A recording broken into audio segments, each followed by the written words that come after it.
tried to use her position to get her husband off from like a DUI, and she committed in the state a felony, and the Supreme Court was like, nah, and she's a lower charge with the Supreme Court. They're like, no. Homegirl who committed a felony, she can still serve. It's totally tight. I've got to find the exact state, but that's not necessarily breaking news, but it is interesting as it comes to judges. Yeah, so I'm on page 17 of the 93-page ruling. And so far, from what I can ascertain, is the violence, the damage to the buildings, and the behavior of the protesters seem to be the catalyst to justify. Right, that's why I told him to pause it the first time, because they used the catalyst. They used that as the catalyst on why the justification. Mm-hmm. What that other fucking lawyer didn't do is present facts saying this is what the protest looked like before and this is what it looked like after. Yeah, I didn't get to that, but y'all know I like reading these newspaper work. But yeah, so that's where they're going with it. I'm gonna continue to read it. And you know, as you guys discuss it, but it's you know, that's why peaceful protest matters. Once you engage and do any type of harm to property, then it justifies any action that this guy wants to take. So fortunately, the King's protest didn't have that. You know, very, very well organized, and you know, that went well. So that's an example of how people can be effective. How many of those protests that we know of had like voter registration? Granted, No Kings is not by a political party, so it wouldn't violate most states' rules on signing people up to vote, which is like essentially they can't be partisan, right? I can't be the Republican Party signing up solely Republican Party people in Texas. I have to have somebody who's a deputy voter registrar sign people up.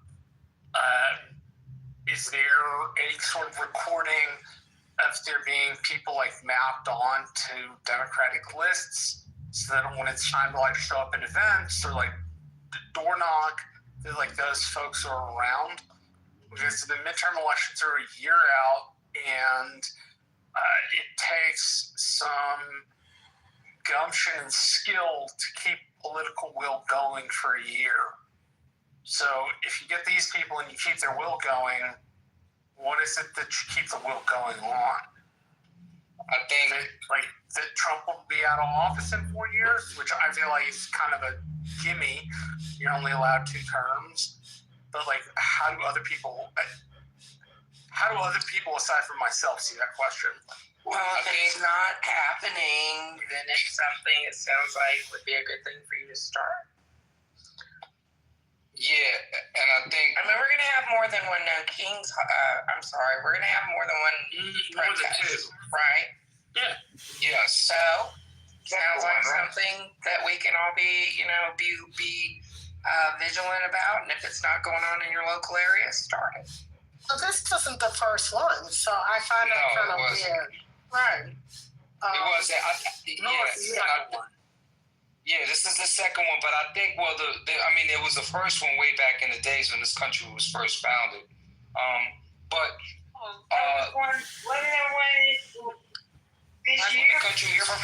When the country was first founded, like that, if you look at the history of the King's protest, it started back before the country. I understand when it started.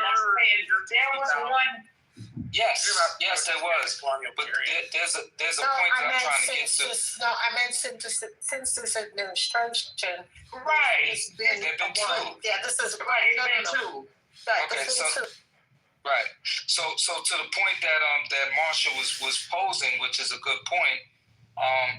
The organizers have been very strategic in not violating any of the rules that would undermine the success of the protest.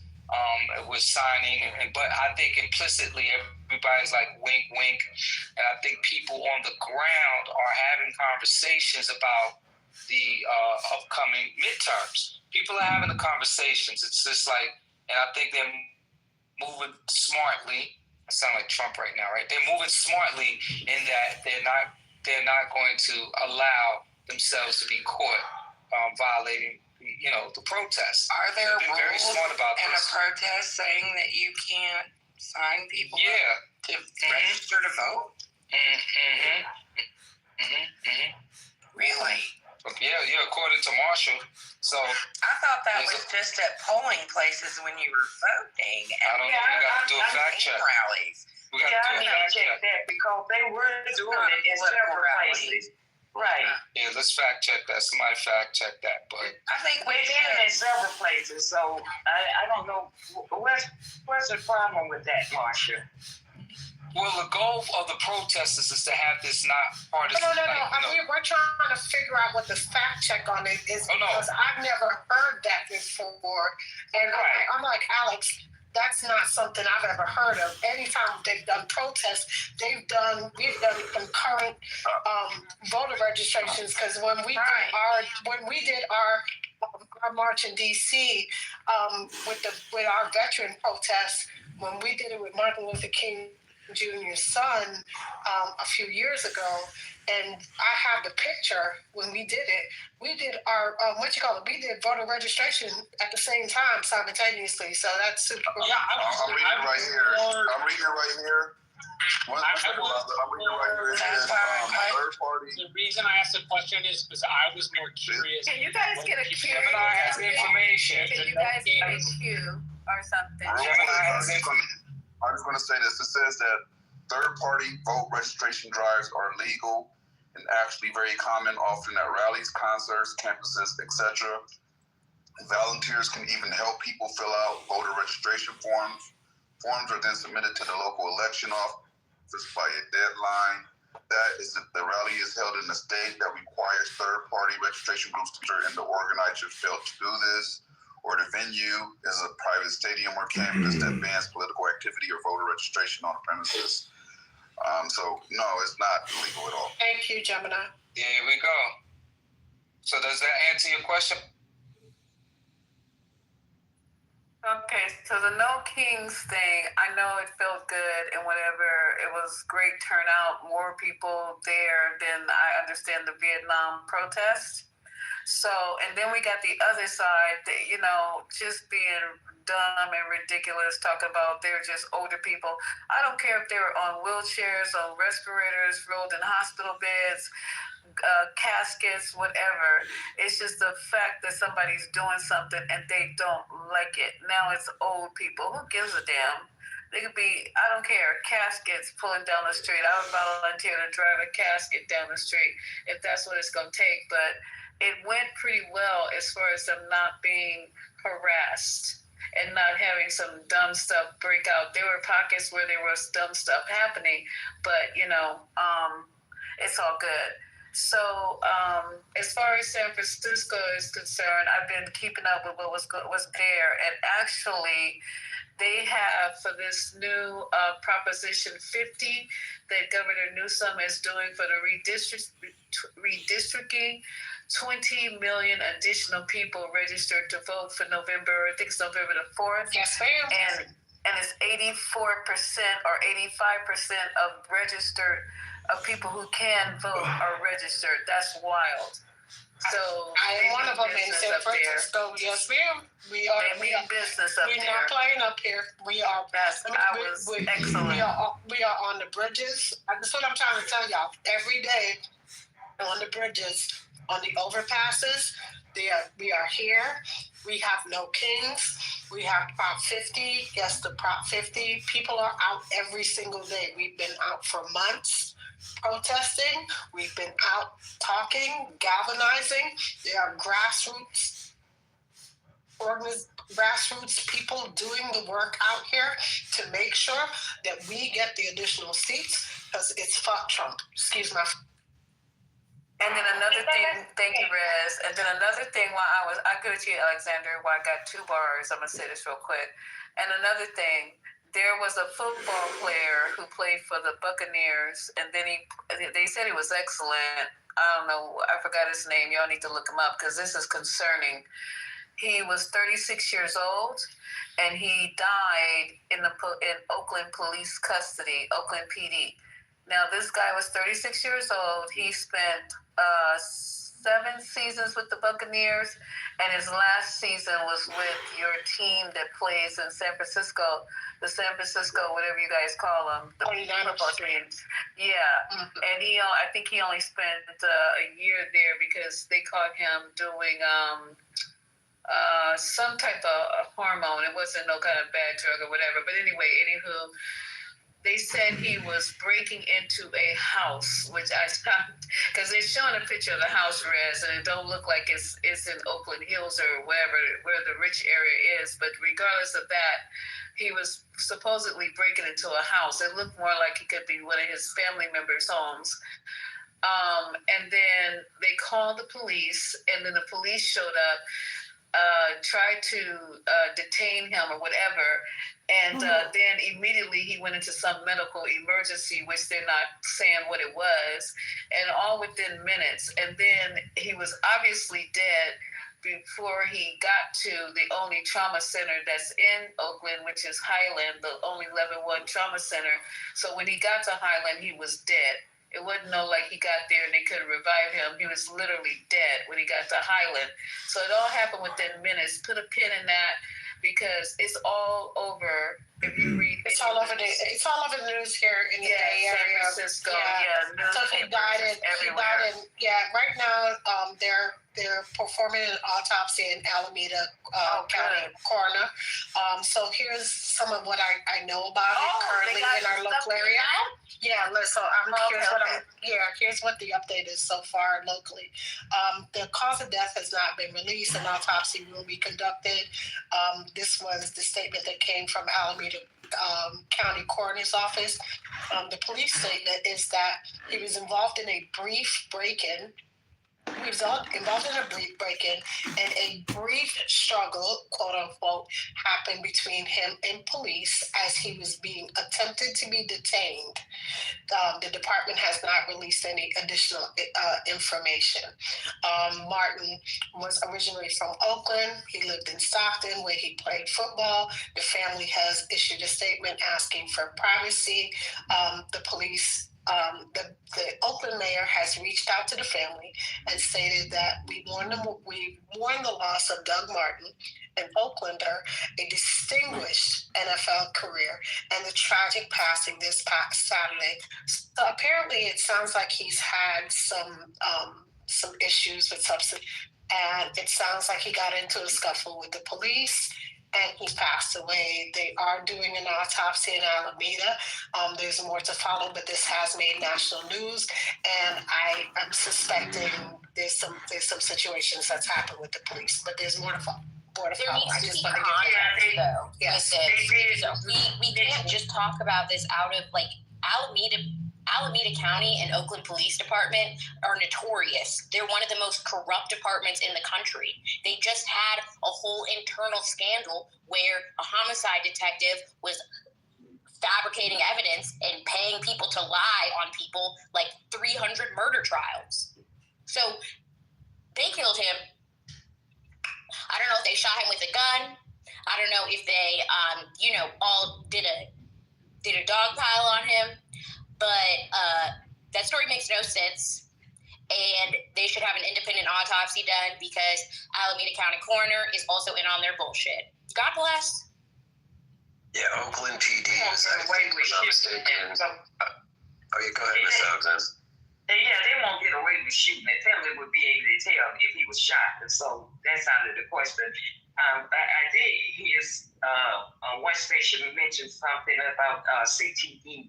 I don't know what that had to do with it, but I saw a little bit of the story, and I'm glad you read a little bit more of it, Reyes, and we just have to see what happened, but it is something fishy. Yes, ma'am. I do believe something fishy. Yes, ma'am. Yeah. I do. The family hasn't seen the body, so we don't know. They will see it. Miss Alexander, you would not believe how many times the police have tried to act. Telling me? Well, I don't think you would be a part of the cover-up, okay? But so you're saying you're part of the cover-up? You observed them also doing these unlawful things? Are you one of those lying-ass lawyers that protect murderers that you know kill somebody and you get them off? So don't ask me stupid questions. No, I sue the police for killing black people for no reason. Don't ask me stupid. Don't come up here asking me stupid questions. I don't think the question was stupid. You're the one capping. I think it was. I don't think anybody heard me. Did anybody hear me take up for the cops? No, ma'am. No. Thank you. Yeah, it's just fucking weird. And if the family wants to, what they can do, and I hope they have a lawyer that knows this, they can go and view the body. Once it gets to, they can either view it in the coroner's office, they can have the body rolled over, they can spread the legs, spread the cheeks, open the mouth, rub the head, do whatever they need. They can get their own guy to come in and do an autopsy. And if they don't want to do it there, they damn sure can do it at the funeral home. Because if it's my kid, we're going to do a thorough examination from head to toe. It will never be my kid, never. I'm telling you. And they seem like they're not nobody, they're not no crackheads. So the person died at 36 years old. I'm sure they can get a lawyer like, can't snap my finger, like that. And they gonna rub that body down. I would say I need to rub it's a religious thing. I have to rub my body in myrrh or whatever the fuck, Crisco, I don't care, olive oil, and I will go over every fucking inch of that body. People act like they don't know that. That body don't belong to them. It belongs to the family. Colin Kaepernick, his organization does free autopsies, specifically for people involved, for people who died under mysterious circumstances, like involving police custody. So we're talking like jail deaths, police misconduct deaths. So I'm hoping that, I don't know who has taken on this case. I think it'll probably be Dante, because he's the one who's out in Oakland.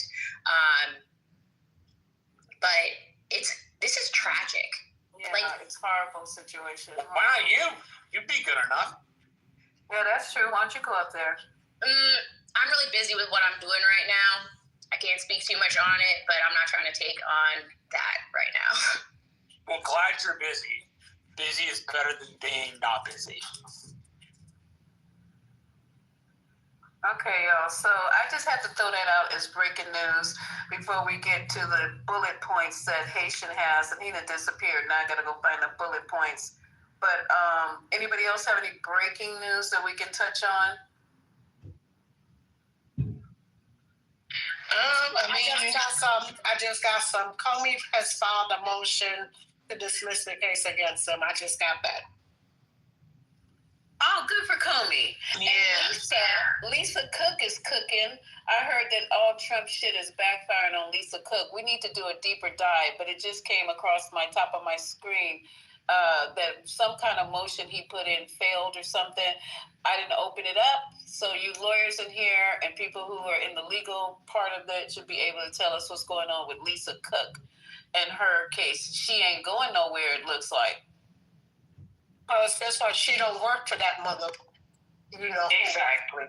So yeah, that part. And I'm gonna go on. Okay. So it's not exactly from the political world, but in the world of archaeology, the number one story is megalithic structures studied in Jordan, which are like large rock structures from the Neolithic period, Stone Age, for those who aren't aware.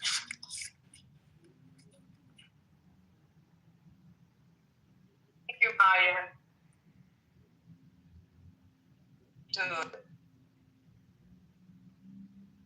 Maya posted the story about the football player in the chat. If anybody want to read it. Oh, yes, thank you.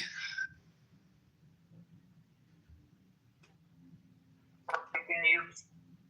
So today in Atlanta at the airport, there was gonna be a mass shooting, and Atlanta PD stopped it. So, what it's saying? It says authorities in Atlanta say they are averted a tragedy Monday after a man's family told police he was headed to the city's airport to shoot it up.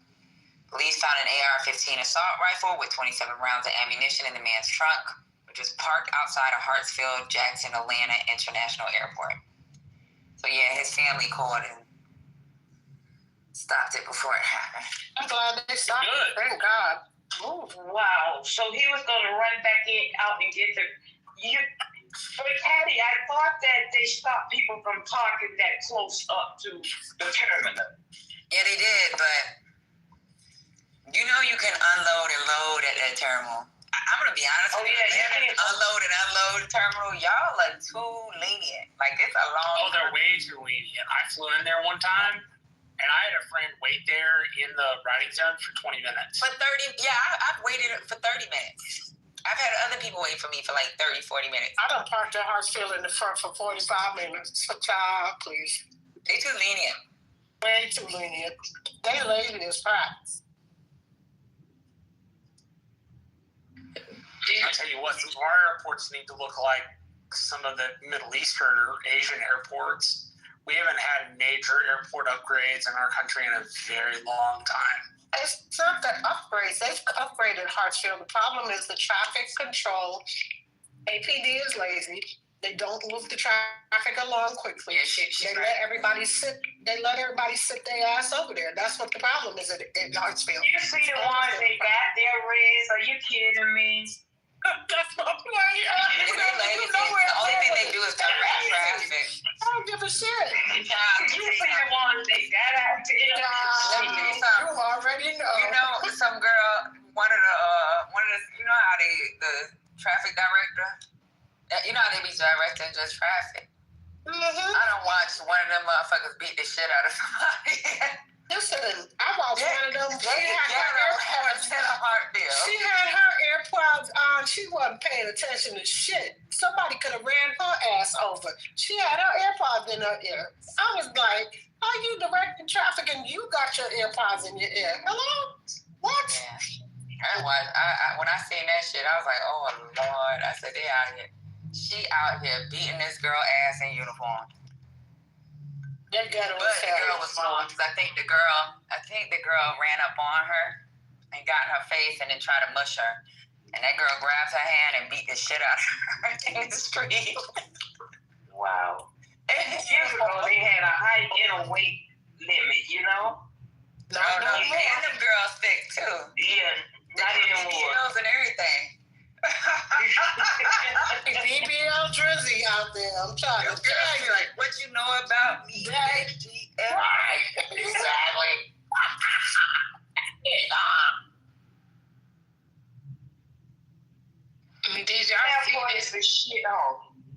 Did y'all see that Diddy filed for appeal today? I did not know. Filed for appeal, Alpha? Diddy, he filed for an appeal today. Again? Well, this is the first one since the conviction, and also there's been talks again re-emerging about Trump doing a possible pardon, but I don't believe that shit. I don't think that's gonna happen. But does legal team say on what grounds that they're trying to appeal this time? So what I'm reading is they didn't specify the grounds when they actually did the filing today, but they did say previously in the conviction that they said that these charges shouldn't stand because the statute transportation for the purposes of prostitution didn't apply to this case. That's what they're trying to argue. Or that's what they did argue during the conviction. But right, during the sentencing, which I was having a problem with, and I knew that was going to be a problem. And I said that when they did the breakdown and we were listening to the breakdown, I said that judge should have never allowed that during the sentencing because he was literally relitigating that shit, and it was stupid as hell.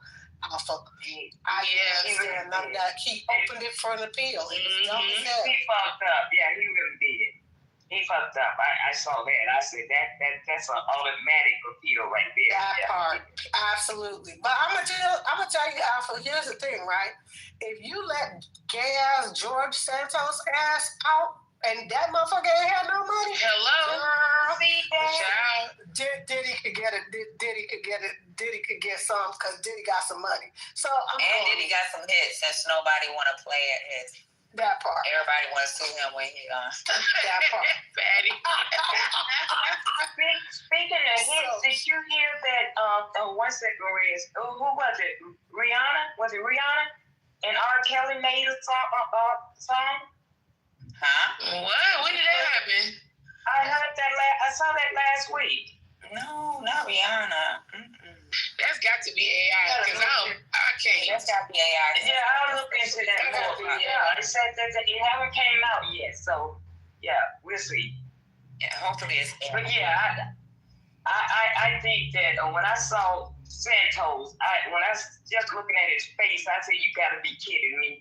You know, this is what we're talking about, Marsha. This is one of the things that we can't think that because we did the No King March in July, I think June or July, then we did one the weekend. We just got to go home and sit on our hands. You know, we got to stay in their face. We got to keep this thing going. We can't rest not 1 minute. This shit is serious now, you know.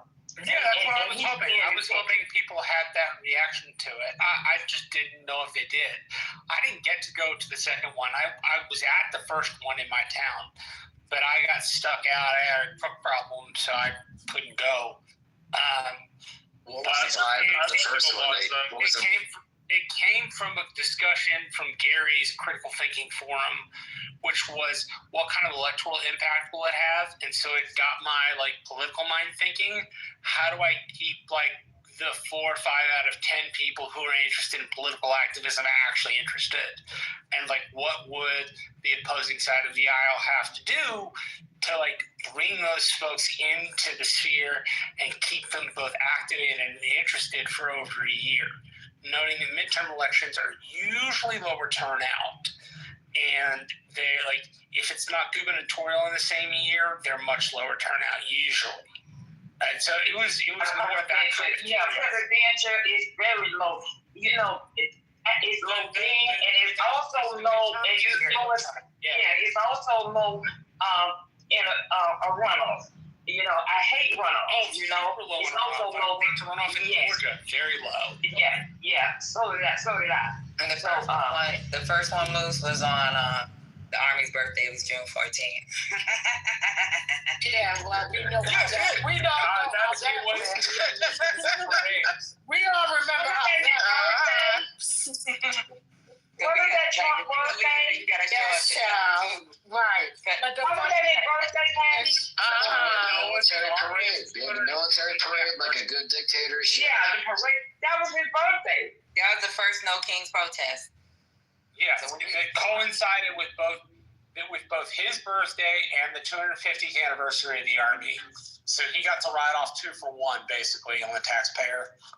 Here's the funny part. If y'all remember, that Army birthday celebration was a flop. Because who showed up? I'm going to go on mute.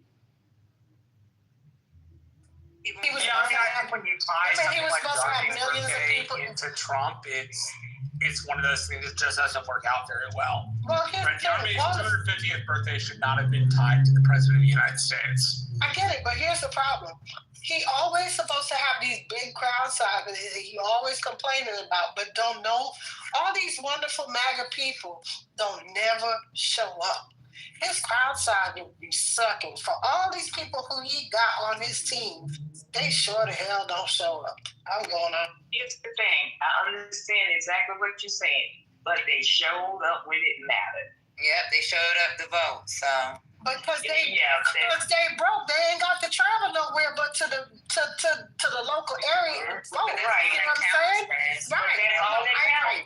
No, I agree. Yeah. I agree with that part. Got his ass in there. No, I agree with that part. I 100% agree. But what I'm saying to you is that when he talk about crowd sizes, they can't afford to go nowhere. That's the point. No, the MAGAs just show up for January 6th. That's their style. And they show up for Grindr when it comes to Charlie Kirk. Let me go on mute. I always thought that was funny that Republicans crash Grindr every time they get together. Like, we got some real in the closet folks. Yeah, they definitely crashed it during his memorial service. I heard that. Who crashed the shit this morning? My TV wouldn't even come on. I couldn't get nothing. TV, telephone, nothing this morning. What happened this morning? I don't know. Amazon servers went down was something I heard. Yeah. And Amazon. Wyatt and Amazon holds a lot of, like, in their cloud structure, like, a lot of trade. A lot of stuff. Everything. I didn't know what was happening. I was like, you know when you pay your bill. I was like, I know damn well I paid my cable bill, and I'm getting 2 remotes going from remote, and I didn't find out until later on during the day that it was an outage, and it was all over the United States. So, they tell us. It cut my NPR off this morning, Miss Alexander. Sure did.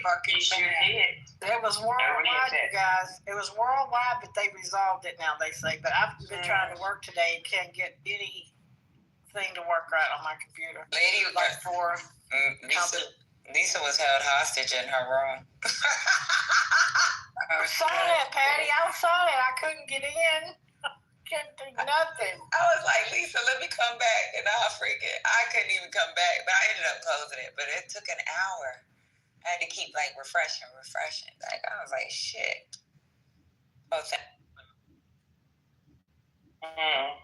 So Madani's winning by 20? I think so. That's crazy. Well, will you guys be surprised if they don't have an update shortly? Lisa, put it in the chat. You don't have to say anything, but what's this consensus? Do people want him to win?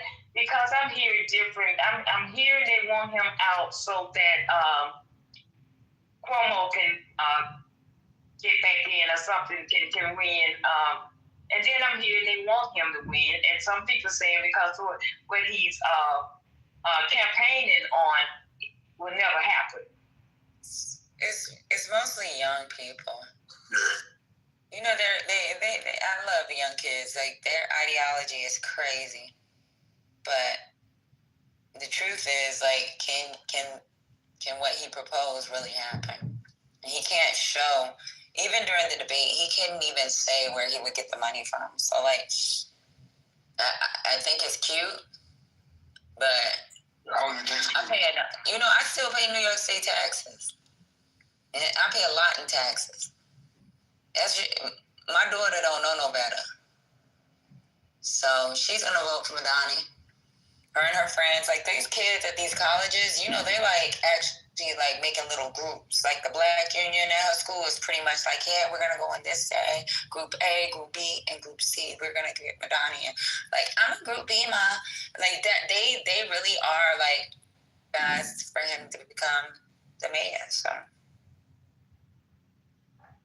What do you think about like that? I'm afraid people will take it the wrong way. Go ahead, Haitian. No, Patty, I was saying, what do you think it's going to look like this? You know what I'm saying? As far as him, it looks like he's going to win. So when he wins, if he does, how fucked up do you think things are going to be in the city? I think he needs to steal. I said this in my room. He needs to steal the plan that's already in that Cuomo is talking about, because it still would fall in line almost with what. So he's talking about the $30 raise within the next 10 years. Cuomo is going to have them at $20 in the next. So you got the $17 raise on the 1st of January, $20 raise that's going to. So it'll look like he's still moving the way he needs to move. So he's still that idea. And then with the taxes, we already know how that's going to play out. So he needs to go ahead and steal Cuomo's. Well, you know what? The governor wouldn't work with me. So what I did was I got a tax break, like a tax relief for people making X amount of dollars. So he can steal Cuomo's ideas and still look like the savior. You know what I'm saying? And they've already tried that free bus shit. That free bus shit didn't work in New York. They did, I think it was like 1 or 2 buses in each borough. And that free bus shit ain't worth a shit. And they said ridership ironically went down, right? Right. That's crazy. Okay. Hey, how about Could we be on a this guy, Curtis Sliwa? Is he a spoiler? Like, this dude, Curtis Sliwa? Okay, what do y'all think about him? He ain't gonna win. No, they told him I'm saying he's a spoiler. Right. If he drops out, that may go to Cuomo. Because, I think that 14%, just like with Eric Adams, those people are not going to vote for socialism. Yeah, I think they're going to drop out. Came out, I loved him. When they first came out, that guy did some damage. He really cleaned up a lot of things. He did a job when he first came out. During his younger years. Yeah, you were a little boy. I used to never say that motherfucker said he loved. Yeah. I remember when he first started. Who you talking about? Big Cuomo? Nah, the guardian angel dude. Oh, Lord. Did y'all hear him? He's who his wife was, regular, right? regular dude, yeah. You know who his wife was, right? Who's his wife? Ex-wife, I guess. Lisa Evers. Oh, yeah. I'm tracking. Yeah.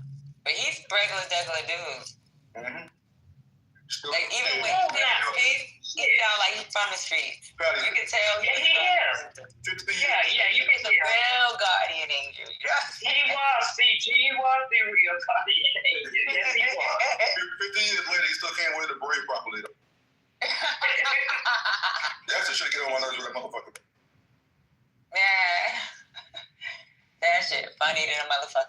I used to see the guardian angels, but it'd be like maybe I'd see one every 2 years during my lifetime. But I heard like during my dad's lifetime, they used to be all in the subway. I think of following them. I love watching them.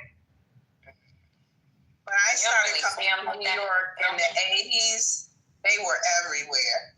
Yeah, but I felt so safe. And my mother was so mad because I would sneak and go to New York, get on the bus, and she'd be so mad. But I felt safe. Yeah, but in the 90s, you might see one every 2 years because there's not enough. They retired by then, yo. Yeah. You seen one in the 90s, you like, yo, is that a real cattle or something? Yeah, I used to be like, yo. Like, that was part of our history. So when you see them, you're like, yo, that's a guardian angel, son. He's in the goddamn New York State. You know how we learned in junior high, we learned about New York State history or whatever. You'd be like, because that's like a little blurb in there. So you'd be like, damn, he's real. Let me touch this nigga.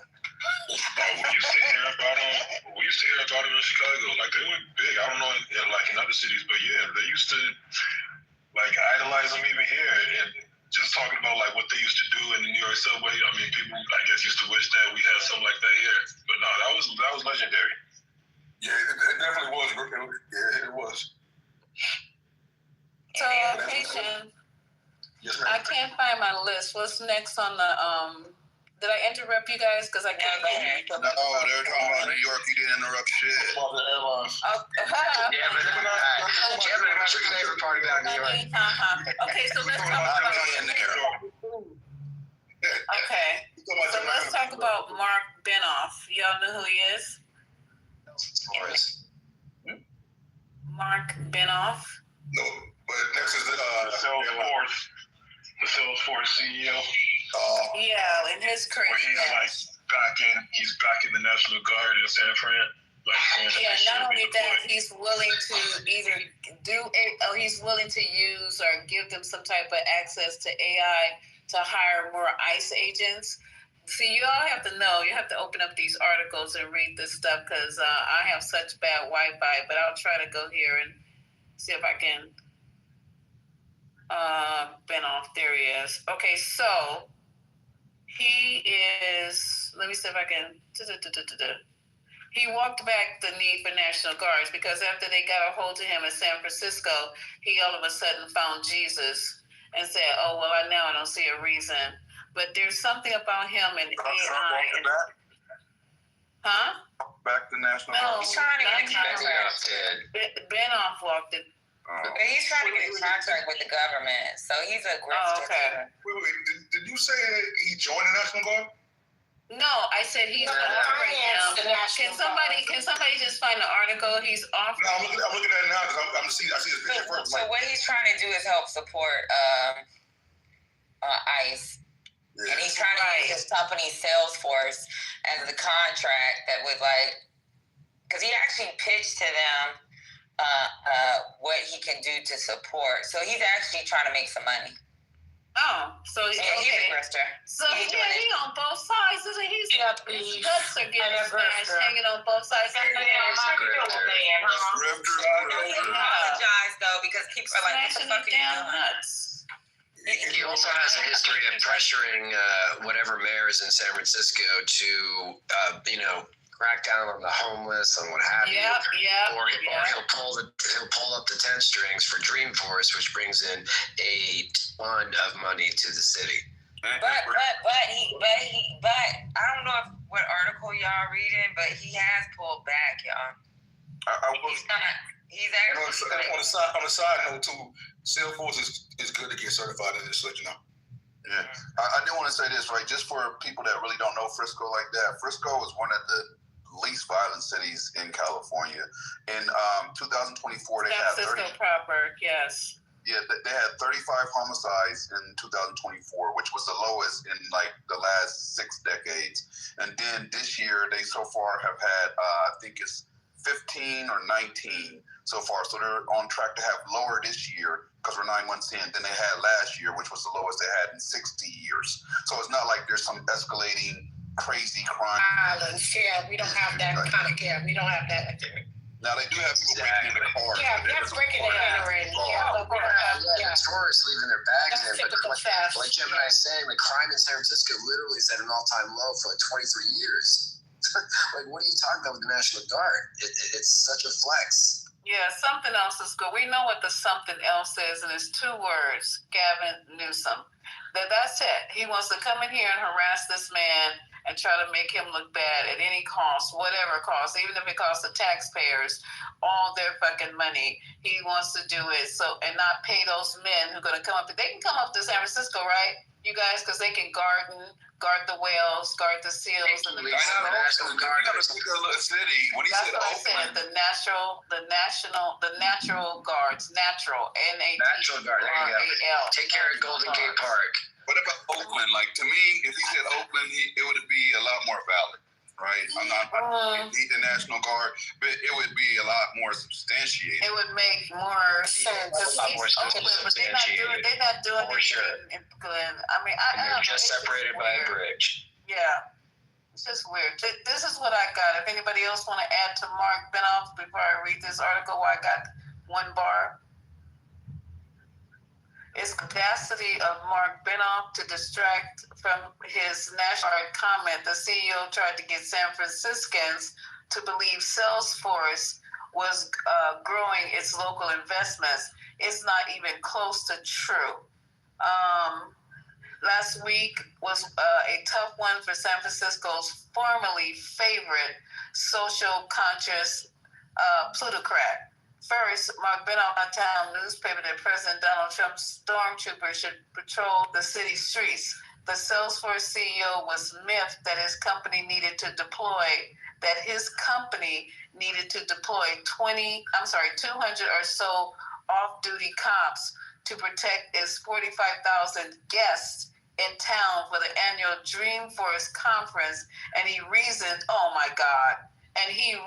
that the National Guard could surely set San Francisco straight. So he was actually going to use them as his personal police force during the annual Dreamforce conference.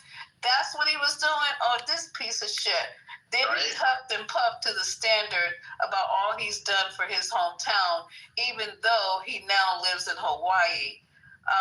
His former pal, Ron Conway, quit the board of Salesforce charitable arm over these comments and withstood withering criticism from fellow billionaire Lawrence Powell Jobs, who accused, Lorene Powell Jobs, who accused him of a kind of moral laundering of so-called benevolence, mass self-interest.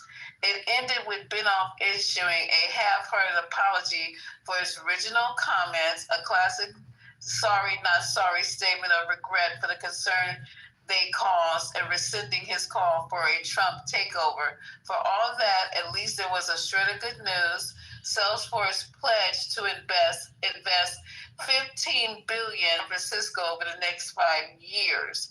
Surely that was a positive lining to take from an otherwise embarrassing public relations disaster, right? Wrong.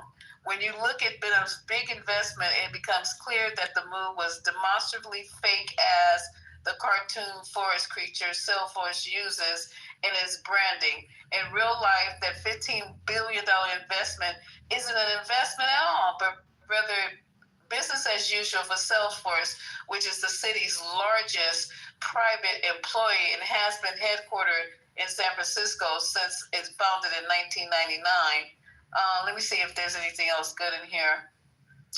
Apparently, the Salesforce Tower built in San Francisco is like the largest, the tallest. I didn't know that. Yeah, the tallest building like west of Mississippi.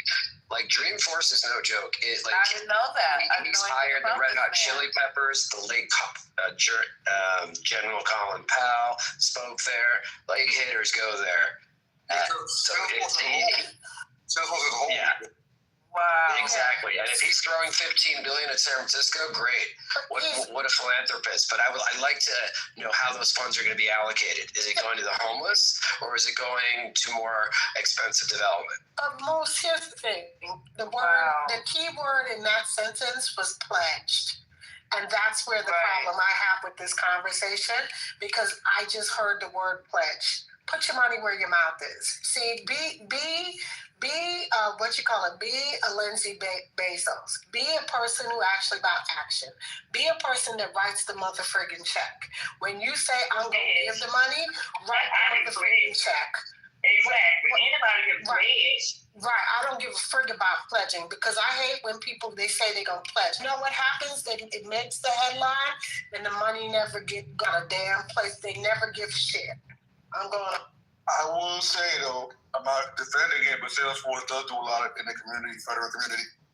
But it's always a tax write-off. His family has done more than any other family has. He has done a lot. I'm reading up on it now. Yeah. They say his family has done more than any other family. When it comes to kids. The program they partnered with the military with Salesforce is a spouses too. It's a good program. But listen to the program. But listen to the program. He did a program for military spouses. And again, you know what he did? Because here's the thing. It's all about the contract that he gets, because when he does that, he greases hands and palms in order for him to get military contracts. See, this is where I always look at the link of when something good, what is he getting in return?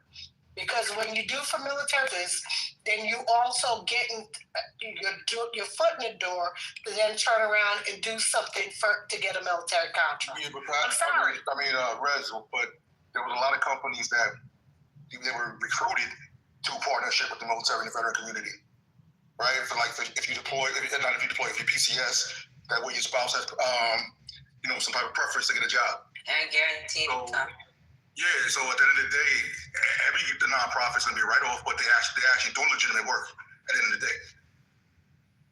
I get your point. I guess I'm skeptical, because Salesforce to me, their apps are in everything, right? Yeah, and I look. Right, they're all up in the airline industry, especially like in cargo, for instance. They use Salesforce and everything.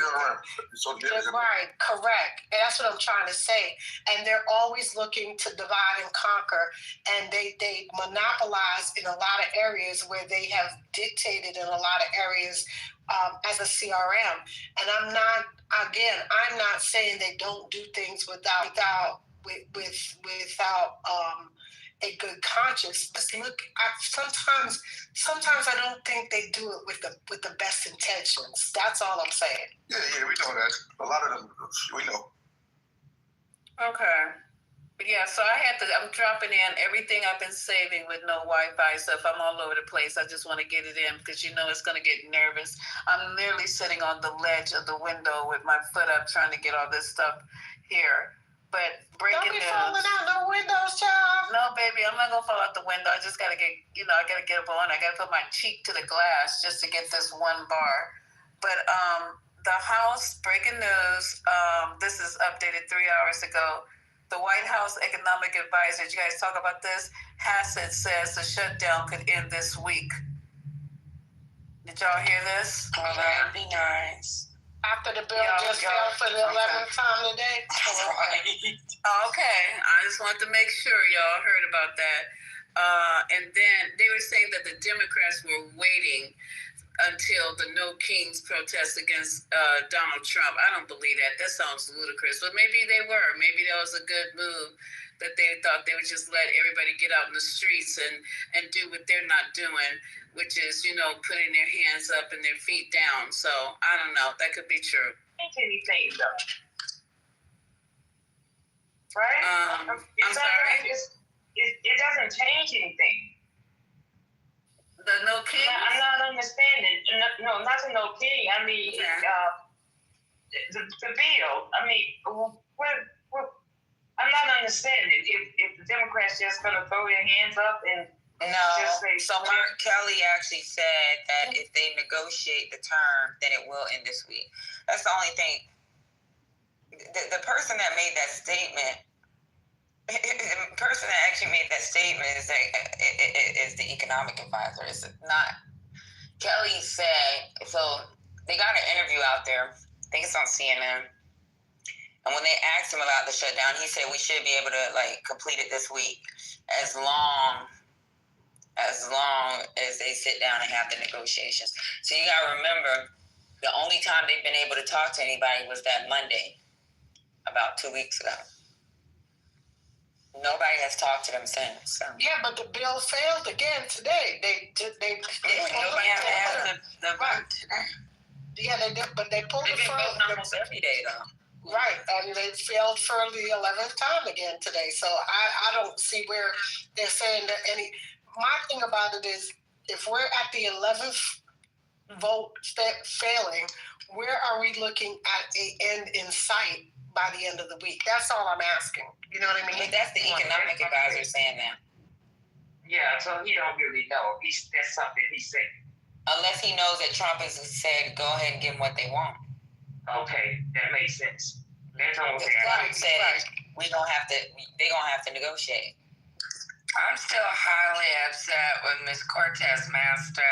But I'm reading that Trump said that it's going to be stricter requirements if they don't. That's what I'm just reading under this headline bar. Did you hear me? That's what they said, girl. I'm just reading this stuff. Okay. Trump don't give a fuck. He didn't give a fuck the first time.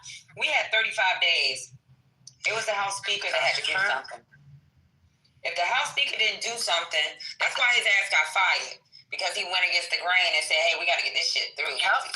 The people in my fucking area are fucking starving. They need their money. They need to get paid. Bills ain't being paid. So if the House Speaker don't do nothing. Yeah, that was Marjorie Taylor Greene last week, and they started eating her ass. It's the same shit this time, because this time they realized that guess what? They about to run out of They about to start suffering. Yeah. Some folks gonna get awful uncomfortable next month. Fucking turkey. They gonna be wishing for a turkey sandwich. Motherfuckers are gonna be starving their ass off. Ramona, say that again for the people in the back. Motherfuckers come up off them toilet seats long enough for that. I just ordered my Popeyes turkey because I'm about to cheat and bring it. Nothing wrong with the Popeyes turkey. Popeyes turkey, so that's not even a conversation. Well, look, I read where they said that the police better stay gassed up because they're going in these grocery stores and cleaning them out. And that's what's going to happen. People are going to go in these grocery stores and clean them out. They ain't going to arrest them damn people for groceries. No, they're not going to arrest them, especially in those states where they can steal up to a certain amount. Exactly. California still like that, Lisa, where you can still up to I'll check into it. $1,000. Yeah. So you better steal 999. Yeah, I thought it was $5,000. No, it's 1,000. It's $1,000. So, and that won't take long at Whole Foods. So I Yeah, can get everything in my car. That's 2 items in your cart. And then what I can't, and then what I can do is just go to the register and have them ring that shit up. And then when it gets to be $9.99, I'm like, okay, I'm out. Bye. Peace out. Just walk my ass out there. Right. Yep. Okay. Yep. And I won't be. Yeah, that's what y'all need to do. Make sure you ring that shit up and you got an accurate price. So then that way you are like, oh, it's $1,001. Then your ass going to jail. Now I'm gonna get in that line and put all my turkeys, pre pies, and all my shit up there. Yeah, and go get you a lamb shank. Do it right. It's dumb that you're gonna do it the dumb way. You got a freezer room for all that shit? I have a lamb in my freezer right now. Okay, so go to self-checkout at Walmart. That's true. Just get some Kool-Aid. Take a Yeah, go ahead. Monica is worried about the title. We'll get to the title, Monica, because it's self-explanatory to me. But go ahead. I just want to let y'all know, Patty, Alexandria, and Rex, I am taking my first CCW class on Saturday. I am getting trained. I am going to get trained because I can't be afraid. Good for you. I'm happy. What is CCW? I look up to you, sister. I know violence is not your go-to, but me being alone, I'm here in this house by myself. My sons are grown and gone, and I have to take care of myself. Violence is not who go-to. It's my go-to if somebody's trying to hurt me. If somebody's trying to harm you, it's my go-to. Hell yeah. I told you, I'm planning on getting a 410 for my house, and I'm blind as fuck, but let that motherfucker make a noise. I wish he would. Yeah, violence is always the way. Don't ever forget that. Now we coming in your house. Yeah, for 2025 it is.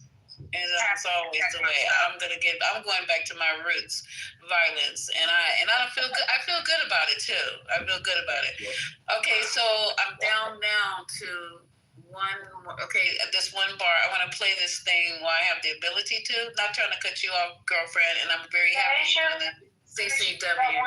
No, he can't. He can't do it because it's coming off of my Sirius XM. So anywho, and then I'll come back and we'll talk about how President Trump dissed the fuck out of the Australian president after he made a deal with them. Y'all, I know you guys know what I'm talking about already, right? That was crazy as hell. Yeah, that was crazy as hell. Generals and SS. Yeah. Later, bitch. And said, I didn't like you anyway. It probably never will. I hope Haitian can find that clip. I really do, because he said it out loud. Okay, so let me see. Oh, damn. Let me see if I can get this thing going. Oh, Jesus Christ. It went to a whole nother thing because I'm talking. Yeah, it's this one. Let me see if I can get it where I was playing it. Experience. Please access another experience. Okay, I'm going to have to see if I can speed it up a little bit. Okay, hold on. I don't know what's happening here. Is it on? Okay. Having technical difficulty. About the party. Okay. There were many people who all right, hold on. Give me just 1 second to make sure we're in the right space. And so part of what happened was on Friday night I saw. This is sloppy, and I'm sorry, but I'm not as where I'm supposed to be. Okay. About opportunities just got older people. But I wanted to know if y'all attended, if y'all showed up, if y'all went to the No Kings protest. Let me know. I know people Y'all hear that? who showed up. They wanted to be there. They wanted to show their solidarity. I know some folks as well who said they wanted to, who was out there, who wasn't there. Some people who made some critiques that it was. Is Alan here now? Is Alan here? Alan's off mute. Yes. Oh, yes. Okay. My computer wasn't picking up any sound. I apologize. Get it together. No, I'm saying, man. It's coming, so. Sir, it's not ma'am. Get yourself together. Okay, I'm sorry. Don't you be misgendering me. God damn it. Brother, before we get into No Kings, how was your weekend? It was good. I went to No Kings, so you did? I had a good time. I did. You had a good time? Well, I mean, I feel like the community showed up. I live in a small Riverview, Florida, which is a suburb of Tampa, and there are probably about 200 to 300 people there at an intersection that were protesting peacefully, and they had great signs. There was a lot of mixed older people, a few black people, but mostly white, and people appeared to be Hispanic in nature, but it was a good time, and people were going, and also the Hillsborough County Democratic Party was there talking to people about getting involved, so it was a great time. Nice. And did there appear to be a strategy, or was it just solid D? What did you hear about voting? So a lot of is going to have voting November 4th. What appeared to be the energy on the ground? So I think it was a combination of things. I think it was a combination of just outrage to outpouring, right? Just therapy. Sometimes marching is just just the performative part of saying I'm mad and I'm getting out my chest. As I said, the Hillsborough County Democratic Party was there. Knowing people how to get involved, right? What the events are, what's coming up with the elections in Florida. So they had a big sort of desk party. There were many people who had signs voicing solidarity with the immigration community. And so part of what happened was on Friday night, I saw that Andrew Young special on MSNBC. With Rachel Maddow. It was excellent. It sort of spoke to, the ability of showing up. And I thought, as an immigration attorney, while I see that many of these marches are performative, I cannot not show up with the people who I sort of stand with in my business and in life, which are, this larger community, which led me to say, I'm going, right? Because first I sort of thought, I'm not going to go. It's going to be problems. And there were some Trump supporters that showed up, driving by or trying to walk through the crowd, and basically they were ignored. Well, hey, that's good. I mean, there were some folks complaining that it was already corporatized and all that kind of stuff, and hey, listen. People are going to do what people are going to do. The volume of people that showed up says one thing against the whole Trump thing of saying that he has a mandate. He does not have a mandate, right? This increased number of people protesting shows that you do not have a mandate. And that is consistent across all continents, right? Whether it be in Europe, whether it be in Africa right now, there are people who are protesting in the streets against their government saying, you do not have a mandate to do these horrible things. And for all those people who sort of having this world, like CNN this morning said, well, the Trump is doing this thing along with the executive order. Well, that's not how our democracy works. If Trump had a mandate, then the mandate would flow through Congress and all these things would be passed as bills, not as executive orders. That's not a mandate. Yeah, I mean, he doesn't really care about that either.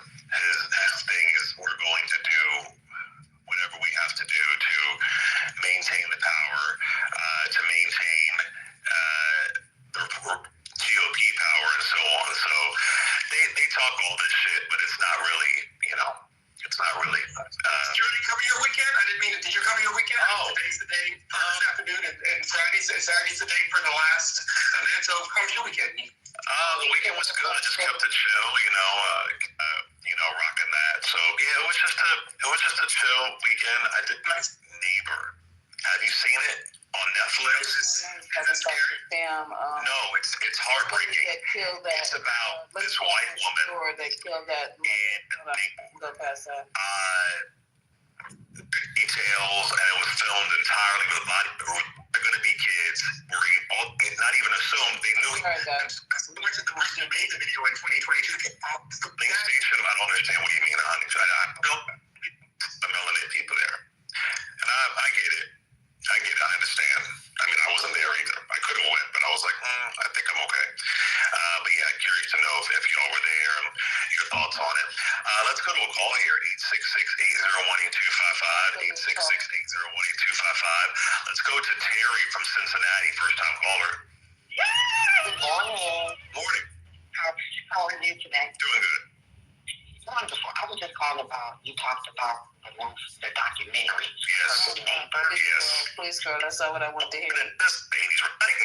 That story you heard her happen, you heard it happen, they were adored. And this thing, I'm not gonna. Oh my God, it feels like old times. Hi, you look amazing. I'm trying. I'm doing it for Rachel. Extra today, did you get a take? People have been telling me that. It's not all weekend. I try to get my vitamin D. That's out the 25th. I am. Oh my gosh. We come in. We got a whole hot day weekend situation. I know that's right. Yeah. You know what I was just talking about? I was saying how we talk about this 92% number. Okay, I don't know if you saw, but the black voter turnout numbers for 2024 just came public. 59.6% plus turned out to vote. That's the lowest number since 2016. Wow. So I was saying that if you take that number, because you got to look at the turnout number. Right. 2024. Republican. And 1% voted independent. So that means in reality, only 43% of black eligible voters voted Democrat. Wow. It's the number we should be talking about. I'm going to have to talk about this tomorrow. Folks say 92%, but you're forgetting what is it in algebra? What's that key formula? Like the I know you ain't asking me the base. Like we denominator? Yeah, we leaving out like only 40, so we can't, the majority of us are voting Democrat. Only 43% did because the largest voting bloc is a non-voter. Oh my That's what we have to get to. That's what I want No Kings to be talking about. Yeah. This is, it's nothing like dealing with issues that you helped create. Nothing like dealing with those sorts of issues. And, I appreciate a good wag of the finger, but, when you point at somebody, what they tell you in kindergarten, 3 fingers pointing back at you. Yes. We got a lot to figure out. Yeah, we got things to do. Marie, do you think that they're going to wait till June to come out with the voting rights, or do you think they're going to do it early? That's coming soon because they're doing redistricting on crack and speed and Aeron at the same damn. It's a cocktail, and I think they're going to release that opinion early. I think we will be going into 2026 with fewer voter protections than we had coming up. Can you imagine voting rights act? In 1865. Clarence is happy. Clarence and Jenny Thomas are sitting there watching Jungle Fever, and they're happy. Listen, that was his vision when Shelby County versus Holder got overturned section 5. Yep. He said the entire Voting Rights Act should be gone. That's it. From Pinpoint, Georgia, he's getting his wish. And why? Because Clarence Thomas is a hoe. That's why. Because he's a whole asshole who's calling out justice, and they have pimped the Supreme Court. And here we are. But that's why these governor races are important, right? Virginia's already open. Go vote. And New Jersey, you got a whole ass mega, Nazi adjacent, Jersey. I was thinking about, because I have some family that lives in Jersey now. Yeah. And, I'm still a New York City voter. Yeah. But I'm like, should I change the voter? It's scary. It's really scary. It's really Mikey Sherrill, Jack Chitterelli, it's really scary. And if you're in the NY Jersey area, his ads, he's a demon. Yeah. They're excellent. They're phenomenal ads. And she's in a fucking helicopter, talking about she's a soccer mom. Yep. Like, Amina, I love you, Amina, it's good to see you. I'm like, what the fuck? Like, where's the fight? Yeah. The fight was on November 4th. And a whole lot of people, only how many percentage came out? Only 59%, but 43% voted Democrat. Yeah. That's even worse when you, oh my God. Because you got to look at who voted Republican, who voted Independent, and we're at 43%. So this opens up an entire conversation, which I'm sure you're in.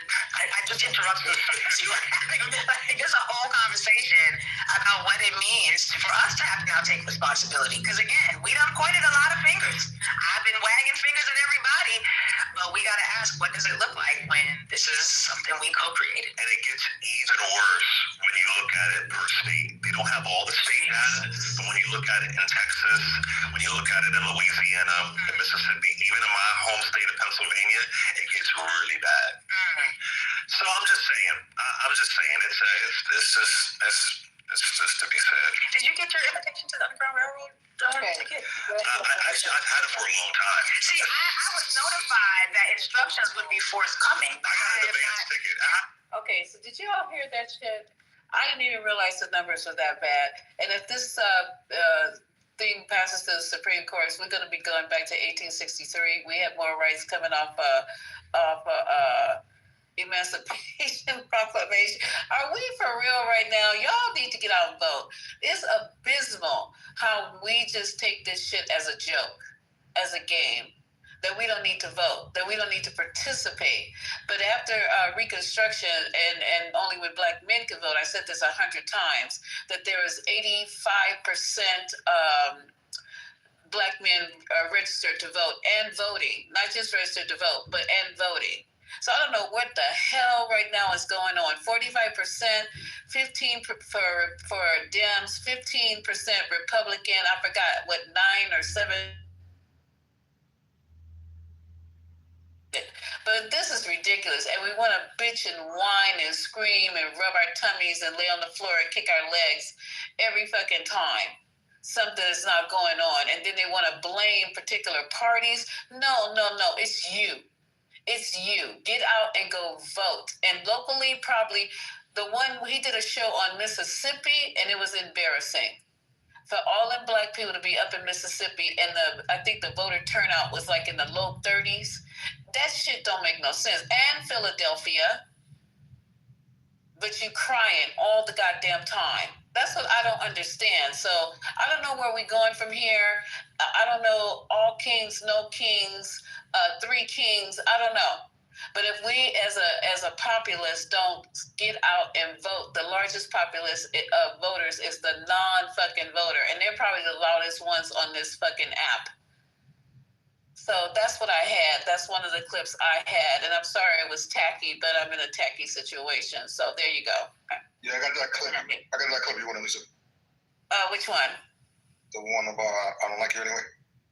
Oh, yeah. So if anybody want to comment on what you just heard from Clay Kane, I mean, I have clips galore that I haven't been able to play in the last couple of days of him talking about what's going on with the shutdown and some other things. But we're going to get it together. We're going to get back to where we are informative and educational and all those good things. But, yeah, that was shocking to me. And we can't talk about it enough. Lisa, that's sickening. It's not just shocking, it's sickening. And before you go on, Lisa, let me say this.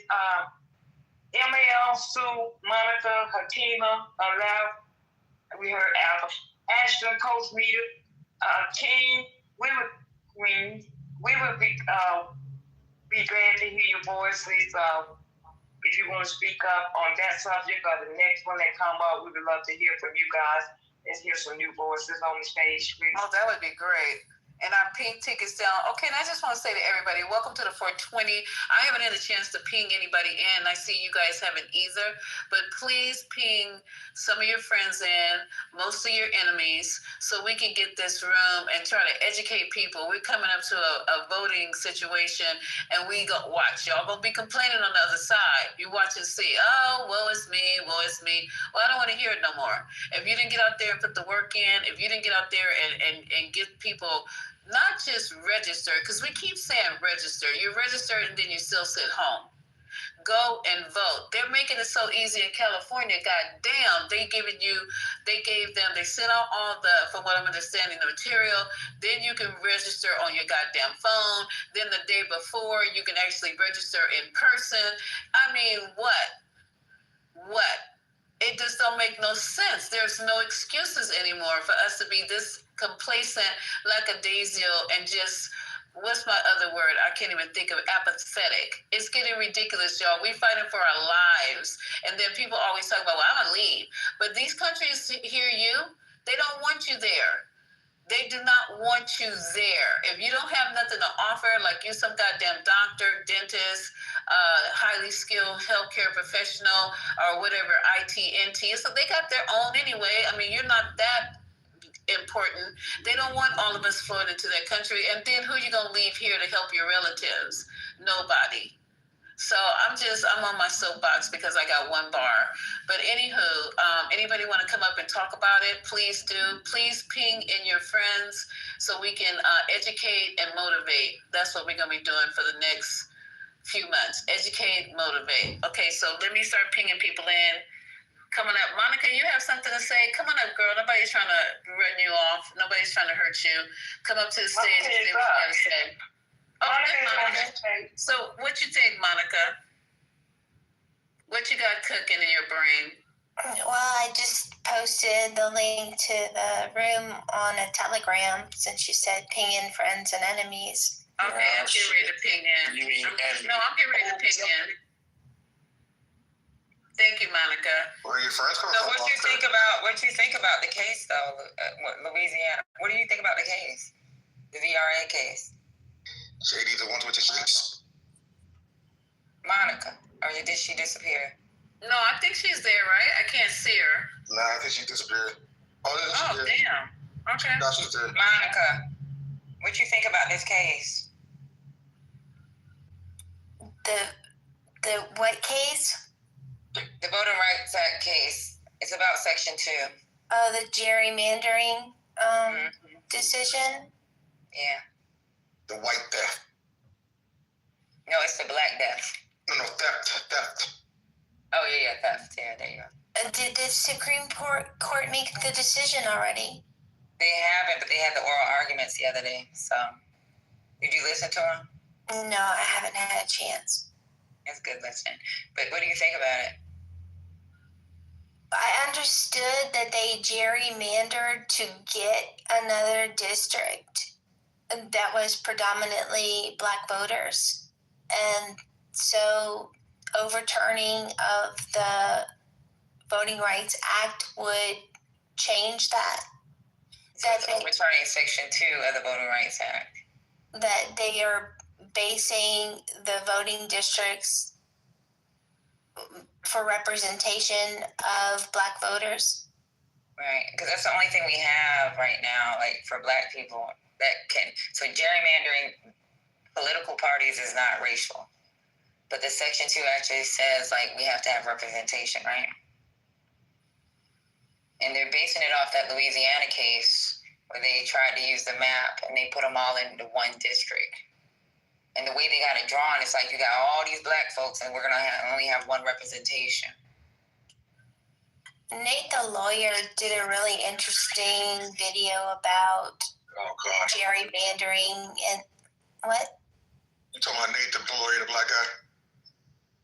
Yeah. Right? It's funny y'all always have to reference a black person before you say your bullshit. I don't believe I mentioned his race. I believe you thought it was important, though. Yeah. No, just go ahead, Monica.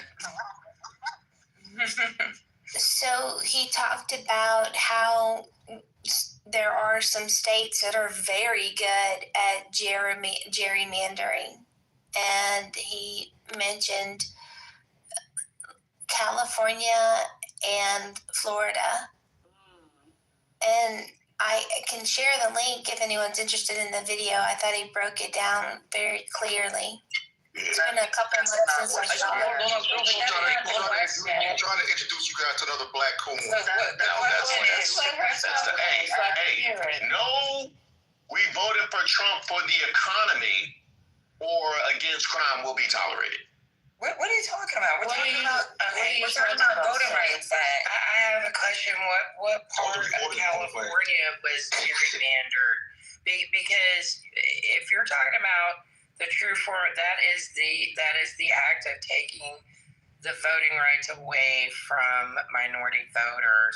And in California, they do have voting. They have very, very good voting laws for people and make it, as Lisa said, very easy to vote. Whereas in other states, like they were just speaking about, having low voter turnout, it's not just because people are apathetic and lacking the motivation to vote. It is because they are gerrymandered so that their votes are suppressed. They do make it difficult for them to get into polling places, and they consistently change their standards of which you can vote, like asking for IDs 1 year, not the next. There's all these different things that are voter suppression that are part and parcel with gerrymandering. So how could you possibly notate California as a state that alongside with someone completely polar opposite like that. That just doesn't make sense. So it don't matter how you gerrymander as long as it's not a racial issue. The problem is right now, right? What they're arguing is the intent versus the effect. So if you have to prove intent, then the problem with proving intent is you can't prove that somebody intended to do the map that way to disenfranchise Black people. But if you actually can prove the way. What is the formula? There's a certain. What is the name of the formula? One of y'all got to know the name of the formula. There's a formula that they have, and it's a 3-part formula. Or the representation? No, it's named after a guy. Fuck. I gotta Google it real quick. But there's a formula. What that is. There's a 3-part formula when they're gerrymandering, right? So political parties you can gerrymander for cookies and ice cream. They don't give a fuck. But when it comes to racial, what Trump or what the administration, what the lawyers for the federal government are arguing is the intent. You cannot prove intent, but what the 3-part formula, which is part of Section 2, can prove is the effect. So what happened is they took that case from Louisiana, where you have 2 districts, so they had representation of 2. When they redid the map, it gave them 1. And the way that map is drawn, it pretty much takes all the Black people and put them all in one area, and that's your representation. That's it, and move the fuck around. If they pass this, so all this whole case at the Supreme Court, when it has to do with VRA, has to do with racial. That's the only thing. Race is the only thing that we have that protects representation for us. Is it called the efficiency gap? No, it's not. It's the Gingo's 3-part test for vote dilution. No, that's a mouthful. No, that's not it. Hold on. Not with the majority block voting, political cohesion, and she's correct. That's what it's called. Geographic. That's the formula. Yeah, the 3-part formula is a Ginko's formula. Yeah, it is. It's called a totality of circumstances. Right, it's the Ginkgo formula. That Ginkgo formula is important for us because that's a fact. The problem with the Ginkgo formula, the Section 2, if you listen to the oral arguments, everything that's coming out their mouth is Section 2, and you can't prove intent. That's it.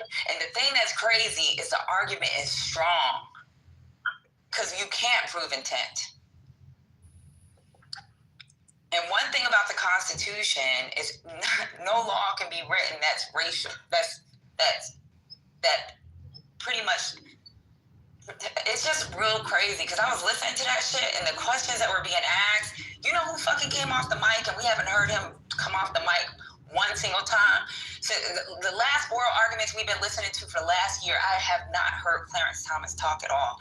This fucking coon-ass nigga fucking came off the mic to talk about prove the intent. I know he did. That coony-ass nigga was fucking speaking. He doesn't fucking talk in oral arguments because he's a dumb nigga. But this dumb-ass nigga from Pinpoint, Georgia, who fucking got his education and got where he need to go based off of fucking affirmative action is fucking trying to keep Black folks from being able to move. Yeah, that's what Clay was saying. He wanted that gone years ago. Yeah. That nigga was cooning. I'm talking about he was in the trash can. He had his coon fucking rabies. He was fucking asking questions. Yeah, that's why a lot of political analysts are saying that this is a second Reconstruction. You know? And this shit might go through the Supreme Court, y'all. That's right. That's, yeah. 1865. And had representation, and then we did. 1865. 1865. 10 states in the Union that didn't have representation at all. You know, at the beginning, so back to having states that have zero representation for our citizens. Exactly. Basically. And see what people don't get or they don't care, but, you know, people hate to see mass mobilization out in the streets. But people do that shit because politicians are ambivalent about that constituency's real issues, right? So they get ignored when it really comes to like, oh, I need to call my congressman and this and that and the third, right? What is going to happen now is people are going to have, that's going to be our only voice, is to be out in the street. Just like it wasn't, this is why things happened the way they did back in the day. I mean, you know, they weren't giving a fuck about Black people's issues. We're American citizens. We pay taxes, we participate, we want to be assured our ability to pay in this country fully, and people don't give a fuck. Were fine when shit was Jim Crow. Really, they don't give a fuck if we don't have any congressional rotation. They don't give a fuck if they wake up one day and all of their colleagues are white.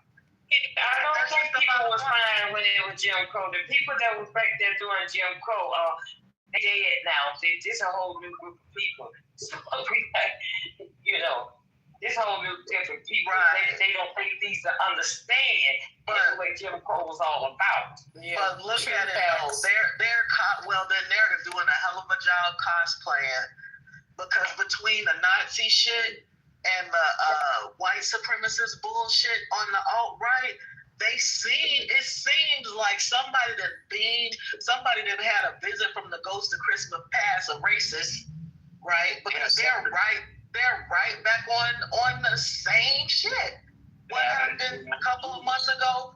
The KK or some white supremacist group went to a Black neighborhood and marched. This happened several times over the last couple of months. So while them people that passed on, like they children passed that shit on. So it's not going to be so different. I don't believe so. I don't see even the shit that people like Charlie Kirk, you know, talking about he would be surprised to see a Black man or he would have hesitation in 2025 seeing a Black man fly a plane.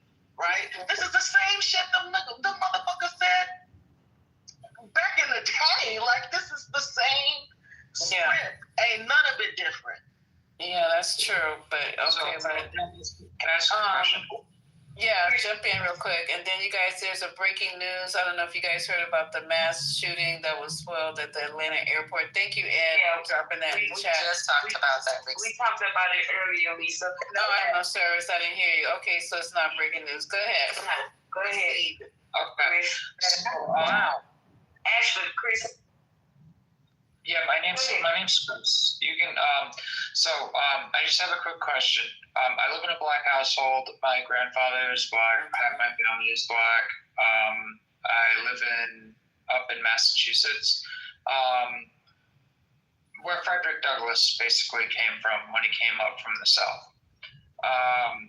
So you believe that the kids or generation of 1865 were against the Black folks, and then you believe the 1965 dates were against Black folks because you had the Civil War. What are you saying? Yeah, I'm confused. I'm not following you, Lisa. You need to read. You need to start over and tell us people that make other. Okay, so let me let you finish. Let me let you finish, sir, because that's probably why I didn't understand you, because I interrupted you. So can you just start over so I can have clarity? I shouldn't have came off the mic like that. Go ahead. So in 1865, white folks obviously put Black folks, they weren't too fond of them, right? And then we come around 100 years to 1965, white folks are still not fond of Black folks. Then we come around, kind of 2025. Now it's Gen Z and millennials and stuff like that. And they still don't like white folks, Black folks. So what is, and you're saying it's because of the parents? No one said that. And what nationality are you, if I can ask? What? Oh, you're saying it. What nationality are you? He said he black. He said he's like mixed. No, he did not. He did not say he was black. He said he grew up in a black household. His grandparents. That don't make him black. Whatever that is. Yeah. So Can he answer? Answer, sir. What nationality do you mind? I'm Mediterranean. I'm Italian. Okay, God. Why you gotta do us like that? And then listen. So, where do you live? In Massachusetts, where Frederick Douglass first. Where? What city?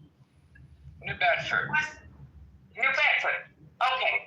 Now you know, Chris, and I do too. Okay, that you figure out. I lived in Roxbury, and I just moved 2 years ago from Hyde Park. Okay, so I lived in Dorchester. I lived in Sudbury.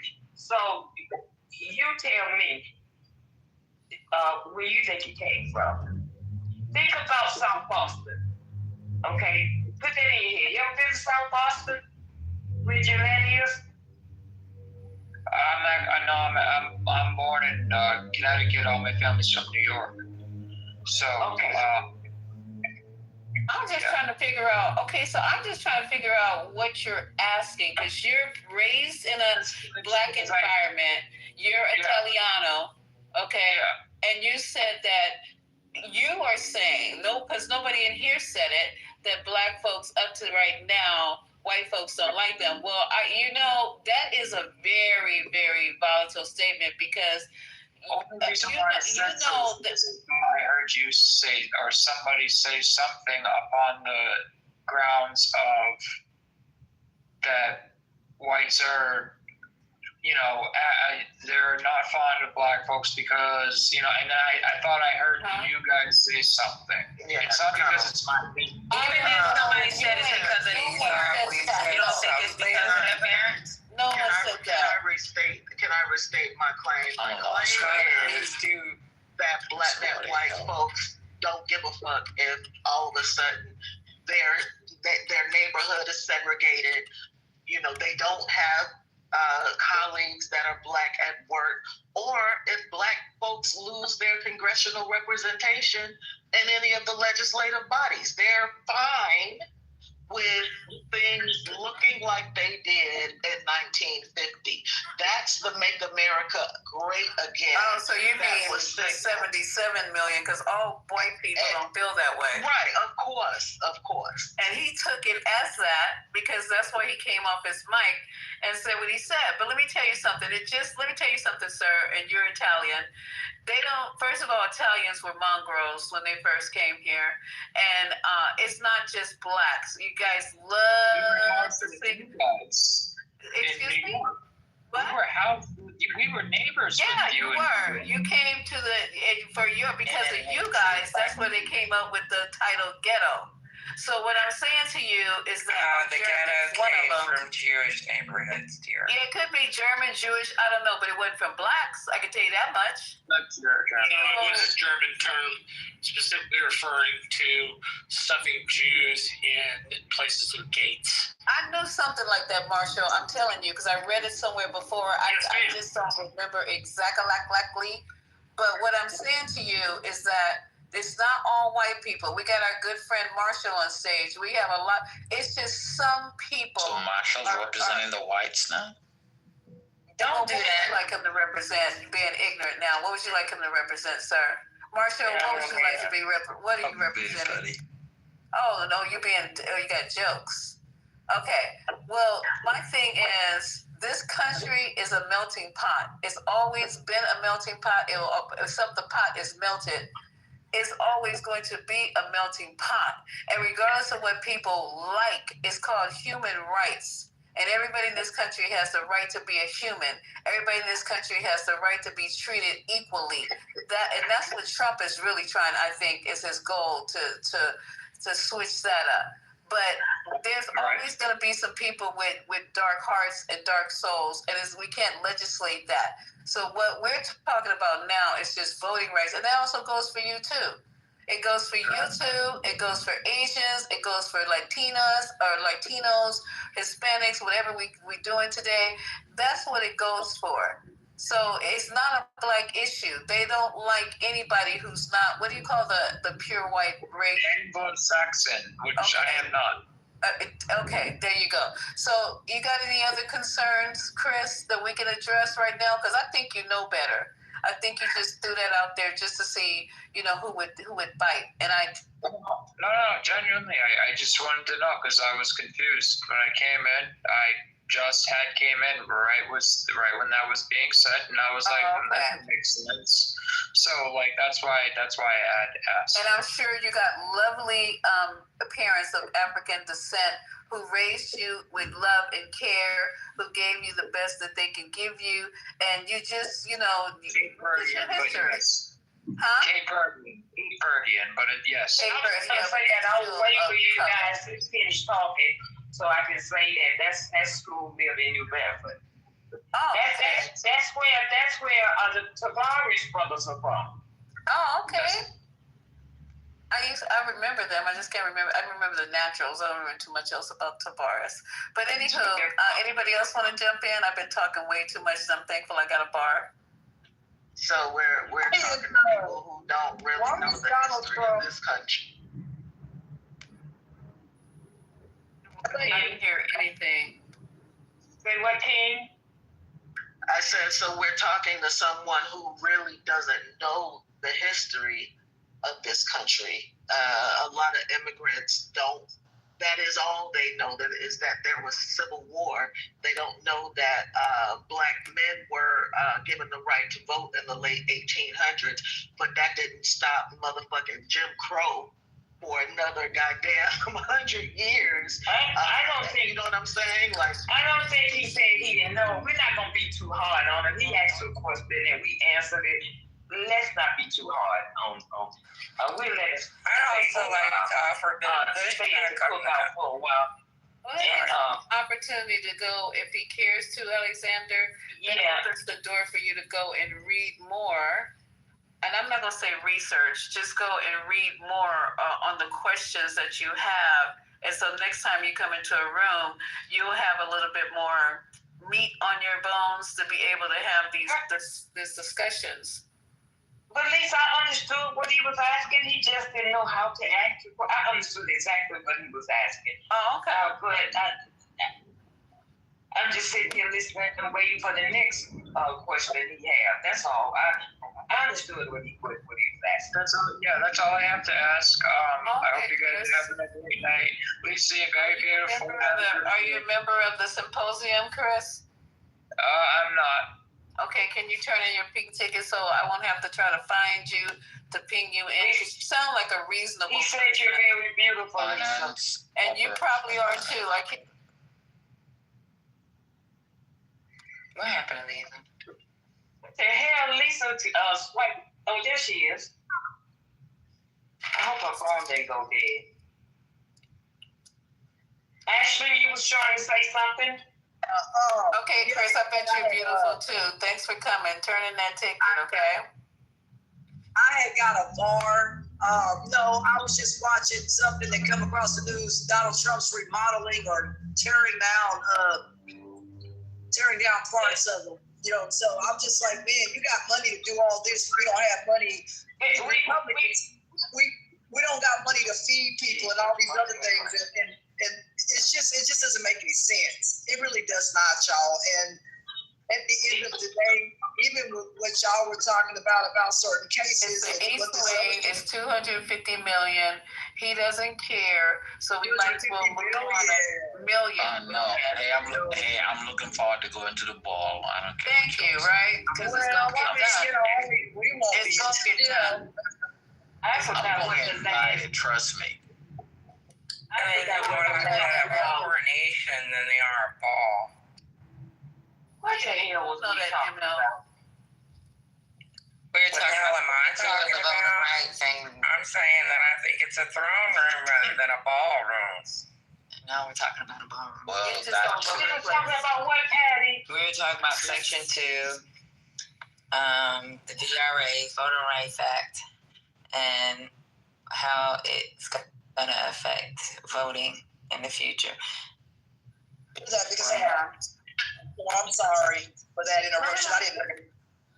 So you know what black people need to do? They need to move to and white rank in the neighborhoods. district.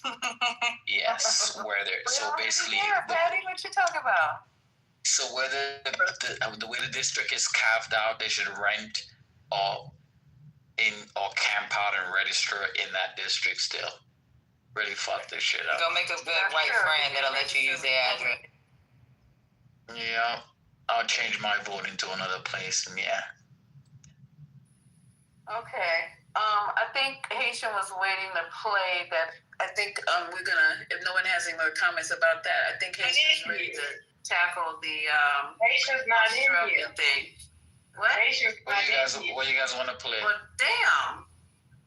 Okay, well, I guess we're not, because we were going to talk about the Australian president. That's what I wanted to hear, the actual clip of the exchange between President Trump and the Australian, because he said, you know, I know you don't like me, I don't like you, and I never will. He said that to the ambassador, though, not to the president. The ambassador. Okay, the Australian ambassador. He said that shit too. You know what's crazy about Australia? That's probably the one country that actually buys U.S. products.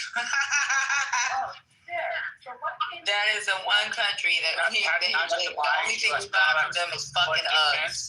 Like bases as well as the nuclear submarine tech. Like we have a huge joint military operation with the Australians. Yeah, I took part in that. Hey, here's the briefing. Okay, let me see. I can't play. It is 1 p.m. No, I'm playing it. Can you guys hear it? Not yet. No, I can't got hear your anything headphones on. aside from your voice. Are you using music mode, Emma? I'm using my Rodecaster. You gotta go up to the 3 dots on top and change it to music mode.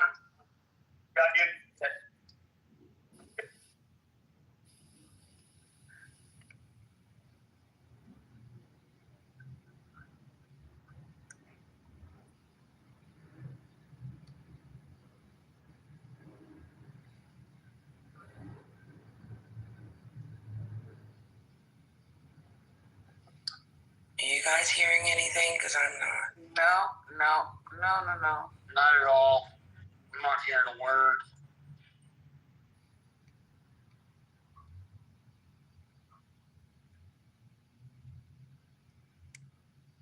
Does he know we can't hear it, though? I don't know. Okay. Well, we might have to. I don't know how to bring him back. Because I keep eating a bar. $1 billion rare earths deal. Our economic relationship is so important. The US has a great service with Australia, as you know, and we can continue to take what is every opportunity to improve the relationship even further and make it even stronger. And today's agreement on critical minerals and rare earths is just taking it to the next level. Today will be seen as a really significant day in our relationship. The AUKUS Defence Pact was also on the agenda as the US President gave his support for the submarine deal, claiming it's, quote, moving along rapidly. And now we're starting, we have it all set. With Anthony, we've worked on this long and hard, and we're starting that process right now. And I think it's really moving along very rapidly, very well. What's getting? Oh, no, they get it.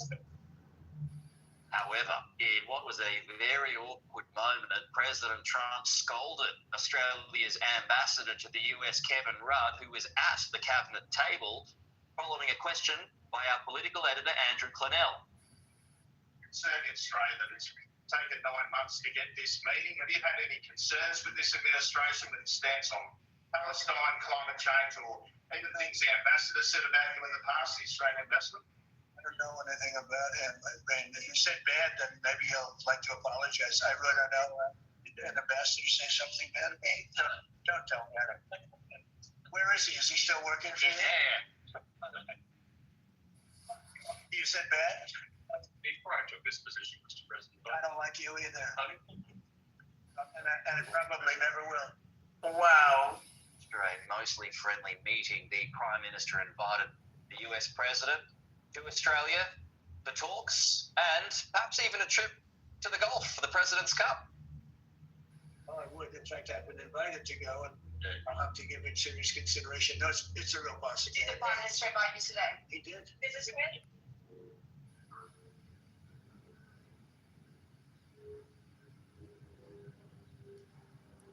That's your president. Wow. Does that sound real presidential, Monica? He just sounds the best. He's just the best. It's just, what are we become? He just was shitting on people yesterday in a jet plane, and then today he's telling us, a prime minister or whatever, this guy, ambassador, I don't like you, and I never. Come on, get some class. You can buy some class, right? No. Oh, hell no. I thought you could buy class. Money can't buy class. Money can't buy class. It can't buy, Mama. Because he is horrible. And he think all this is cute. Donald Trump thinks everybody's looking at him as this brilliant negotiator. He's so brilliant, quick tongue, and he's so strong. But we ain't even talked about Venezuela. We got so much to talk about. I'm sorry, I'm all over the place, but What a Caribbean either. Yeah, it's just disgusting what's going on. We're shut down, and this man is behaving like that. Has he even talked about the shutdown? Like, hey, people, I know you guys are suffering. It's a hard road, but I'm here. I'm working hard on making sure I get you back open so y'all can eat and have health care. Has he even said any of that as a president y'all love so much? Nope, he's too busy bouncing between Israel and Egypt. Lord. Where the madness? No, they didn't. Oh, child, the MAGAs have been magged out. Lisa, where are your MAGA people big today? Sharpie. Hey, Melanie, I deported them motherfuckers. A big Sharpie. You know what I'm saying? But, this is what I like to have a conversation at this point with them. I mean, Monica's very quiet. She's not up for it. But just to be having this conversation and sharpening my iron. Oh, she left too? See? Because what's really interesting, and this is why I do sometimes what I do, right? So I'm someplace, and the person who's caring for me, she knows, and I'm just like, hey, then eventually she heard you guys on Clubhouse because I have trying to get my service unnervous. So she goes, how do you feel about the politics today? Well, she's Caucasian, which is nothing wrong with that. And her name is a nice name. It reminds me of Jesus. And so she started talking today. I almost lost it. She started talking about, the Muslims and Dearborn, how they taken over. Ayala, what's the one in Dearborn from Dearborn? The Congresswoman. Talked about her, talking about how the immigrants get strongholds here, like the Indians. I was shocked. And I just sat there and just listened. I'm like, wow, you never know. Because all the whole time, it's just like, you did the best. Chummy, shaking hands, rubbing arms, giving a kiss on the cheek. My NURSE. Oh, the one I told you about. How are we supposed to be giving India a stronghold in America? What is she talking about? Talking about they come here and they set up. They keep winning spelling bees. Oh shit! It's the white people. It's crazy. Those H1B or HBV1 or whatever. HBV. Fuck, I don't know HPV. So vaccination. Yeah, it just shocks me. So you never know. And this is, Okay. Well, if you listen to Professor Sachs, what's her name again? God, she's a Jewish lady who teaches at Columbia. She's a doctor and a lawyer. She said the Indian students are too cocky and they think they're better than white people. So she thinks Trump should deport all of them. And she wasn't fired for saying that. She's tenured. See what I mean? And for y'all that didn't catch the name of that person, Nate, the lawyer, the attorney, she's trying to put that coon in your fucking ear. He's the same as Candace Owens, who else? The Tatums, and all those motherfuckers. That's exactly what that piece of shit is. Wow. You guys, That's why she casually mentioned the name in the video. they working their way down. Oh, yeah. All time. They're going to hit every limb on the way down, Mama. Wow. Okay, what else is up, y'all? What else we talking about here? So by air traffic, airport delays. Yeah, you can go ahead and hit that. That's it. Pretty much air traffic issues. A lot of delays. Doesn't look like it's gonna get better anytime soon. So if you flying, be prepared to deal with some bull. Yeah, my coworkers went to Portland this weekend for a conference, and they got rerouted twice due to turbulence. So guys, listen to this. The Indians thought they were close to white. For criticizing racism, but this is what they think of them. Saying that India on some level is a shithole. Amy Wax further said, I think there is just a tremendous amount of resentment and shame of non-Western people against Western people for Western people's outsized achievements and contributions.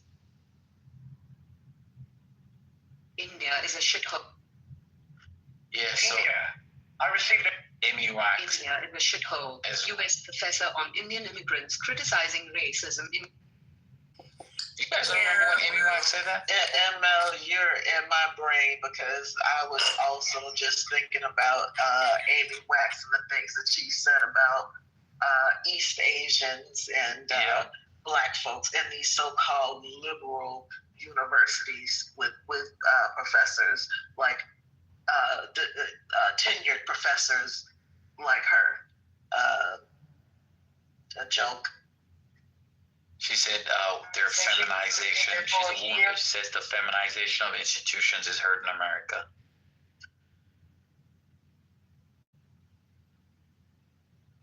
Get ready.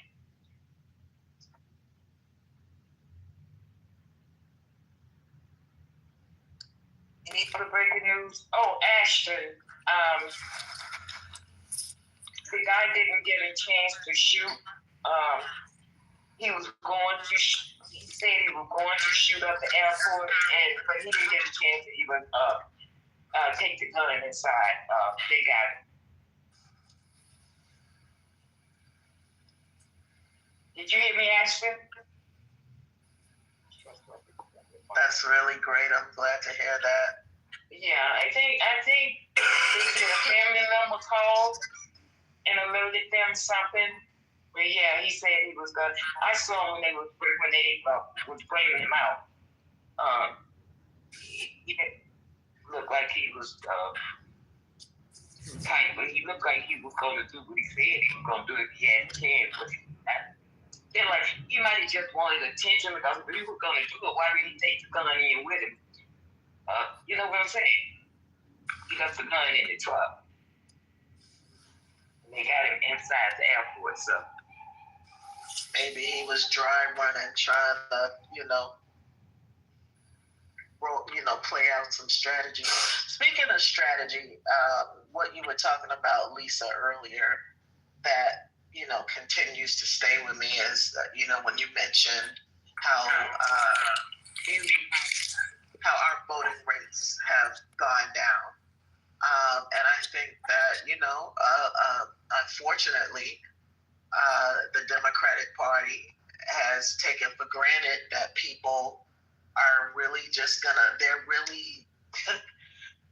it's like who in their right mind, and I would think this way too, right? who in their right mind would want this administration back in power, right?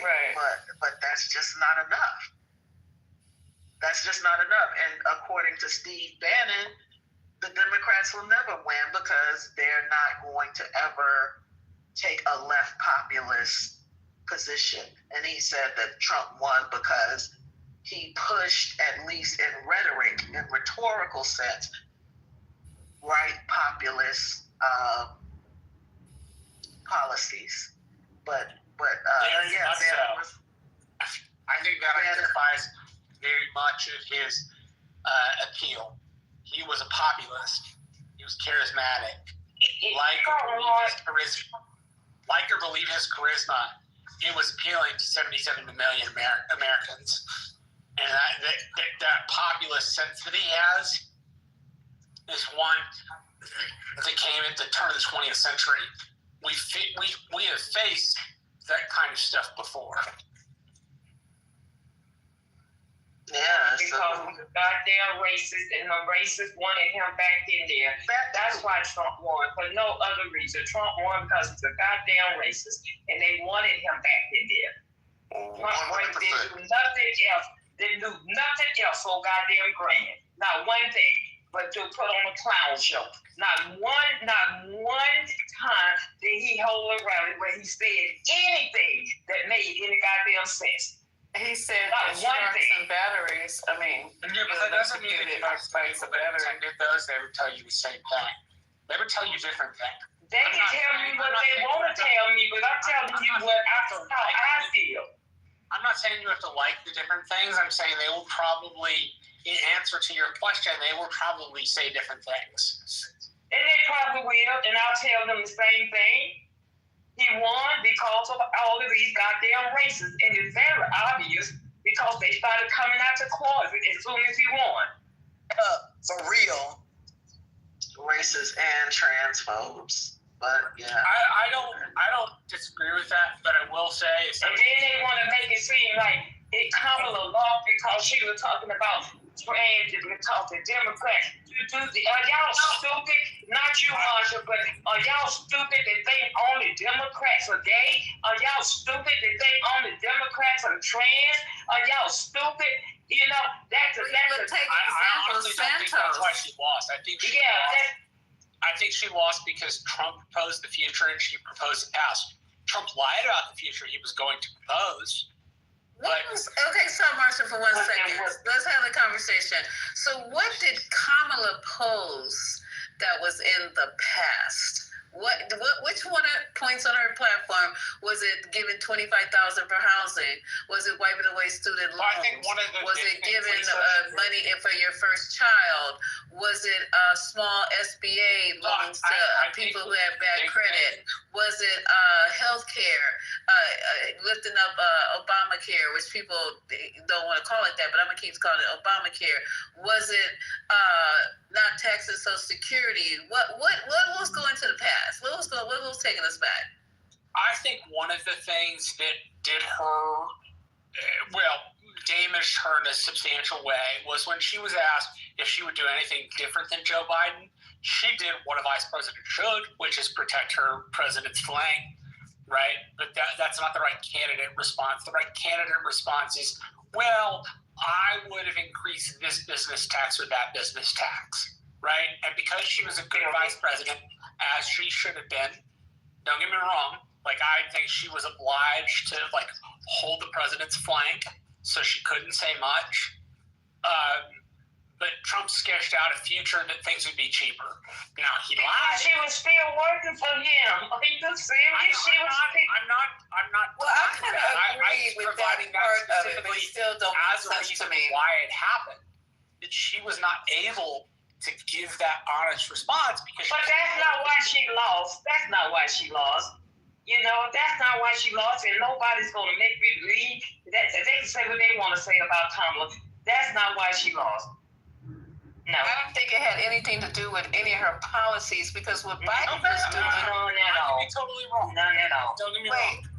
Marsha, we got to get to the Yankee Panky here. The Yankee Panky, all right. Let's get to the Yankee Panky because okay, let's talk about what's really going on now. Okay, it was all about marginalizing people that other people think don't need to be in any other position but downtrodden. They like the bootstrap story, but they hoping to God you don't have them boots. What's going on now with Vogt and Stephen Miller? Let's be honest. Project 2025. Now, a lot of these I better not say that. A lot of these people that voted for Trump knew nothing about Project 2025. But what they did know is like they hate Mexicans because they think Mexicans are stopping them from getting free dental work, from getting more money, more black with jobs, plants. Yeah, more night job at a dark factory. They think the dark factory means the light. Just all the things that they are not getting because of their honest to put in the work that Mexicans and other people are coming here getting free, that they're getting $10,000 worth of food stamps. Well, you ain't worried about that, bro, because you're working hard. You're a hard-working man. You 10,000. You mad because you didn't get the 10,000 on your card, and that wasn't even true. And we didn't fight back hard enough on shit like that. They're getting the health care. They're filling up our schools. They're starting to vote Democrat. Come to find out, the biggest voter for Trump was the Hispanic men. You know, the other part of that, which is something I think is really kind of critical, is like we don't want to have second-class citizenry. We answered that with the Civil Rights Act. Second-class citizenry is a bad idea. We shouldn't want the black people, and we shouldn't want the Hispanic folks. But they do. And that's not what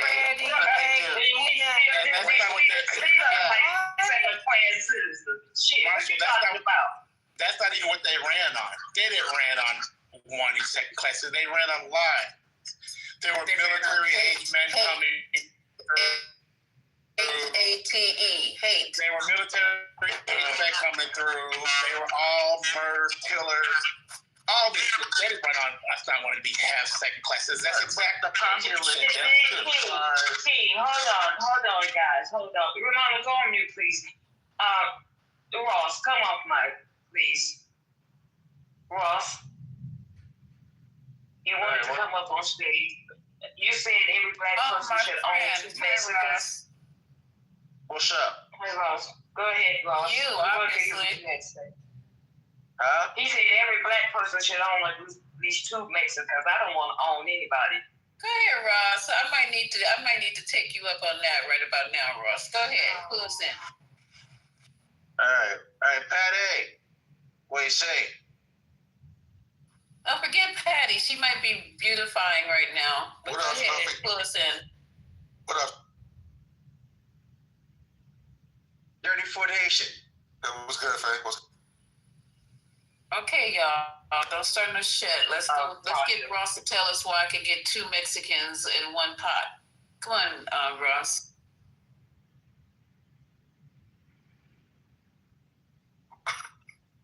He left. You remember he got 3 years. Next thing you know, somebody be owning 2 of us. Wait, so what was the I don't understand that though. Okay, so he said in the chat that every black person own 2 Mexicans? He said, I think every black person should own at least 2 Mexicans. He's trolling. He probably is. He probably is. And he came, but he left. He didn't want to answer that. Okay, let's go back with Marsha. We were having that conversation. Monica's back. Go ahead, Monica. You know what's crazy? Yeah. Oh, go ahead, Patty. I'm sorry. I'm scanning my sectors all night. When Kamala went on The View and said that she's not changing anything, she wasn't lying. So, like, what's the change, Patty? She wasn't changing anything that Biden was doing. Every one of those policies was already under the 2025 budget of the U.S. government. If you look up in the White House archives, remember when I posted it in your room a long time ago? I kept posting it in your chat, and it was about the archive, what his proposals were. All those proposals came from Biden. You put in 25,000, you're going to see it under Biden. You look at the child tax credits. The reason why she was able to come up with that 98-page what her priorities were, that all came out of what they were already working on. So she knew the numbers because they already have the numbers out in the proposal. Matter of fact, I'm going to Google it real quick, and I want y'all to use that as a fucking reference. If you put in 25,000, you're going to find it. If you put the 3,600, you're going to find that. You put the 6,000, you're going to find that too. All that shit was Biden's proposals. That's why but when she wrote in her book, she should have veered from that. No, she shouldn't have. That was the truth. She just needed to explain it. But that's the populism part, Patty. So, like with Trump, he said that he was doing all of that. I'm doing all of this for you. You know, he got so many black people because he told them that he was protecting black jobs. Now, we knew he was full. We knew he was full of shit. Right? But what was she supposed to do? What was she supposed to do? Lie to? I think that outside of his budget proposals, people were like to say, I'm going to give, $1.3 billion to Israel for the war. People didn't like that. People didn't like that. That was another thing that they said about Trump. He's gonna end the conflict, and we don't have to send our, tax dollars to Israel and all of this. But he never said that. And everybody knew his relationship with Bibi. Nobody gave a fuck about that. He said that if he was president, the conflict would have never started. No, he said he'll be able to end it. Right. He did say it would have never started. The one with Putin and what's his name would have never started. Exactly. That's the one he said would have never started. But people wanted to hear that. Yeah, but the thing about it, I'm going to still go back to the fact that the man won because these racist people wanted him in there.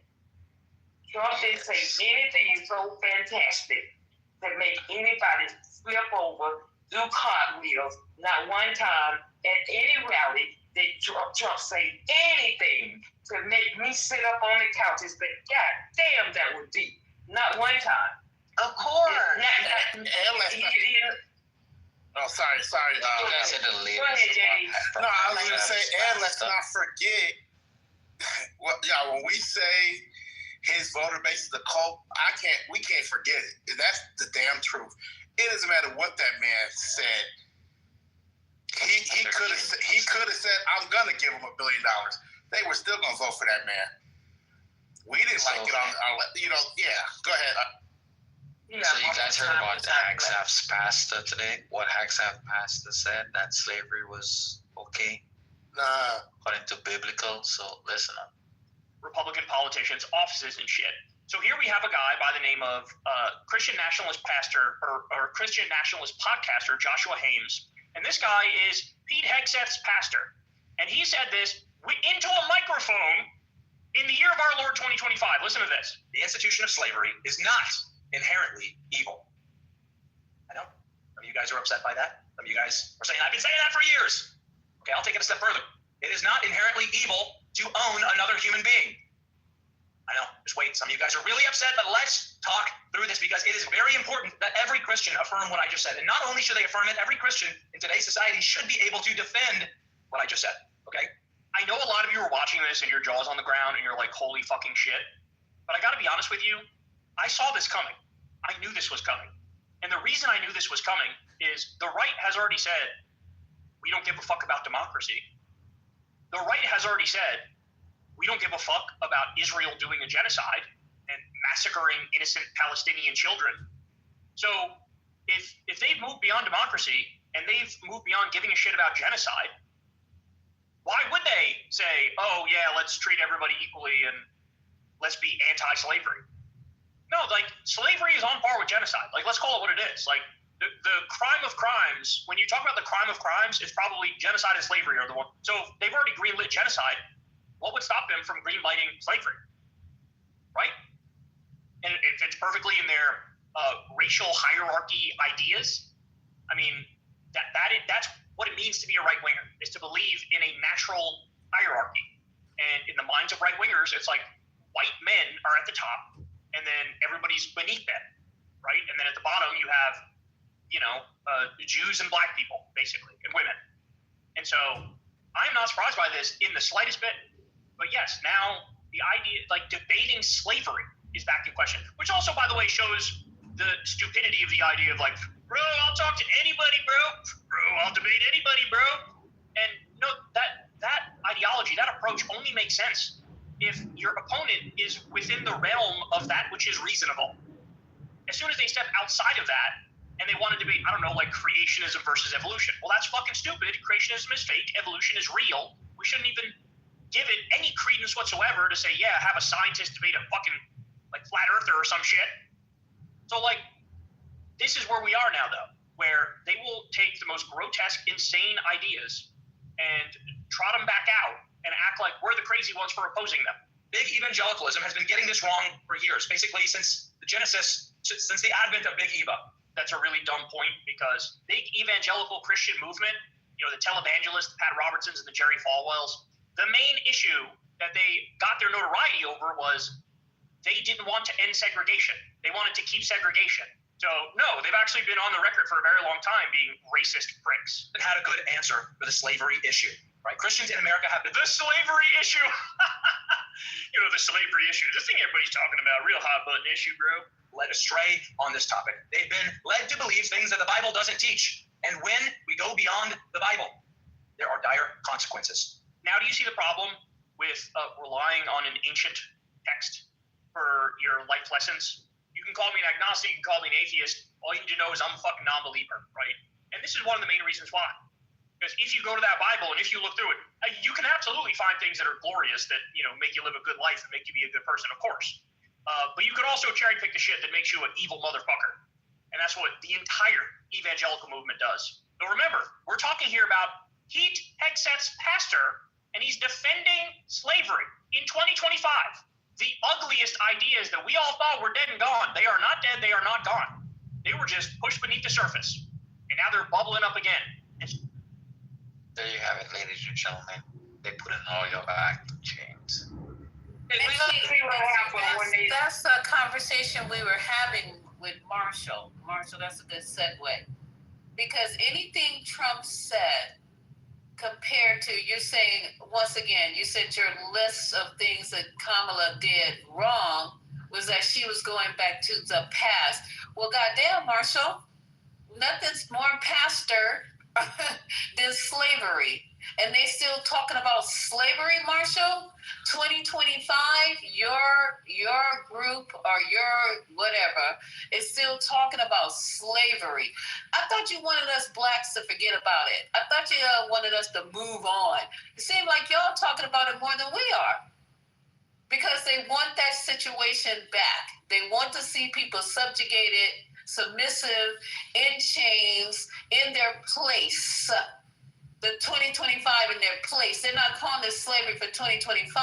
It's just in their place. And getting rid of that DEI that helped you guys crawl up. Getting rid of that affirmative action that gave you a little lift, even though we really didn't need it. Because y'all be honest with yourself. Black people in them little schoolhouses they had with one teacher, one room, they were excelling. There were people at Harvard. When Harvard was Harvard, first opened, there were black doctors graduating from there. And there wasn't no affirmative action or DEI. How do you explain that? But being the nation that we're supposed to be, they were looking at all the inequities of how you start at a negative, at a place of negative. And they were just trying to make you start at a place of equal, not even positive, equal, right? So here we are in 2025 trying to deal with the Republicans who want to take me back, dear, to the place where okay, come on, y'all. That's what's going on. And a lot of black people don't even see that. So we stop voting. We think we made it. Voting don't work. the system is rigged. All this stuff they got you to believe. So we're voting at 43%. What was it, 43%? I think it was 43, 45%. Was it 43? Well, we were voting at 85. Okay, Marshall, I'm sorry if I'm scaring you away, but let's continue. Lucy, you didn't scare me away. No, no one's talking to you right now, Infinity. No one's talking to you. Don't get yourself knocked off the stage. Listen, feel the room, see where we're going. Okay, go ahead. I think more what I meant was he sold a positive economic picture. She sold a status quo economic picture. And the election that comes at it for me is the 08 election. McCain sold himself as a third term of Bush. Obama sold him as something new that would be able to get the economy going and get us employed, particularly in the wake of the financial collapse. And that kind of attitude was not one she necessarily had. Now, I'm handicapping her performance with being the vice president and outwardly saying, hey, I don't think she could have said anything else. Right? I don't think she. Well, the point is, like, I don't think she could go against the president. Number one, that's a bad idea in politics. Number two, it's disloyal. Number three, if you ever hope to have a chance some other day, you support the guy in the chair, basically. And so I can't fault her for that. I can say that I think ended up being one of her detriments in the campaign. About the video that we just heard. She wasn't talking about Kamala. She was asking you about the slavery. No, I was asking about Kamala. I was asking about. I thought you was asking him about what the guy was just talking about. No, I was putting that in as a reference. And Iphany, I am dramatic, babe. So love it or leave it. And most people love it, but you can leave it. We're going to stay dramatic. Like, we're not going back from right. Lisa, I love it. You're going to stay you, Infinity. You're going to stay who you are. Stay black, Infinity. There you go. How about Did somebody say my name? Fantastic. Nobody said what is it? Fantastic. Lisa, did somebody say my name, Lisa? And you need to be talking to your counterpart, Infinity, Manfinity. All you Finity. Who is Infinity? Who's Infinity? Where they at? Turn your volume down a bit, babe. He's in the Because chat being sarcastic as hell. If you keep yelling. Oh, come on, you guys, let's go. Somebody erased it. Don't erase the chat. There's nobody in the chat. No, I don't see nobody in the chat. No, it's there. It's still there. It's about Dad's comment. Is Marshall going to answer Lisa's question? Because after he answers, I'd like him to speak. Oh, I'm sorry. I've been waiting. Okay. Is he going to No, be able it's to gone. speak to the video? It's gone. Somebody erased it. Sorry. Don't do that, everybody. It is definitely gone. What is gone? I'm going up 37 days ago. What did they erase? It's Infinity. It ain't got nothing to do with Infinity. It's not Infinity. I commented. You need to stop acting like you're 5. Lisa, I commented that Agent. Hold on, Infinity. I commented that Agent, and then right above Agent, it's still there. Yeah, I'm looking at it. Okay, if you guys say it's there, it's there. Listen. Well, I don't know why me and Lisa can't see it, but listen, this is the way this is gonna go.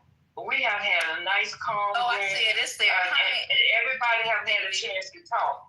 But man, Finity, I swear to God, you're not gonna come up here with that screaming in our ears. Man, please don't come up here with that. We're not in the mood for that shit tonight. Please talk like you got something. She keeps saying Infinity. It ain't Infinity. It's Infinity. We're talking about Manfinity now. Shut up. You said that. You set the bed with a warm glass of milk. God damn. They were talking about somebody else. Thank you. Okay. My name up to people. They were talking about Monica wanted to know. Monica wanted to know if that guy was named Joshua Haynes that was talking on that video. Yes, he was. Yes. Yes, Monica. She listens to his podcast. So here's another clip from. He spent Trump and the MAGA putting us in chains. Damn. That's what they want to do. Y'all think they're playing? Do you guys listen to the radicalization of the young GOP people? Those are not old people. Yeah, we heard your text. Those are young people. Yeah, they don't know it, ML. Those are people in their 20s saying, they don't know it. Take this shit back. They don't even know that the big, beautiful bill is Project 25. That's how stupid they are. Oh, no. Oh, here he comes. They come in here every day telling us what they don't know. Every day it's I didn't know that. I don't know anything about that. They don't never know shit about nothing. We have conversations with those people. We said, okay, if Trump is such a genius, he would have realized that the Chinese had already built a port in South America. Wait, hold up, you guys. Because the Chinese realized. Hold up, ML. We were having this conversation with Marshall. Marshall, are you done responding to me as far as our conversation we were having? If so, we can move on. Yes, ma'am, we can move on. That's okay. Okay. So anybody else want to have that conversation? I do. Before I go on stage. Okay, go ahead. Miss Lisa, I'm sorry, I've been waiting. There's 3 simple reasons. And everybody in this room mostly knows them, but I'm going to lay it out if you don't know. There are 3 simple reasons why Kamala Harris did not win the selection. 1, duh, she's a woman. 2, she's too black. 3, she wasn't black enough. Excuse me, I wasn't done. She was either too black or not black enough. You can't be close. Did you not hear the conversations that were going on in this room? The whole time she was campaigning, where people were saying, she's not black, and other people were saying, she's too black. She this, she that. It was a constant fight between people. So those are the 3 reasons that I believe that she did not win this presidency. I can give you one reason why she didn't win. What's that?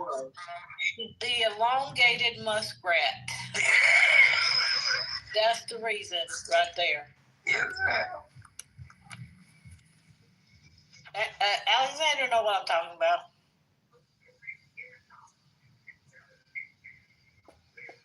I just think, if you want to like put it down, that's what I would say that it would be, considering all the conversations that were going on during the campaign about this campaign. He sat and told us that Elon know what to do with these machines, and you won't have to vote again. Oh, I know.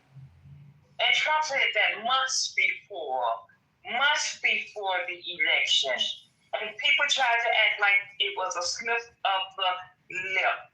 Trump She said lost that because black people don't know how to stick together. That's why she lost. That's exactly, and because they wanted that man back in there, the racist people wanted that, and just like they want him to not leave. Would you believe the amount of people that want him to stay president? That's why people are saying no king, because he's saying he's not going to leave. You know the people that don't want him to leave? Are you 2028. 2028. He already tore off the East Wing. Hey, but that's the man tearing up the goddamn White House. Before he goes, his days are numbered.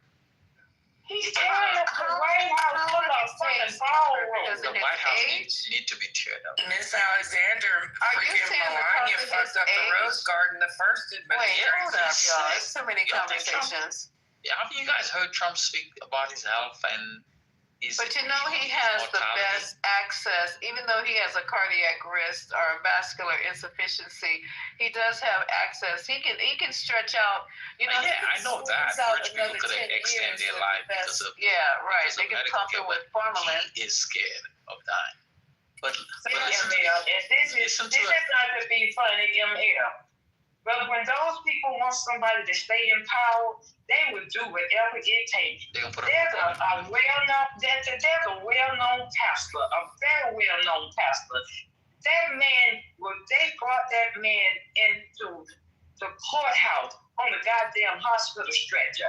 Okay, they had to shut down the courthouse because all the church, he had a mega church, and where's she at? Patty know who I'm talking about. And she lead Patty. Earl Park. That had that big church up the Harvestville, Tabernacle Harvestville, and Western Chapel. Yes. That on Flatshore Parkway. They brought him into the courthouse on stretcher, okay? Because they wanted that man. They refused to give up on that man because that's how much power he had. And y'all can think there's something wrong with that man if you want to. If they have to prop his ass up, they gonna do just that. And you know what's even worse? You know what's even worse than that? Can you hear me? What's even worse than, hey y'all, what's even worse is the Constitution says he can only serve one more term, and they don't care what the Constitution says. That's what the bad part is. Like, now we're going to just skip over the Constitution to keep him in office. Well, Obama 2028. It should just be over because the Constitution says he can't run again, but it doesn't matter now.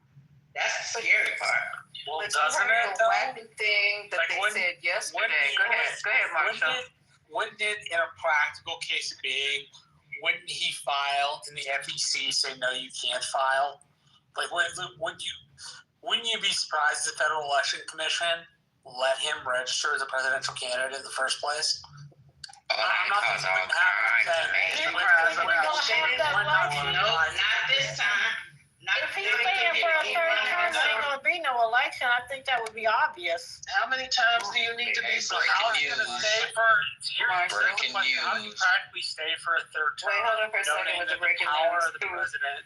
The Blue Jays are in the Blue Jays are in the World Series. They let the Canadians. Oh my God! Can you stop right now? Marshall, did you get the email? Yeah, I'm messing with my ADHD. No, but I'll check my email right now. It's just everywhere because everybody got an opinion, and I'm so happy about one bar. But can I ask you a question, Marshall? You didn't get the email because yesterday they were in here saying that this is the plan, Marshall. Let me whisper it because I don't know how I got the intel, but they were saying that J.D. Vance is going to run. And then J.D. Vance is going to surely be elected. And then what he's going to do is stone and appoint Trump the vice. Wait. Trump is on his ticket. I don't know how to say it. Vice President. Trump is on his. Hold on. Trump is on the ticket with J.D. Vance. I don't know how that works. Then as VP. So when Shirley Vance gets elected, then Vance steps down. And then Trump was once again president. This is what Amari and Mike P said yesterday. You didn't get your you didn't get the letterhead? As soon as you said Omari, I The stopped. 12th Amendment to the United States Constitution forbids just that sort of behavior. It says that any person to be president has to be eligible. If you serve 2 terms, you're no longer eligible. And you have to be eligible to serve as president to be eligible to serve as vice president. So Donald Trump could never serve as president ever again legally. Now, if we have some extra legal thing, then yeah, you wind up with Donald Trump as the next dude. But my point was, if you followed the rules and yes, which I realize that's an iffy thing that I'm saying. But if we follow the way elections are supposed to function, which we have for the last year and a half or 2 years, then that would lend to us that a third term is probably not very likely. And that if he tried for a third term, he would be run out. Which, believe it or not, actually, where that saying came from, they picked up a rail and they put a dude on it and they ran the guy out of town. No joke. I'm being completely serious. That's where the saying came from. Marshall, is the fact that the 15th Amendment was ignored for a century, does that count in your calculus about people's reaction to breaking, ignoring what the Constitution says and doing what the fuck they want to do? Do you factor that in? I do factor in periods of ignoring amendments, yes. I was just maybe hoping we would do something different this time. Well, as it relates to surprise, I don't know why anyone should be surprised at this point because he's been fucking telling us what the fuck he was gonna do the whole way. Like, nothing that he has done so far is a surprise. It was written about in Project 2025.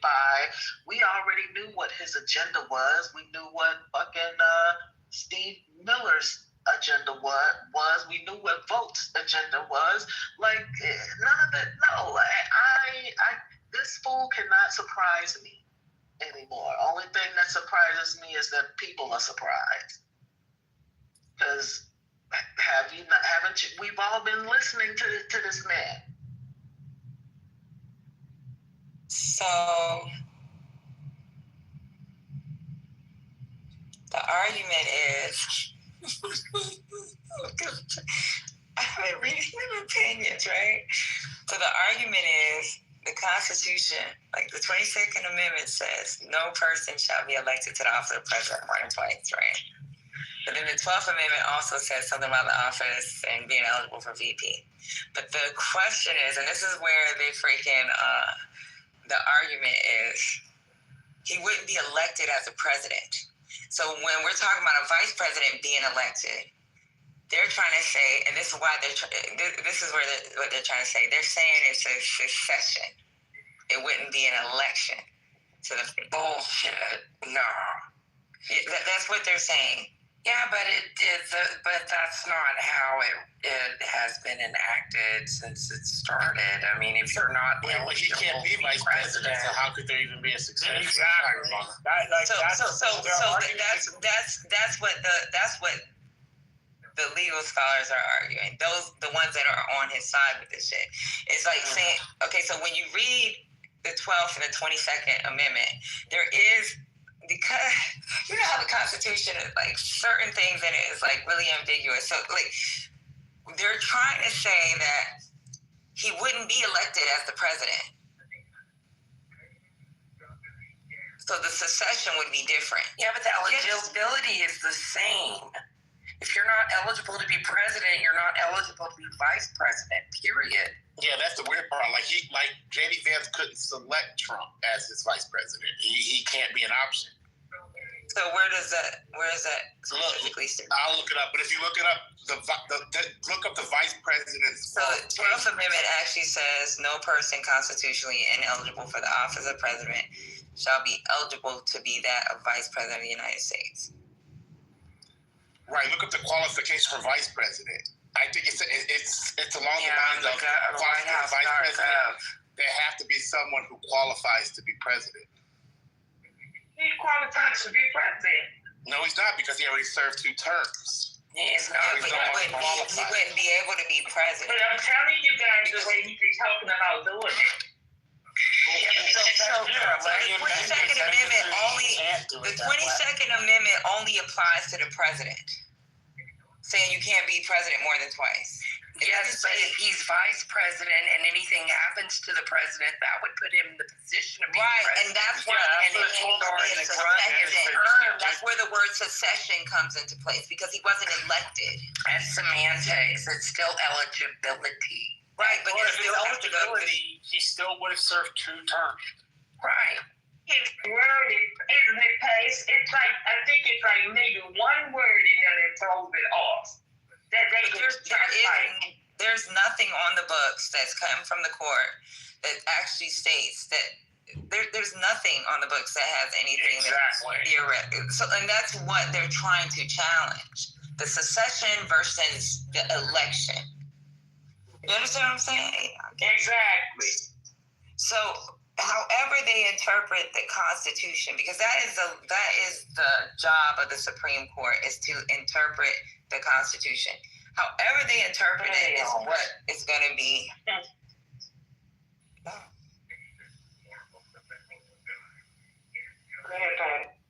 But that's going to be the law.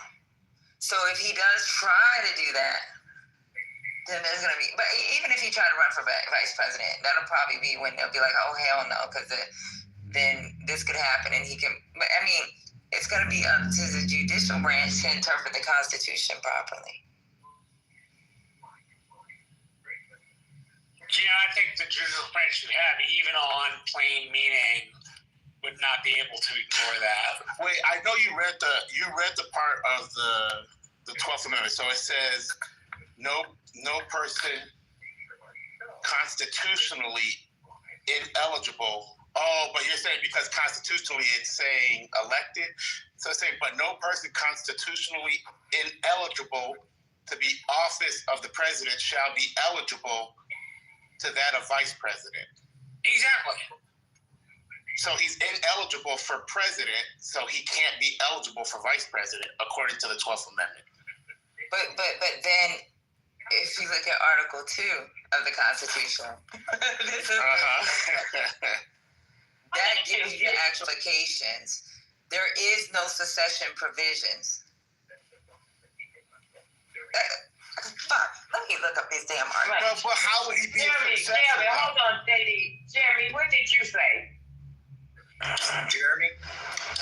Yes. I said that the SCOTUS is gonna allow it, and then Obama is gonna run as VP under the Democratic ticket.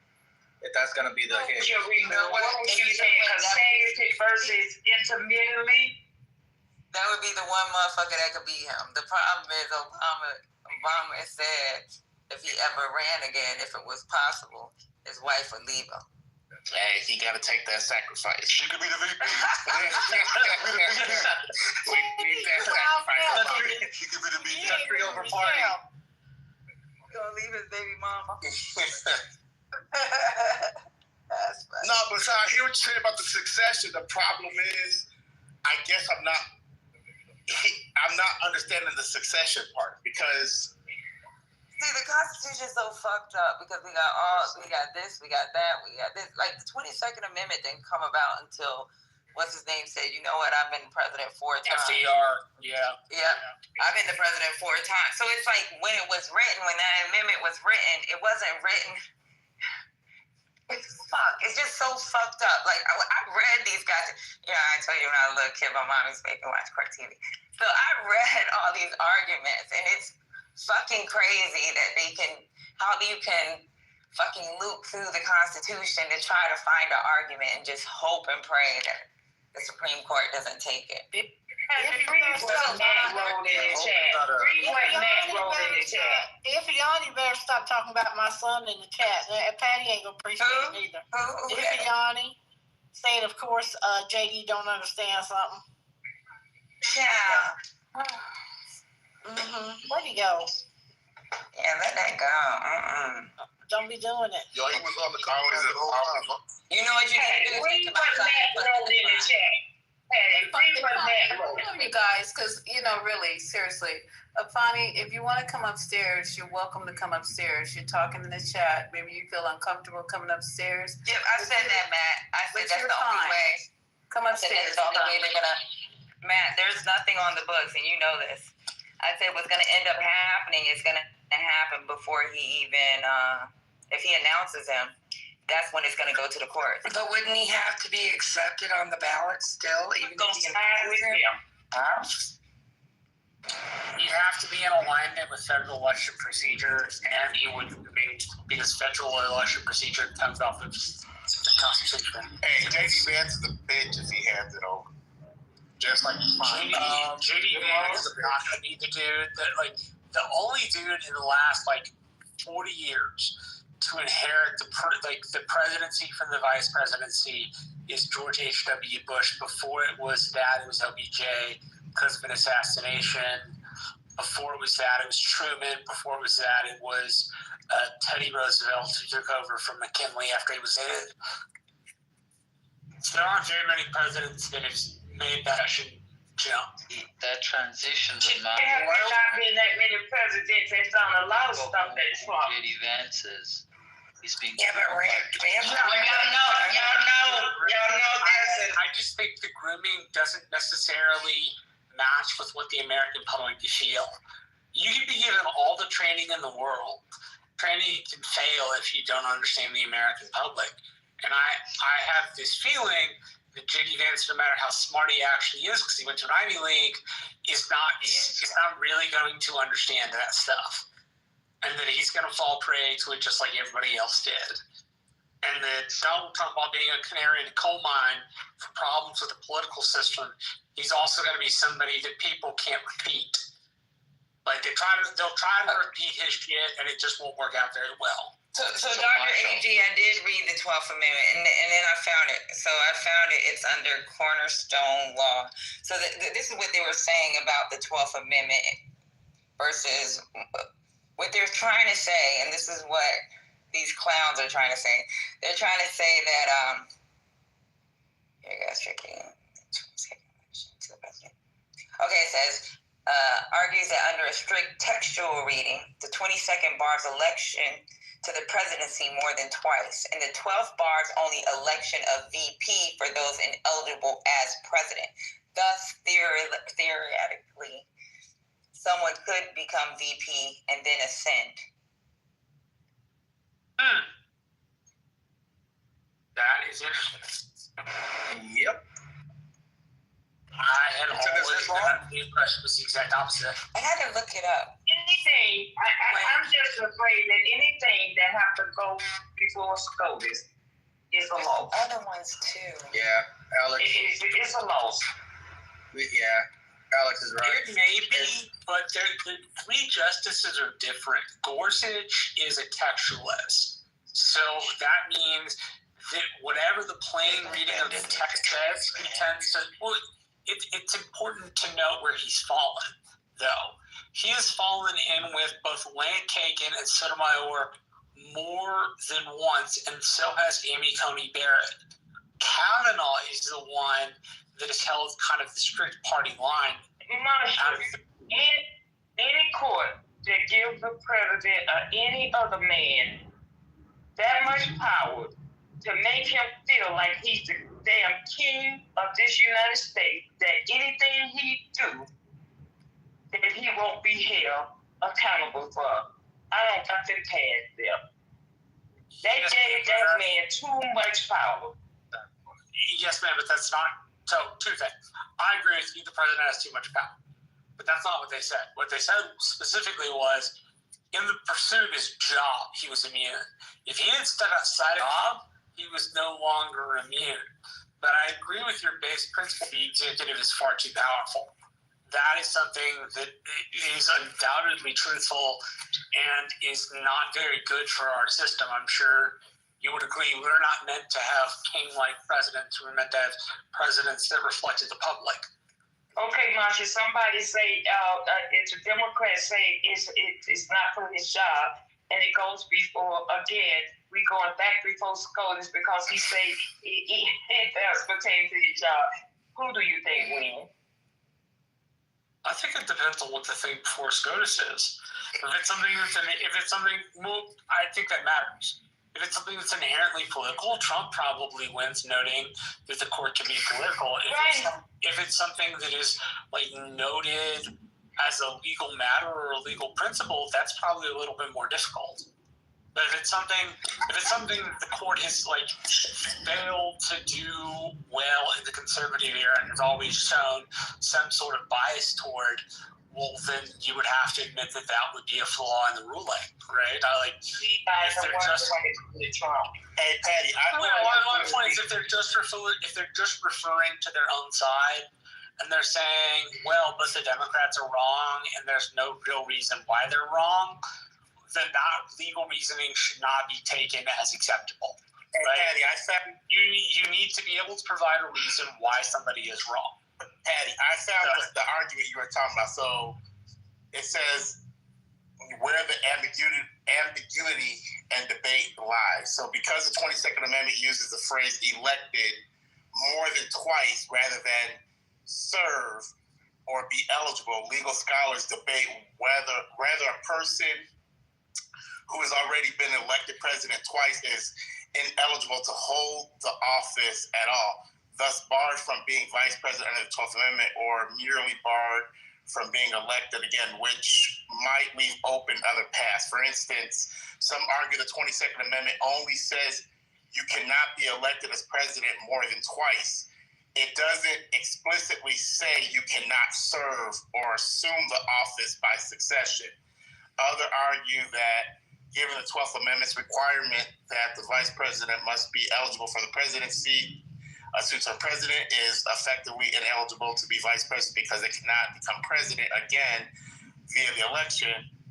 As the Congressional Research Service notes, whether a two-term president could be elected or appointed vice president depends upon the meaning of the 12th Amendment. So even though the argument exists, there's no judicial decision that has definitively settled the scenario.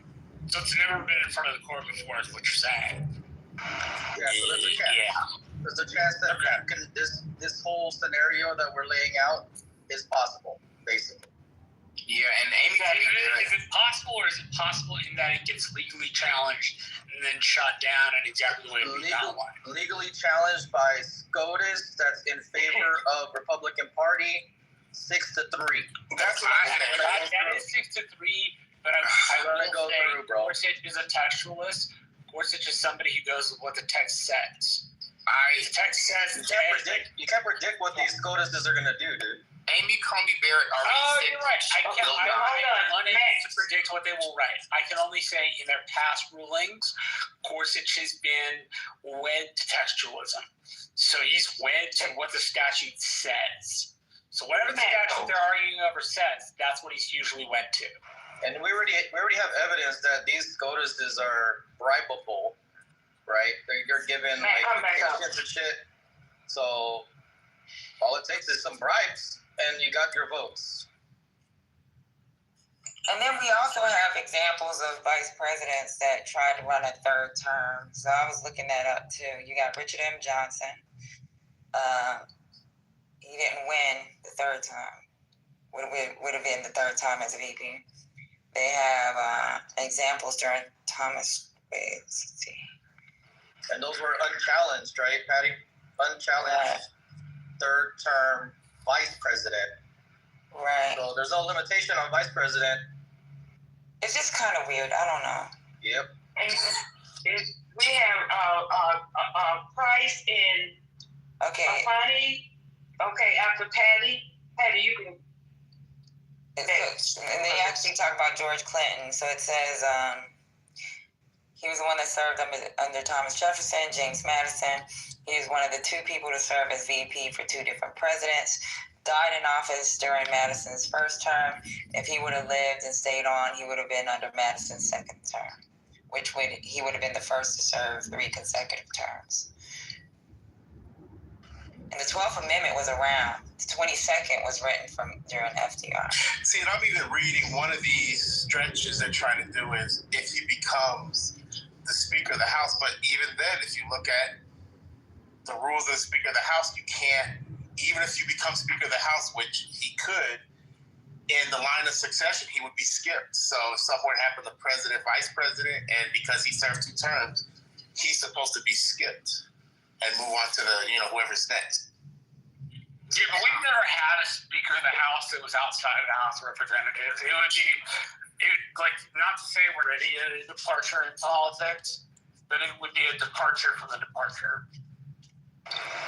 Here's what the Democrats are supposed to do. They're supposed to plan worst case scenario. If this shit goes through, what the fuck are you gonna do? Like, who's gonna run against a Vance president, Trump vice president ticket? So that's what they're looking at is, and if that's the case, they got to get ahead of it and ramp these motherfuckers up and get their face out there and make them a legit candidate.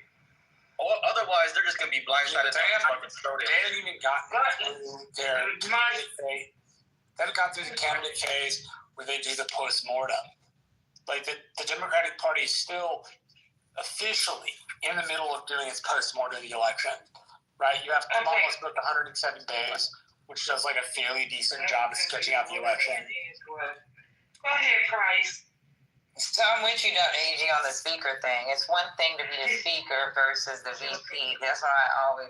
But when they started talking about this VP thing, it's like there's so many opinions out there that actually talks around the cops. Wait, that's what I said though. He can be Speaker of the House. There's nothing stopping him from becoming, but he can't be president. So if something happened to President, Vice President, they would skip him in the line of succession because he already served 2 terms. That's the way it's supposed to. That's the way it's right. But then that's why I was saying that then there's these scholars that are saying, well, there's the possibility he could, but then it would be challenged. Run for VP. Because it would be looked at as a secession. It's just weird. I don't know. At this point, the only thing that I do know that he can do is be the Speaker of the House. That shit would be challenged. People would challenge that shit if he did. And it is for the Supreme Court to make that decision. Yeah, I don't think he wants Speaker anyway. We already see they setting up for something. They setting up something. We see that. You know what I'm saying? How cool is that? Vice Cobb, did you want to speak? Hey, I'm just listening. I mean, I've been typing in the chat. I mean, you know, you guys are going off on this whole thing about the amendment, which I'm trying to follow. But I also feel, I just want to say, you know, the whole thing about the troops, this is a move towards authoritarian, open martial law or dictatorship. He is against the Insurrection Act, okay? And the Supreme Court's going to do it. And the other thing I just want to comment on is birthright citizenship. They're going to gut birthright citizenship, and in my opinion, it's going to be the end of the American quote-unquote experiment. Wait, how are they going to gut birthright citizenship when it says what it says? Like, you would have to make it up to end birthright citizenship, literally. They would have to abolish the 14th Amendment. They're going to abolish it in names. What they're going to do How do you get to such a Hey, let him finish. What they're going to do is they're going to say, like all these right-wing talking points, it only applies to the Negro Americans, the Black Americans, people like me, whose ancestors were here before 1865, and presumably can prove that you were enslaved, your ancestors were enslaved on some plantation or whatnot. Otherwise, birthright citizenship's not going to apply to you. Doesn't mean they're going to immediately start rounding up everybody and their mommy, but it does mean they're going to set up the basis for a limited citizenship, which, hey, guess what, Black people? We get to be part of it as long as you actually have the paperwork and documentation. Don't be from some plantation that didn't have your paperwork, because you might be out of luck. You could be a Haitian.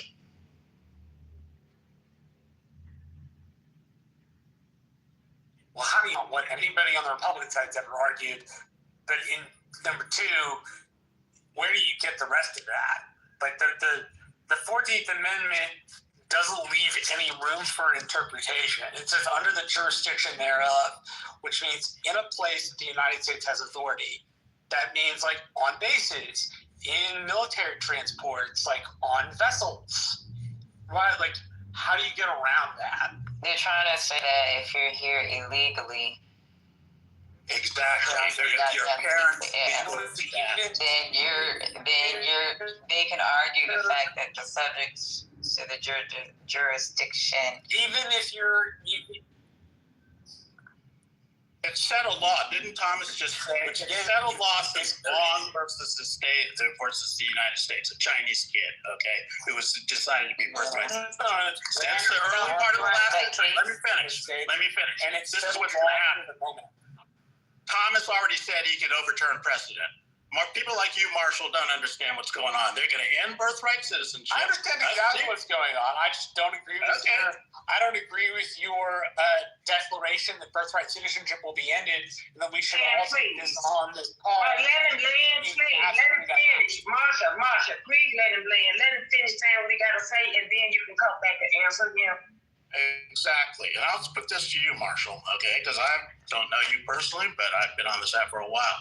If you people, you conservatives, and other people who actually claim to believe in the Constitution do not stand up for the full implementation of the right citizenship in this country and its continuance into the foreseeable future, you are participating in the destruction of the Republic as we know it in modern times. We are going back to the I didn't say. Okay, I'm asking you. Let me finish. What I'm saying is that this is a crucial aspect of the imposition opposition of the Trumpian fascist regime. And to the extent that people, broadly speaking, whether conservative, liberal, leftist, Marxist, or right of center, Liz Cheney fans understand that this is a critical juncture of American history. And birthright citizenship is precisely the linchpin of this republic. And if we don't defend it, this republic is going to go down in flame. Yeah, my point is the birthright citizenship doesn't leave open room for interpretation. It says those here under the jurisdiction thereof of the United States are citizens. That's plain. Do you believe that includes illegals? Do you, Mark, believe that includes illegals? You're not listening to the conversation. The only thing that we're bringing up is what the arguments are against it. Nobody here is agreeing with that shit. So all we're doing is what the arguments are, what certain legal scholars have said. That's it. Okay, so right now there's no Trumplicans who want to step up and try to defend scuttling birthright citizenship. Nobody on this stage is a Trumplican. I don't know what a Trumplican is, but a Trump supporter, a Trump partisan. Yeah, I get it. I get where you're going. Okay. So, we were talking about the arguments that some of these legal scholars are having to support what Trump is trying to do. That's it. And my whole thing is that people have legal scholarship, right, about why if you escape to the north, you are no longer free, right? The fugitive slave act. All I'm trying to point out is we're just putting it out there so people understand what they're trying to argue and they're using as an argument. That's it. I think I agree, but I think I would push back just a teensy bit and say that it won't go as retroactively, sir. I know it sounds frightening, but I don't think it will go back that far. I think from what he's been saying in his rallies and things that he would go back to DACA and try to mess with that and forward, have no more birthright citizenship. But I don't think that people, I honestly don't think people would go for that whole, we got to go back to your roots to find out if you have birthright citizenship. Is it problematic or not going forward? It's problematic all the way around. It's horrendous. But I don't think he will go back that far. I think he will go back to where he feels like he won't get as much pushback. And right now, that's the Latino population and immigration, his whole platform. So that's what I think, though. It's just an opinion. I'm sorry. You live where I live, April. People are like barely happy that the tenor and number of folks we have is down. They're unhappy at the way the administration has done the job, right? So they don't like the maskless stuff, but they like the fact that we don't have 40,000 people in a week or 60,000 people in a week, right, to chew up resources for the county. So that's something that's real popular at the moment, right? But the administration is unpopular in its enforcement. Which I think it should be unpopular. If you're rolling around in vans, maskless without badges, right, that's intimidation. That's not regular immigration enforcement. And intimidation is not what we need to do when enforcing our law. If we're going to take people here who are not here legally and send them back to their country of origin, we can do that, but we don't need to do that by scaring the living shit out of people. So may I ask a question? Does anybody remember the concern about Biden's age and he was too old to be president? Why aren't we having that conversation about Donald Trump? Is his age not a factor? I don't hear anyone talking about his age or the fact that I believe that if the Democrats would move like MAGA, they should be knocking down the doctor's door to get his physical, because I believe in his medical records would disqualify him. The man is sick, mentally, and I believe there's some physical issues going on. But we don't even have a real medical report on him. And I believe that in itself, I truly do believe that in itself could disqualify him. He's not healthy, but he's also old.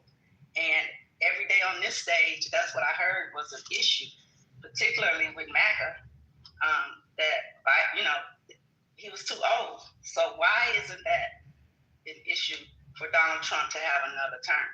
That should be at the top of the list. I land. Because Donald Trump is a big fat, he's a yeller, he's a liar. Okay, he gets up, and I'm not trying to be funny. Maybe I am. And he takes, because when you're that age, you know, they drink the coffee, and he's of age. That's just what it is. He might be getting a little extra something. He talks loud. He's ignorant.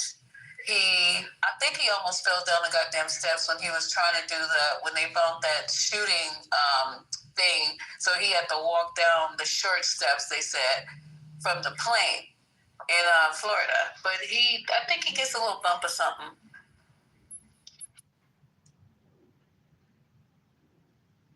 Yeah, I guess I'm just pointing out the double standard is just it's very broad, and I think it's kind of crazy.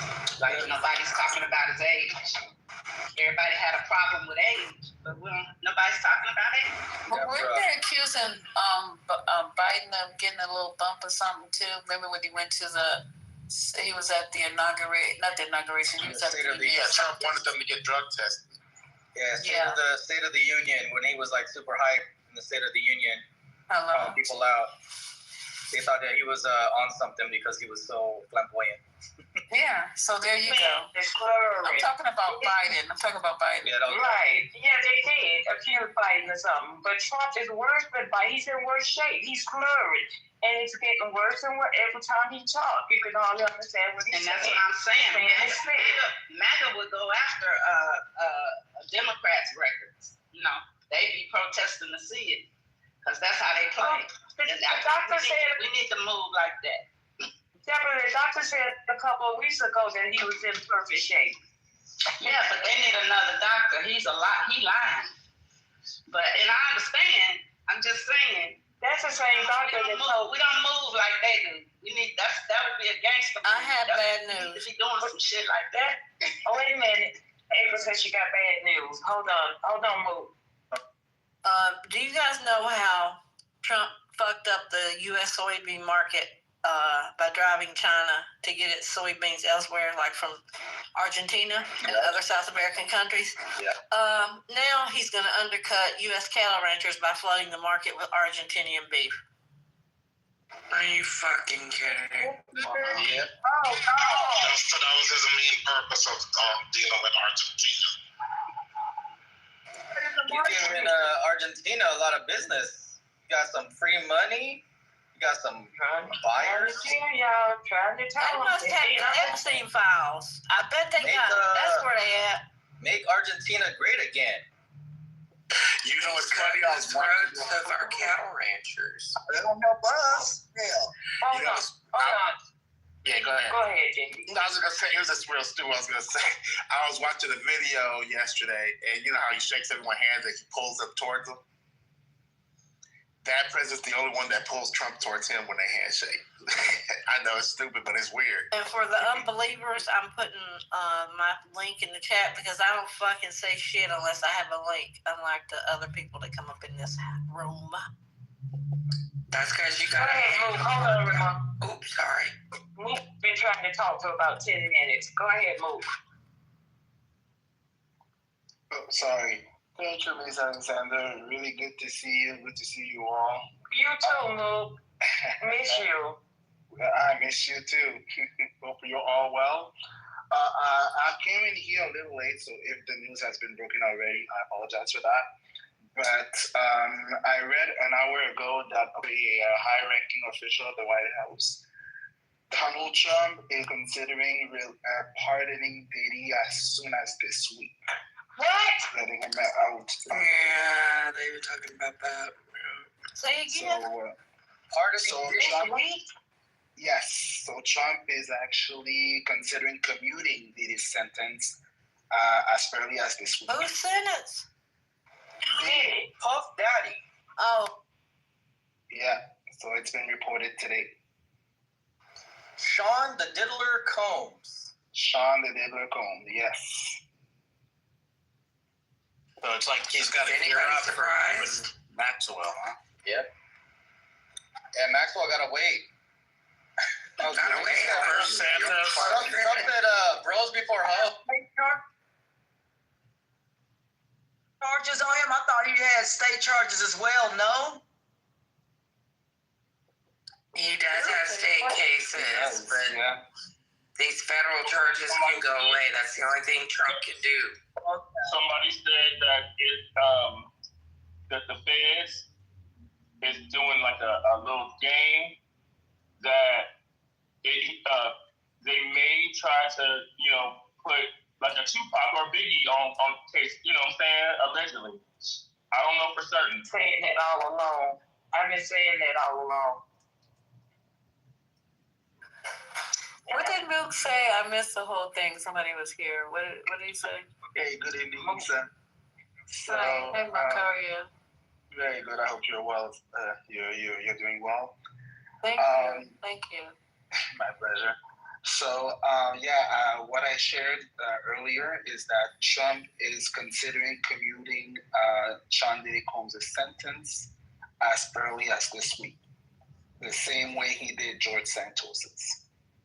And guess who's next, my friend? Ghislaine Maxwell. Ghislaine Maxwell. Yep. She's next because he's at the point now, ladies and gentlemen, where he doesn't give a fuck what you guys think. He don't give a fuck what you guys think you can do because there's nothing. What are you going to do? Seriously, I'm asking, what you going to do about it? Nothing. But here's the thing, Lisa. Here's the thing. It's not making sense. It's not making sense at all. If you say there's nothing in the Epstein, then why is she in prison? If you say there's nothing in the file, what is she being held for? They got to know. Matter. That's why he's king. You don't have to explain nothing to y'all peasants. They got to know. Yeah. Because you got to lock up for nothing if you say there's nothing in the file. But the only thing, that's true, but the only thing I'm waiting for is the response from my MAGA friends. And y'all start running them off so I can have my conversations. What are they going to say? They're going to find a reason, and it's going to be a doozy. Don't you guys want to hear the reasons? Even if you don't agree with them, doesn't hear the shit that they make up. No, you do it. You do it. I don't have nothing to invite. Hey, Mark, I'm a Trump supporter. There you go. Hold on. And Ultra said, I'm going to let you go past 412. Ultra said that he heard that that feds gonna try to go after Diddy for Biggie Tupac murder. That's why they wait a minute. They already got Tupac's murder. Okay, but I'm telling Lisa what was said, what Ultra said, okay? But Ultra's just gaslighting. Why would they do that? Why would they care? They care about black men getting murdered? I mean, y'all really, God, please. I just believe that him being pardoned is, you have to understand that, he pissed off the wrong companies and manufacturers as far as that, the liquor brand, that he upped. Well, how much did he put down? $300 or $400? And they gave him all of this money and gave him products. And I just believe it's a liability to have cocktails mixed with XYZ. We don't know what it was. Maybe it was baby oil. Maybe it wasn't. We don't know. Allegedly. But it's a liability to the actual manufacturers of the companies for damages. Them people can say they woke up the next morning and was in pain. Oh my God, what did you have? Oh, I had this strain. Oh, wow. Then they would go after them. So tell me, what's wrong with the pardon for Diddy? I'm not understanding that. Me neither. What's wrong with a pardon for Diddy? Nothing. Well, shit, when did the feds go to Trump and say, So we came in here thought you were going to get a pushback? Nothing. No, they're saying that like trying to give him a pardon. I think he should. How did he got charged with a RICO by himself? A RICO is an enterprise. He didn't get charged with a RICO. Charged with a RICO. No. No, that's what he got. That was the original charge. It's original. They couldn't prove it. That's why he only got the short sentence. Right. And it's not going to do him any good to pardon him from this anyway. He still has state cases he has to face. He got accused of prostitution for men crossing state lines. It wasn't considered RICO. It was. You need to read the fucking case. I know he beat the RICO charge, but we was in jail for his prostitution. But Cassie's not in jail for that. She was the one doing it. She was the one calling the men over and going out with the men. So go being told what happened and you're just not. So go arrest her then. Put her in jail. At this point, I don't give a fuck. You know what I mean? Because these are rich people's problems. You ain't got your food stamps, and you worried about what puppy doing. They ain't giving me no money, so I don't give a fuck what they do. Well, you don't have your health care. Okay, you get rid of. You're right. You're right. They do. They do need to get rid of food stamps. You're absolutely right. Well, food stamps is gonna be delayed for November, so please, if y'all need some food in LA, holla at a nigga. Look, I'm in a laugh. Can you get some? I'm serious. You guys think everything is funny. Hell, I'm funny. You're gonna see. I need him to come through Vegas. I need him to come through Vegas that first week and hit me up with some Cash App or something so I can eat. I got you, Mom. You're gonna have to because business is the shits right now in Vegas, Mom. Well, we're going to a conference, dear. I don't have no. Yeah, that's the thing we're doing. All right. Well, I was gonna say if you going for entertainment. No, love. It's business. It's business. I paid for. Well, look my ass up. I'm only 8 hours away. I paid for my part already, and they got their part paid for. But my husband didn't get a check today. A check. But April be getting checks. Girl. What's wrong with supporting Trump? What? I said, what's wrong with supporting Trump? Hey, just wait, because I don't care about what you said. The Trumpicans have arrived, finally. Yeah, it's about time. So, anywho, there's nothing wrong with supporting Trump. Keep doing it. What happened to Matt? And you Matt was trying to holler at me. You guys need to read that down. You guys need to read the chat in Telegram sometimes. Because when I'm not typing just to be typing. Okay. Look, Lisa, I'm driving, by the way. What's good, everybody? What's good, everybody? I'm not on Telegram. But Tat said he came up because he's a Trumper. So, anybody got anything?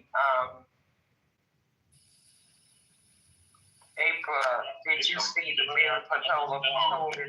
Yeah, I'm going to answer him in the chat. So, I'm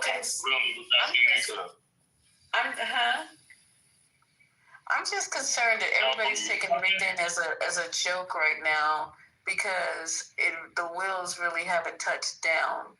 And if you need to get rid of Snap and you need to get rid of all this stuff that this young man was talking about, I say let's do it and see who comes out floating on top like cream. I don't have a problem. I don't have a problem with it. I'm the most sympathetic person in the world, but I know for a 100% fact that I will be okay. But the people that you're stepping on and finding glee in doing it, I hope none of them is connected to you in any kind of way. With healthcare, food stamps, Social Security, Obamacare, education, and also trying to get grants to go to school, because I know you guys are just highly educated. You got all these master's degree and PhDs and doctorates and stuff, which is the same thing. But MDs is what I meant. So let's just see how this all plays out. You're so sarcastic. You're so sure of yourself. Let's see where everybody lands. Don't forget about the farmers going bankrupt. The farmers going bankrupt right now. Ask them what it feels like. What's wrong with supporting Trump? Go ask a farmer. The farmers say that. bro. The farmers screwed themselves. Now they want subsidies. Hey, that's something. Well, they're going to get the subsidies because we need to produce our own damn food as an How they screw themselves by trusting Trump? Yeah, they did screw themselves by trusting Trump. That's exactly what happened. April Palm. That's right. Miss Lisa, though, here's the thing, though, it will affect you because when all these people are not spending their SNAP benefits at groceries, these grocery stores are going to be hurting, and so they're going to drive their prices up. It will hurt you. No, I'll still be okay. I mean, I'm just not trying to say anything. I'm just saying, even now, I don't like spending $100 for 3-4 pieces of meat at Costco. I don't like it. I don't like that one steak at Whole Foods is $29. I don't like it. A pound. But what am I? What if it was more than that per pound, like 3-4 times that? Okay, 100. We're gonna be vegetarians. Lisa, do you know what happened to me this morning? I went by my Costco. See, you got Costco. Circle K, right, to get my ice. And this man come up to me with 3 packs of meat, T-bone steaks. He said, "You can have these all for $30." I'm like, "Are you out your fucking mind, bro?" $30 for 3 pack of tea. Now you know this man stole that shit straight up out the store. You should have grabbed those. I ain't taking no food from nobody. Crazy. What are you doing? Support the family. Wait till next Thanksgiving or this Thanksgiving when nobody got food stamps. See what happens. It wasn't a black man, love. It was a homeless white guy. It wasn't a black guy. Support that white man. Do y'all think if Trump cuts off all the government assistance, it will incentivize people like men and women to stay together versus breaking up? Them to go get jobs right now. For real? Most of the people on food stamps are already. You guys, pause. Let this man get his point out because I want to see where he's. Yeah, let him get that point out. So what if he's making it? Because right now, the people who are on that government assistance, they can only make a minimum of, I can't remember how much money it is annually in order to qualify for it. But if he takes that away, that either means you got to get up off your ass and go get a job because you can't rely on the government, or that means whoever you have a child with, you're getting the government benefits from the first place, where you will have to stay with them in order to subsidize one household with 2 incomes versus thinking, oh, I can leave this man because government will help me out and I don't have to work that hard. So it's a woman who left. I can leave this man. Wait, it's a woman who left, right, Tats? Y'all gonna get all the people that are sitting on the ass. Who asked me is it the woman who left? I did, Tats. Lisa, have you ever been dumped, Lisa? No. Yeah, so that means women leave men. Not point exactly.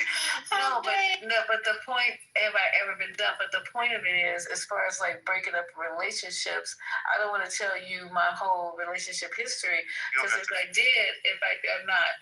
I did, you would understand. So.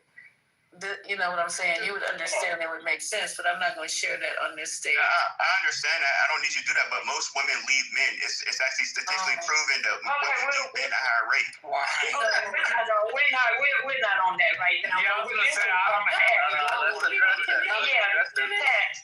Tats, God, Jesus. Can y'all just let me finish with Tats? Yeah, and then I'll land real quick. No, I'll land real quick because I see where Tats is going. Tats, you know what? Have you been in a relationship where it's hard to make it? Why do people break up? What's the number one reason that infidelity, financial number one. No, financial number 2, and then third is irreconcilable. Somebody look that up because I swear it's financial. Infidelity is first, then financial is You got the answers about this. And then irreconcilable difference is number 3. Okay, let me go look it up. Anybody know? I think we got an incel alert on stage. I think so too. Dr. April. Okay, you guys got it. I'm gonna. I thought you was looking something up or telling us to. No, I'm good. Like I only have like one bar. I thought you was finished talking. I'm sorry. No, you don't have to apologize. You guys got it. I mean, because I was gonna look it up, but you're right. This conversation might be going someplace that we might not want to be. But Tats, I'm just gonna Google it for my own info. But nice having you on stage. Well, you're welcome back anytime. Turn in your pink ticket, Tats, and join us. Join the symposium. I don't even call it a house because just join the symposium. You're welcome. Yes, ma'am. Because past don't understand that people on food stamp have to work so many hours now. I don't know when the last time he got food stamp, but they have to work. They do work. So I don't know where you live, but they do work. Yeah, the minimum work requirement is 80 hours a week, 80 hours a month. Exactly. 80 hours a month? People who on food stamps work full time. Thank you very fucking much. They just work for companies that are too goddamn greedy to pay them a gainful wage, i.e. Walmart, thank you, and many others. But that one is one of the main culprits with 2,500 locations worldwide and still can't pay their people enough money to live and eat. And they work their ass off. I know, because I worked there for 7.5 years. I'll go on mute. But Ramona, not all states like that, because I know in Atlanta and also in Boston, they have what they call a program that the social service they have where they place people on jobs. I know people that have been placed to work at the courthouse, okay, and they got paid over $19 an hour, sitting there doing paperwork. So they do pay good, and they had to work so many hours a week. Not everybody go to Walmart, other little minimum paying job, So some jobs. Yeah, but if they're making that kind of money, they are on food stamps. My point is that they are on food stamps. They have to work so many hours. I'm going to look it up to what they call it in Atlanta, because I know this girl that did it, and after so many months, she became permanent on the job. But he making it seem like people just don't work at all. Like people have to dependent on food stamps. And when people talk like that, Taz might not be on food stamp, but I'm quite sure he knows somebody might not even be his immediate family. But he's not gonna understand. None of these people is gonna understand until they get home.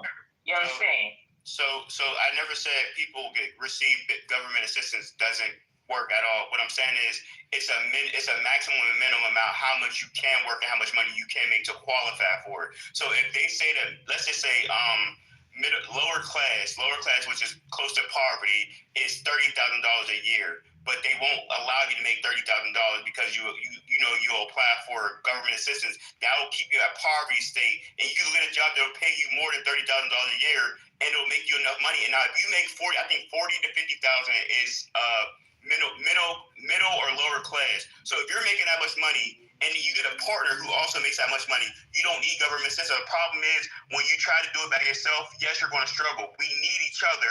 So why not get rid of the thing that's helping separate us, which is government assistance, because women for a long time, and no offense, for a long time, they felt like it was okay to separate from the black man because they got government assistance and they didn't really need the man in the household. But now what Trump is doing is he's strengthening the family dynamic, which is you can't do this by yourself, and he's bringing back the middle class being stronger by putting tariffs on it and getting rid of a lot of illegal immigrants. So if he strengthens the family dynamic, they got rid of the man.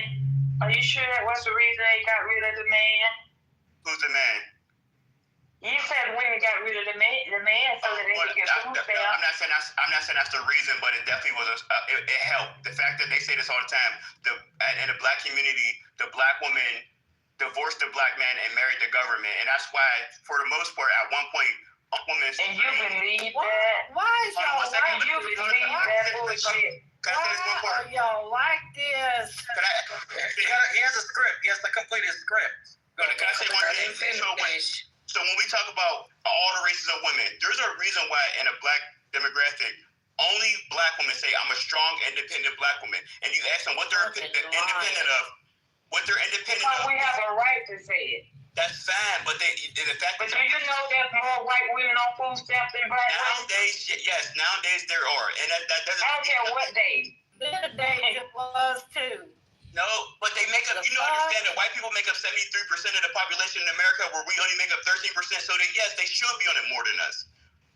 There's more of them than there are in the I'm bus. seriously done right now. This I'm really is fucking bullshit. I'm I'm not even going to ask him why he liked Trump. It's apparent. I want us to be better as people, and the first thing we need to do is prioritize family dynamic. If he makes it the black woman, don't make them better. And you don't cut people off at the knee. Taking it away makes you have to stay with your partner. You think You make sure you stay with them. We said take it away to make sure they stay with their partner. What the hell did he just say? Well, Alexander, listen. It's me and Alexander talking right now. It's some men who can't get a woman or keep a woman, and they don't want to tell you that you're the reason that they can't get one nor keep one. Then that's what's going on right here, right now. You said I can't get a woman, or what are you saying? Woman get rid of you can because read from whatever you like, sir, because your reasoning skills are questionable. That's all I'm saying. But what did I? If a woman get rid of you because to get food stamps, then you ain't doing what you're supposed to be doing. Hold on now. This is what happened over time. So if they incarcerated a lot of black men and then got us hooked on drugs at one point, and then gave women government assistance, they will prioritize security with their family and children over the man. So if you're on drugs or you can't take care of the family, yes, I'm going to say. And think about it this way: government assistance, Section 8. It's the idea that the fuck ain't gonna have no man who's on drugs. I'm gonna stay there. Yeah, I'm talking about. Listen, it's back in the day. So let's think about it this way: Section 8 is the idea of one income. You can't make a certain amount of money in order to live here.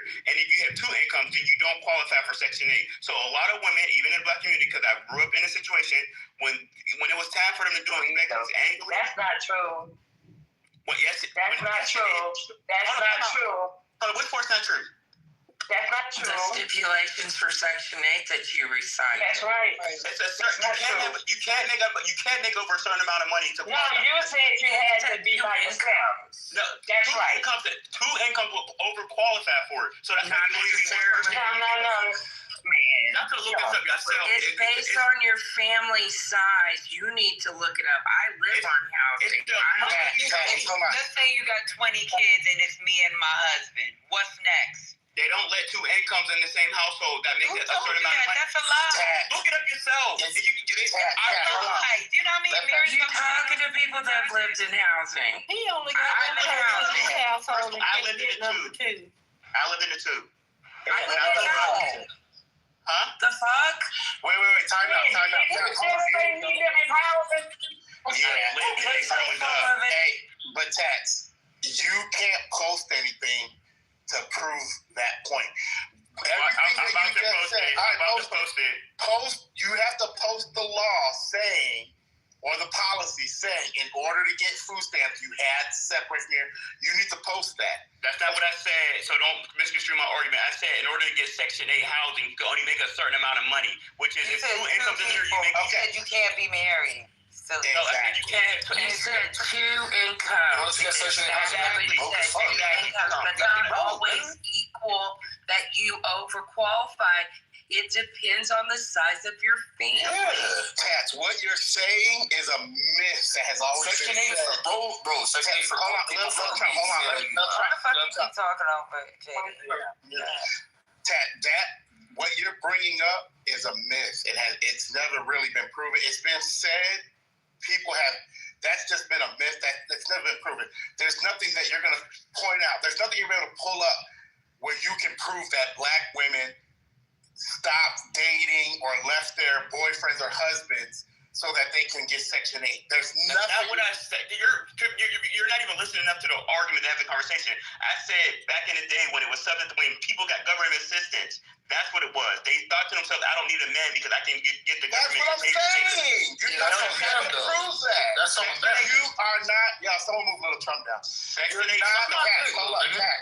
not going to be able to prove that. Section 8 and steps are two different things. You're either thing. You're not going to be able to prove it. I know. I hear exactly what you're saying. You're saying that people went single. Is that what you're saying? You said it. People became single, so women became single. Is that what you're saying? No, that's not what I said. All right, say it again. I said the idea that the black woman divorced the black man and married the government. They prioritize their security, which is a household and food stamps. Am I in the Twilight Zone? No. Because they'll still deal with it, man. They'll still entertain it, man. But no. Okay, so let me So you're saying women kick the men out of the house, right? For that reason. They played a part in it. Okay, prove that. That's a myth. It's a myth. So tell me. Let me ask him. Let me ask him this. You said you live in Section 8, right? Mm-hmm. Now, most of the majority of people that live in Section 8 also get food stamps. You get stamps, right? I said I lived there when I was a kid. I'm a grown adult now. I know food stamps or Section 8. No. Don't talk like that to her. You crazy? Yo, bro, you live in Section 8, ATE. You ate everything in the cupboard, you fat bitch. She's asking about your childhood, bro. Come on.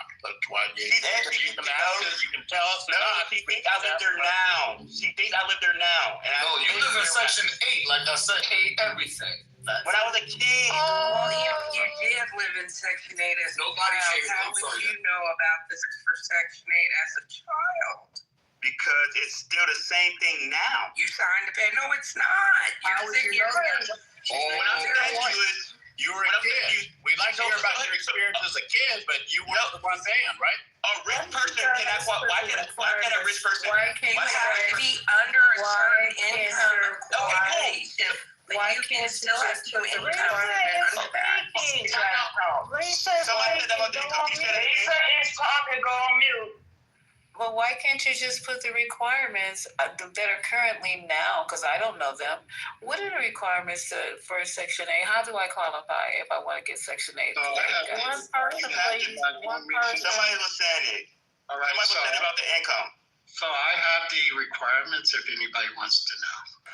Yeah, you're going to have a left I just asked that, work. If you have the requirements, I would like to apply for Section 8. Can you please post a rumor so I can go apply tomorrow? Thank you. Appreciate it. Okay, so if you're two people, right, and you have income less than $24,000, you pay 30% of your AMI, which is your annual monthly income. Two people making how much? $24,000. That's my point exactly.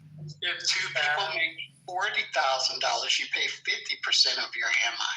If two people make $63,000, you pay 80% of your AMI. Now, if you have four people in your household, that rises to a cap of $79,000 for the 80% AMI, and the floor of that is $30,000 for the 30% AMI. Now, when Section 8 first started, see, I worked for HUD when I was a kid. Well, when I was in college, right? It was what people think was single income household was an assumption of the single household model. And that meant they only used the head of household's income unless they were legally married. That's why people misconstrued the rules and regulations for HUD.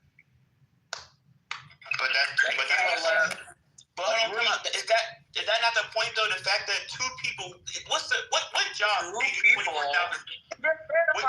It's the size of your household, dude. You can be two people with 20 kids and your ass is starving and you can't pay your rent. What's going on here? That's poverty, and that's what I said before. That's why they need to get rid of it, because it teaches people to stay under the poverty line. Did you pay attention to what you can make $60,000? Did you hear him say you can make $60,000? You can make $70,000. Okay? Did you hear him? You just pay more in rent. No, you just pay more in rent. You just pay more in rent. Not a factor. The kids are not a factor. I don't know how many kids you have to have. I just know children. You have to have children. I don't know how many children, but I know the more money you make, the more rent you have to pay. Yes. And that's we're talking about the poverty level. Because yes, ma'am. If you make $70,000 and you have 4 or 5 kids, you're still at the poverty level. Sorry. But it also depends on where you live. You probably get about $1,200 in food stamps. If you live in Mississippi and you're making $70,000, it's still by AMI, right? So Mississippi, you might be able to. For Mississippi, Patty? No, so I'm giving you two different states. 70,000 in Mississippi is not the same as 70,000 in San Francisco. Right. So it's by your AMI. Whatever your income is based off of the people in your house, and then how much money is it's going to be different from state to state, or even fucking city to city. Yeah. Well, y'all considering you still have states that have a minimum $7.50 an hour. So I mean, who pays $7? You know, the state of Georgia's minimum wage is $7. No, that's the minimum wage, but there's no job in Georgia that pays $7. Now, I just moved from Atlanta, Stone Mountain. There's no job that pays $7. That's the minimum wage. Just because it's state, that's what the minimum wage is, does not necessarily mean that's what a job pays. You're talking about they get $15 an hour as minimum wage in Atlanta? Right, they make more than that. I don't know. What is it? 10, 12, 15? What is the prevailing wage or the average wage in Atlanta at Metropolitan? I'd be interested. I live out of coastal. So yeah, I need to say $15. It's $15. Okay. Hey, now Tess, I'm not 100% against the mentality part that you're trying to mention, but however, I don't think doing away with the benefit is. That's why I disagree with you. I do understand the mentality because when I first became a business owner, I dealt with that. I dealt with a few employees who refused to work more than a certain amount of hours because they didn't want to lose their benefits. So even though they had the opportunity to work more hours, they had the opportunity even to step up. Some were stuck in the mentality, no, I'd just rather stay here. And, because I don't want to lose my benefit. But that doesn't mean it's the benefit program itself that's putting them in that mentality. It's something else that gives them that mentality. Because guess what? In that moment of time, they still need it. So, JD, I had a friend, right? And I told y'all this story before. She was going to school. She had her, whatever certificate you got, where she would... she worked at nursing homes or whatever. She was going to college. She was living off of Section 8 and she has a kid. What ended up happening, as you make more money, her rent was going up. So it still kept her in a block. When she was getting ready to graduate from school, she was already working. She was already working at a hospital, right? Cleaning. They wanted to move her into another position because they knew she was getting ready to graduate and she was already working at the hospital. The problem was she could not do it. So that's where it's really sad because she was like, I can't do it. If I do it, my rent's gonna go up. I may fall off of Section 8. I still gotta take care of my kid. Like the only thing that was her saving grace is having a friend that said, hey, you can stay with me for a year, finish your fucking school, take the fucking job because this is the only way you're gonna get out. Now she didn't have a mom to help her. She had to depend on a friend, a homegirl. Patty, that's what I had too. His thing was, I fully understand what you and JD saying, but that's not what he said. He said that women was destroying their homes, like women was getting rid of their men and rather be married to the government. That's what he said. He wasn't talking about sacrifices. That wasn't what he was saying. He wasn't talking about making sacrifices. I'm getting. All the little girls want to get married. I'm getting rid of a man if I'm living in a house and he's making $70,000. Well, they definitely don't encourage all of benefits. Listen, you had an employee working for me, and I would love if she had been full time, but I gave all my ladies who work for me. Look, I ain't no pimp. But we got a cleaning company. And they can work, they can say yes to a job or no to a job. Nobody ever had to take a job they didn't want. We get a cleaning come in, I put it out, they either do it or they don't. But she'd had a disease that almost killed her twice in childhood. And I took her from Walmart to work with me because Walmart was like, oh, you got to pack this out. She couldn't do that shit no more. She was going to lose her job anyway. But she would not do any, and I wouldn't make her do anymore. I wouldn't say, you got to do this. I don't have nobody else, because she physically was not able to work like that, right? If she did, if I pushed her and she worked all those jobs that came in, she's going to lose her heating assistance. She's going to lose her EBT card. She's going to lose all her Medicaid she had for her disability. And this work that I gave her, this changed all the time, right? It wasn't a steady, oh, you're going to get this amount of hours every week. It did change a lot. Like how many jobs do we have in and we don't have in? That changed. So, of course, she's not going to be trying to get off her benefits that she has, because if something happened with my company, then she's gone. She got nothing, right? So you have to sit around and stop thinking about everybody as one big monolith. Everybody's on food stamps or Section 8 because they don't want to work and they're lazy as fuck. Y'all got to stop this shit, because you're sitting here talking about poor people or people who are working hard and not quite making it, while you sitting here letting the billionaires pillage through this country and do whatever the fuck they want, but you got nothing to say about that. Nothing.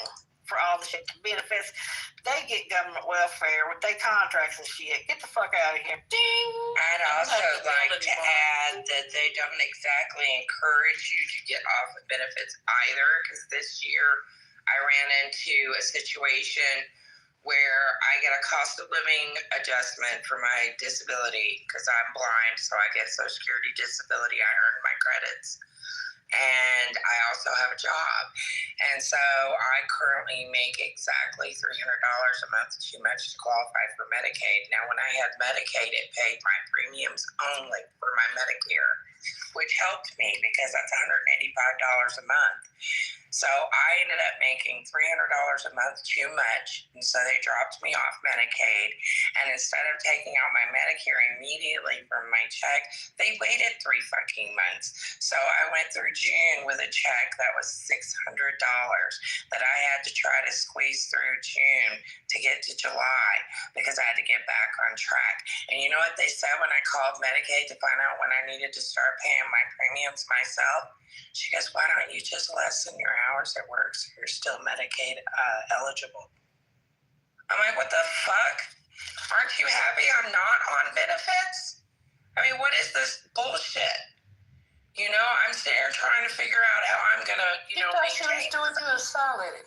Because I'm doing better. I'm happy not to be on Medicaid anymore. Do you know what a pain in the ass it is to fill out that paperwork every 6 months to tell them every goddamn thing about you but your underwear size? And then there also is the fact that I have to stay under a certain amount of income, because if I don't, I'll lose a third of my income, because they give 0 fucks. If I go $1 over, they'll take my whole check and my Medicare. That's a third of my income. That's why people won't go farther than what they're allowed. It's that cliff. There are people that are 1 to 2 paychecks away from disaster at all times. That does not make them lazy. It does not make them abnormal or subnormal or subpar. It means that they're in a spot where they can't get out of, and it's not always their fault. They are working. It's like being on a fucking hamster wheel, and every time you get a little bit better, they knock you back down. It's like I've been crawling out of this hole since 2001. I raised my daughter by myself. No, I didn't kick his fucking ass out. He left, thank you, while I was pregnant. So we don't always get rid of our men. We can't keep them at the house because they don't want to be responsible. So, you mean before you start blaming women for breaking up the family unit, you might want to look in the mirror a minute. So here's the thing. I think the idea, there are some people who definitely need government assistance and SNAP and all the stuff that the government was providing. But can we also agree that there are a large amount of people who take advantage of the system for people who actually need it? And if we were talking about that, how will we vet for that? If there's people who actually need it, like you said, they've already done that, sir. I can tell you, right? I'm going to interrupt you just to tell you that no, we can't agree. We can't agree on that point because they've already done that work to see who's cheating the system. That's already been done. They haven't. I know they haven't.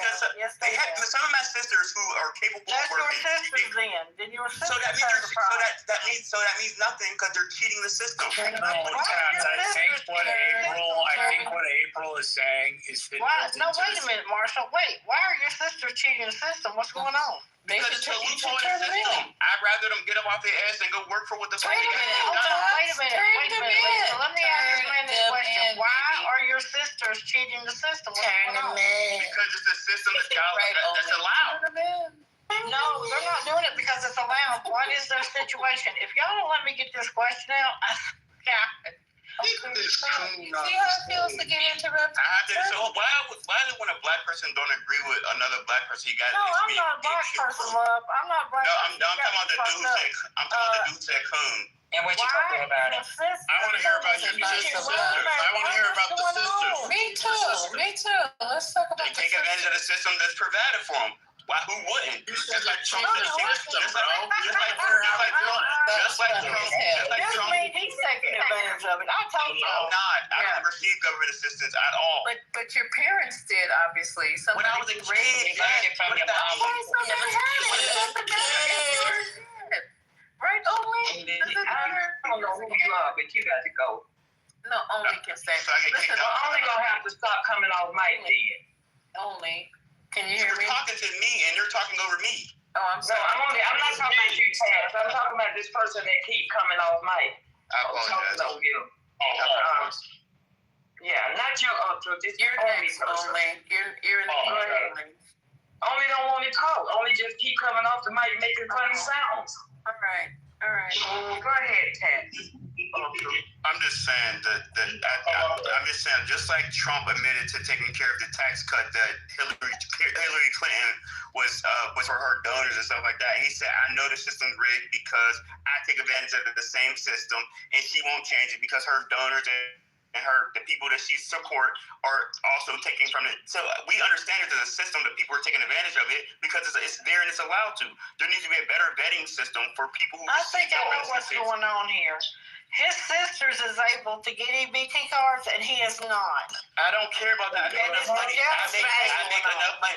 I make enough money where I don't. I'm a sophisticated grown man. I don't need no from getting rid of it to now it needs to be vetted better. So my thing is you just don't like program. I mean, I honestly don't believe the thing with your sisters. I think you're making that up as just trying to give us a story. No, but first, like I said, first you said it needs to go, and now you're saying it needs to be vetted. So which?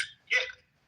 I think it needs to go for the people who takes advantage of the system. There are people who need it, but if they can't, so you don't think it should go because it messes with people's mentality, like you said earlier. So now you think it should go because people are taking advantage of it.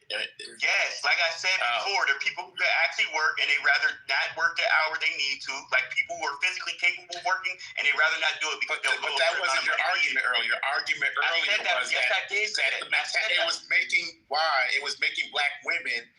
That's not what I said. I said that happened in the 60s. That was a big part of the 60s when government system was given to the black women. Oh, so if they're doing that now, it's because they're taking advantage, not because it's a man. Oh, okay. But you know, got it. You know, in these Norwegian countries, they have the strongest fucking social net programs. It's the government, right? It is the government. It's our government. It's not the people. And there's certain things that they implement in those programs. Getting training. This education is not like it is in the U.S. where we have poor neighborhoods with fucking really bad education system. You have an upper middle class in these rich neighborhoods that have good schools. So, like, it's called the Nordic model. You need to look it up. They have very strong programs where the people aren't hungry. The people are able to fucking use the system and use the system to get out of the system. You can't, it's hard in the United States. We're not even, we're not fair. I have to say, I'm gonna let you go, April. Text. This is Clubhouse. This is social media. Yes, ma'am. There are people that can walk right up to your door, whether you know it or not. Okay, that's how smart they are on Clubhouse. If you're gonna tell that story, I would say somebody I know. I wouldn't say my sister. I wouldn't put that out there like that. I would say Alexander. I would say somebody that I know. Yeah, let me know on your Instagram page and see who these sisters are. I need to get my page. I got too many followers for you, my sister. Taz, hold on. I got some news for you. Okay. Yes, ma'am. Yes. Cheating due to obtaining EBTs or SNAP. The USDA. Do you know what the USDA is, right? What did you say from the? You said due to what? I am trying to ask you a question. Do you know what the US is? Yes.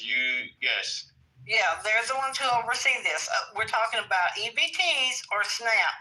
Mm-hmm. Like you talking about people cheating, right? Mm-hmm. The USDA has stated that over 98% of those receiving SNAP benefits are eligible and payment accuracy is historically high. A Congressional Research Service report determined that only about 14 out of every 10,000 households were investigated and found to have committed fraud. Now, there's one type of intentional fraud that was reduced from 4% to 1%, but I'm not sure what that was. I have to look up more on that. I think that's where people exchange their EBT for cash. But that's a whole other story. That's 4% to 1%, okay?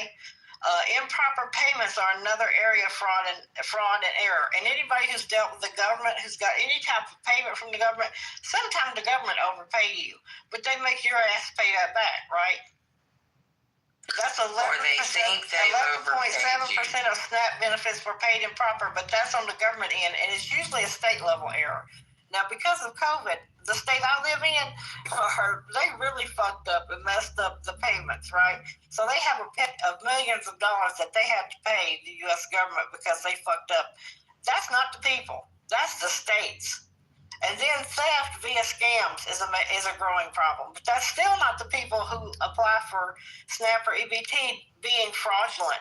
So when I tell you this, and I know you're probably not going to carry it forward or it's not going to get through your head, but the USDA, who oversees SNAP, right, and EBT, said that over 98% of those people receiving the benefits are eligible and payment accuracy is historically high.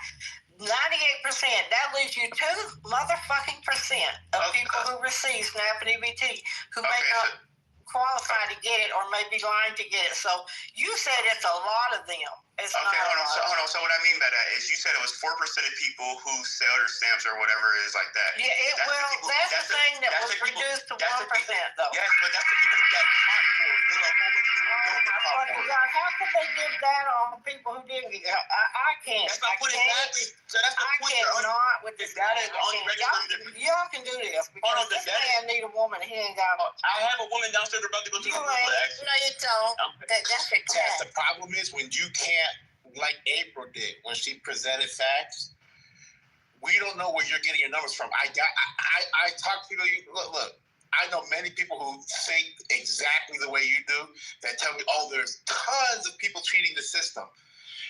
Because you anecdotally know a few of them, you are assuming it is a widespread issue because you might have heard your friend say, you know what, they buy stamps, and then you heard another friend, yeah, I be buying stamps all the time and all that.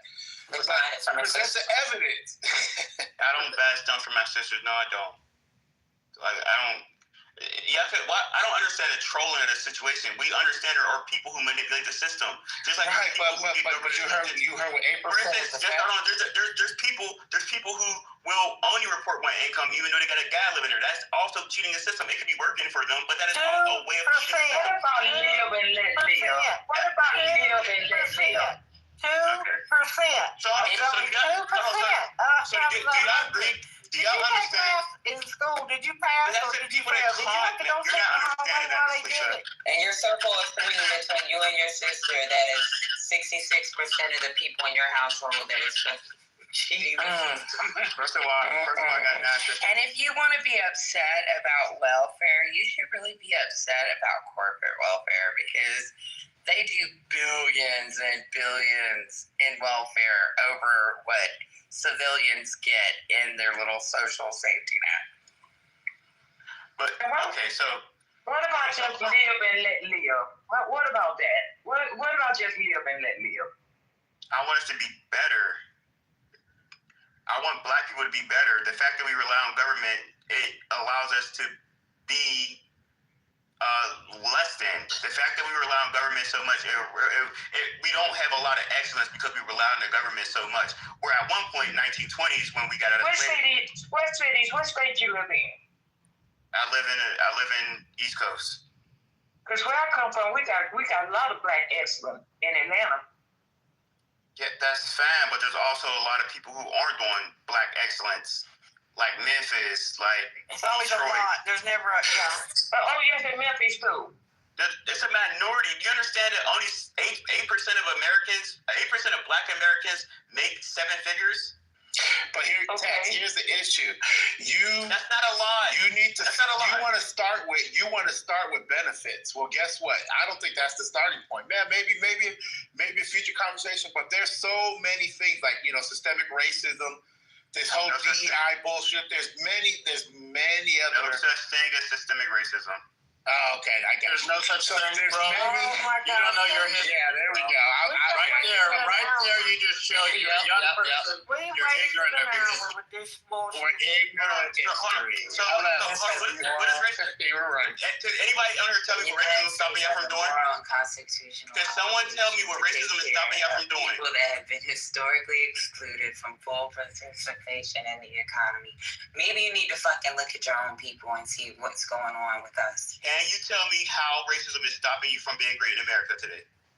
You just said there was no systemic racism. Can you tell me now you've changed the goalpost. How is systemic racism stopping you from doing anything in America today? Okay, for one thing, I'm going to tell you one thing right now. Tulsa, Oklahoma got destroyed. We don't know what kind of black wealth could have flowed out of that town.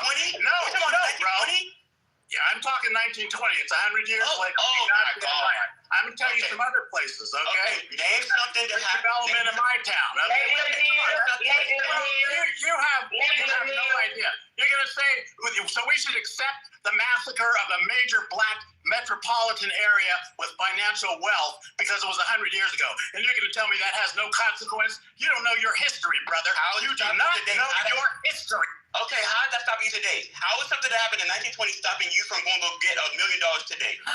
If I'm in Oklahoma, that's going to stop me because they couldn't even get reparations. If I live in Oklahoma as a black man, that will stop me because they could not give reparations for that crime. That's how it stops. So right there, brother. Right there with your ignorant ass. Calm down. Put the line back in the cage. You just said that I don't know history, but you said Tulsa. You said Tulsa, and I was able to quote 1920 because I know history. Yes, that happened in the 1920s with 40 black sustaining businesses.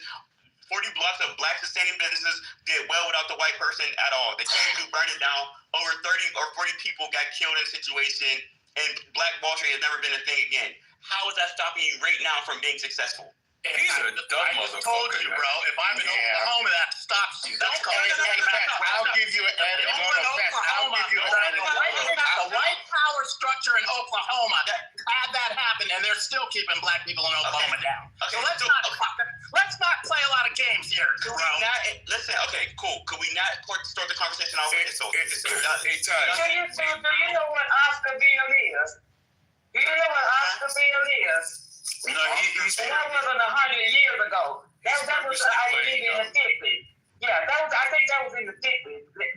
Oscarville is under Lake Lanier in Georgia.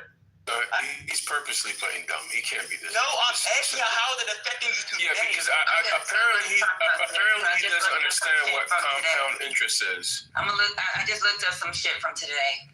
Washington Trust Company, Rhode Island, 2016 to 2021. There was a settlement in 2023. The bank agreed to pay $9 million to resolve allegations of redlining, undercutting mortgage access to black neighborhoods. City National Bank, Los Angeles, 2017 through 2020. The DOJ announced a settlement in 2023, $31 million for allegations that City National underwrote mortgages in black neighborhoods in Los Angeles, including minimal branch presence in those areas. The mortgage firm, Inc., Miami area, 2016 through 2021. The DOJ announced that the non-dispository mortgage lender agreed to pay $1.7 million to resolve allegations it engaged in pattern of practices of redlining, lending discrimination by avoiding mortgage services in majority black and Hispanic neighborhoods in the Miami, Fort Lauderdale, West Palm Beach metro area. The DOJ alleged that the firm's mortgage applications in predominantly black neighborhoods were far below their peer institutions and that the lender failed to locate a branch or actively market those neighborhoods. Those are just three. There's more. You want me to read more? But you're naming stuff that happened prior to. I said name something to stop you today. I said She said it was for today. She said it was 2023 was the latest one. She said 2023 was the latest one. So you want 20? Oh my God! I fucking cannot. Why do we do this? Because he Hold will on, be being fucking. I mean, it has to be right there up his 2024 academic paper using the expanded 2024 academic paper using the expanded Home Mortgage Disclosure Act found large disparities in approval rates by race, ethnicity, and after controlling for creditworthiness. A report titled Racial Disparities in Home Ownership Documents, this is, you said 2024, this 2024, how during the subprime boom, minority communities were filled with predatory loan products and were more heavily impacted by the fallout. A study called The Radicalized Cost of Banking 2025 details how discriminatory siphon wealth out of communities of color. So what do you need, bro? You need 2026? I think he's 2027. You get your crystal ball, Patty. That's Google. Well, don't forget the black farmers that were other things that need to be implemented so that people can get out of these situations. It works. They show, that's what they call it, the Nordic model. You need to look it up. A lot of those people that go into those programs, either they get out or their children get out. They get good education. They got job training for these families. They don't immediately push them out the system. They give them time. And then they also have health. Do you know that in these Norwegian countries, a lot of these countries where they've actually legalized where you could do any type of drug, they have fucking nurse case managers visit these homes. They even so if you got mental health issues. If you got mental health issues, if you got we don't have that in our community. The problem is, Patty, is that what we have here is not what they have because they have a social safety net. We have a social dragnet. Do you understand a key component of why the government is shut down is because the Democrats want to give $200 billion to illegal immigrants? That's not true. It is true. It's in the bill. That's one of the point of view. That's a matter. Hold on. So it's not a thing. She admitted. Hold on. The woman. I can't remember which Democrat woman she was. Because it's not stopping. I said, what is stopping? No. Go on mute while he talks. Right. Where did he go? I don't know. Someone keep on bringing him back up. Yeah. So aside from that beautiful submission from Patty, right? That really insightful submission from Patty, that meant nothing to him. He just basically going talking points. Some people are just like stuck on, I don't want to say stupid, but maybe y'all can figure it out. I mean, this is just weird, Joe. Yeah, he's not coming back. I'm assuming he dropped himself. Man, I can't see your first name. I'm down here trying to bring him up. You wanted to add on something, Dwight? Nah, I got invited up. I don't know that I have like an individual entry. I'm just like annoyed with people repeating these same talking points and being wrong and having no damn impact. Yeah, we're agreeing on this. Even if it's true, and I'll be super brief. Actually, I'll say this. Even if it's true, even if you ask, like, to even pose a question, what's it stopping you specifically from doing? Like, so what you're saying is, I don't care. It's the lack of fucking empathy. There's people that just don't seem to care what happens to anybody else. They think that it's perfectly fine as long as they are not personally offended. Look at all of the people in MAGA right now that are upset with Trump. Not because of what he did to other people, but because now the shit's blowing back on them. And you go look at their complaints and what their complaints are. It's not, I didn't know he was going to do this to other people. It's like, I thought you were going to help us. What's happening? And then they're surprised when a snaky motherfucker like that throws them under the bus. Of course he did. Of course he did. And y'all should have fucking known it. That's why I say live and let live. Somebody tried to bring him up. I tried to bring him back up. I can't bring him up. He dropped himself. I didn't drop himself, but I'm trying to bring him. He's always at the bottom. He's at the bottom? All right. Yeah, he doesn't want to. All right, I just invited him. So I guess he failed. He basically tried to do that thing that some Republicans do when they know they can't stand on a strong argument. So they kind of, filibuster or drop themselves to the goo or, Well, he had I want him to hear that video since he thinks he knows about Republicans and that, benefits and stuff, but that's what I say. A lot of these people, you wonder, like, were they brainwashed and did they feed into the propaganda? And I thought that at one point, man, all these people. That's why they voted for Trump, JP. No, I don't think they got into propaganda. I just think they voted for Trump because they are like him. Because a lot of times you talk to these people, they issues outside of politics, their mentalities are. It's still MAGA. And you have conversations that has nothing to do with politics. And it's just, their mentalities is just, damn, they're MAGA. They always side with white supremacy. They always side with, I'm not going to use a less term, but these weird talking points. And us get these jobs. That's a problem for a lot of them right now. Yeah, that's true. And it's not only black women, women as a whole. So if you look at the numbers, all women, it just happened to be that black women, by percentage of our existence in the United States, we just happen to have a larger group that are actually women as a whole are getting it. They're the ones that's actually getting these degrees out here. Men are being left behind. Women are getting jobs. But we make more money than y'all. We're getting jobs that they didn't. We're better than y'all. We've always been better than y'all. Yeah, you are better than us. There you go, Victor. You are. It seems like you have the highest. Sorry. No offense. Sorry, go ahead, ma'am.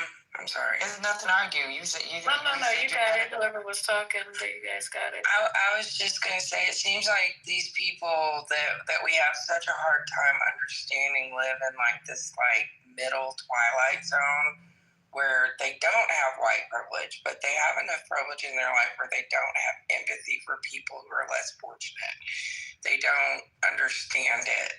And it has to be right there on their doorstep. It has to really be affecting them directly in their face, like a face plant in the face with a fucking metal chair, for them to understand that it's affecting all of us.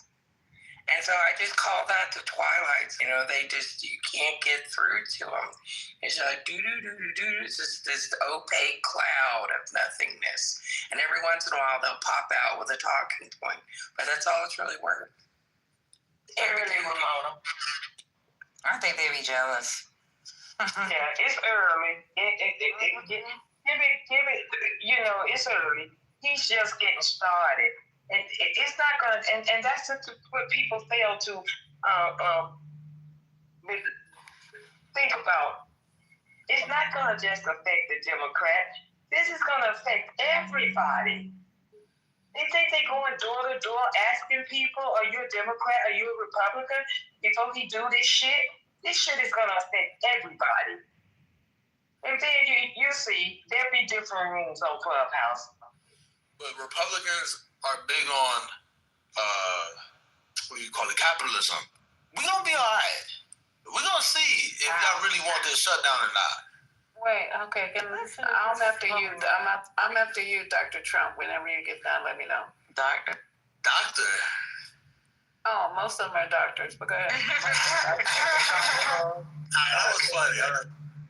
Just in case, so covered. But it's no fault of ours that we are in school. See, it takes effort to get what Black women are doing. We can't do it sitting at home watching Ricky. That doesn't come on. Watching what is her name? Why you do that? I forgot. Whatever shows are on, there's an effort. Yeah, there's an effort that it takes. And most of these women who are going back for these higher degrees have children, right? And it takes an effort to be able to go to work in the daytime because you can't even afford not to work.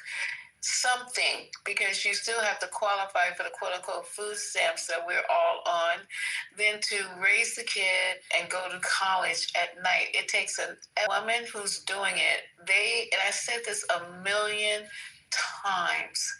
It is the Black women that are holding up the Black community in every possible way: emotional, financial, social, educational, every freaking possible way. We're carrying them on our backs. And, it gets to be a little bit tired. Then they want to complain. You know what I'm saying? Happening. Because I am at the PTO meetings. I'm at the PTA meetings. I'm at the schoolyard. I'm helping with doing the tutoring for math and science. I'm walking. I don't see y'all. And I've been doing this for a while. So it's not like, I'm saying this out of some plan. They don't highlight the fathers, though. They highlight the rappers. That's the problem. They highlight the superstars. You know what I'm saying? You got to highlight the guys that are really doing it, because there's a lot of guys. And I'm Dominican. I'm Dominican, so I'm going to stick up. I ain't Black, but I'm Dominican. I don't Black, but I'm going to stick up for the Black man. Okay, well, you can stick up for the Black men. They need all the help they can get as far as, getting those numbers up. But why are you making it a bad thing that Black women are sacrificing, got their backs bent over because you're heavy, to do the work?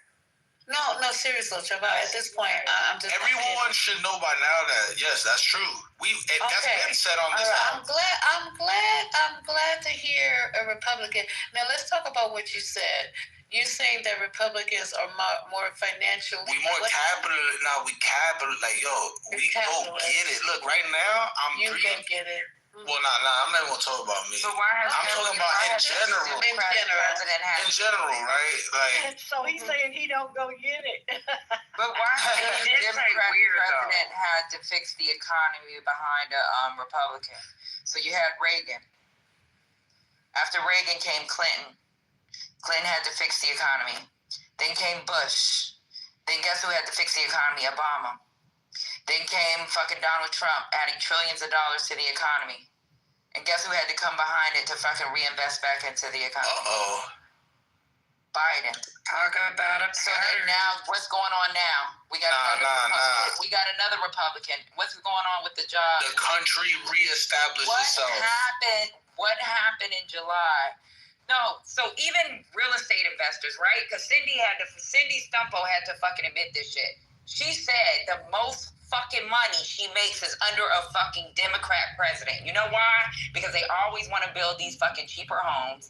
And when they build those cheaper homes, and it's not her, it's her friends, because she said she makes these multi-million-dollar homes. But all her friends make money. You know why? Because there's all these fucking tax abatements. There's these fucking write-offs they get, because fucking Democrats want to fucking build homes for people that can't afford them. And what happens when they can't afford them?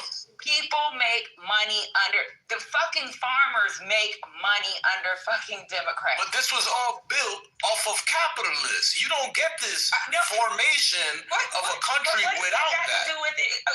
Because this is a capitalist society. You're a Democrat or you're a fucking Republican. This wasn't built on communist views. Nobody is just giving away cash. Nobody. Democrats and Republicans are not socialists. Okay? He was aiming towards that. No, you know what? They wanted to censor us. Oh my God. Didn't they censor everybody? I'm not being loud. I could be quiet. But check this out. It's a fact that they censored us on IG. They censored us on Facebook. Exactly. Now you're trying to censor me. You see? That's how they do. That's communist right there. You on stages just talking. Communist people want to kill people for what they say. That's now you talking about that Charlie Kirk kid. Didn't nobody kill him for what he had to say? It's not just him. It was Kennedy. They killed him. Whacked him. Some white. We have Republican leaders. We lead in a deficit every damn time. The poor people don't know how to make money. That's what it is. We come in and balance it. You're not understanding.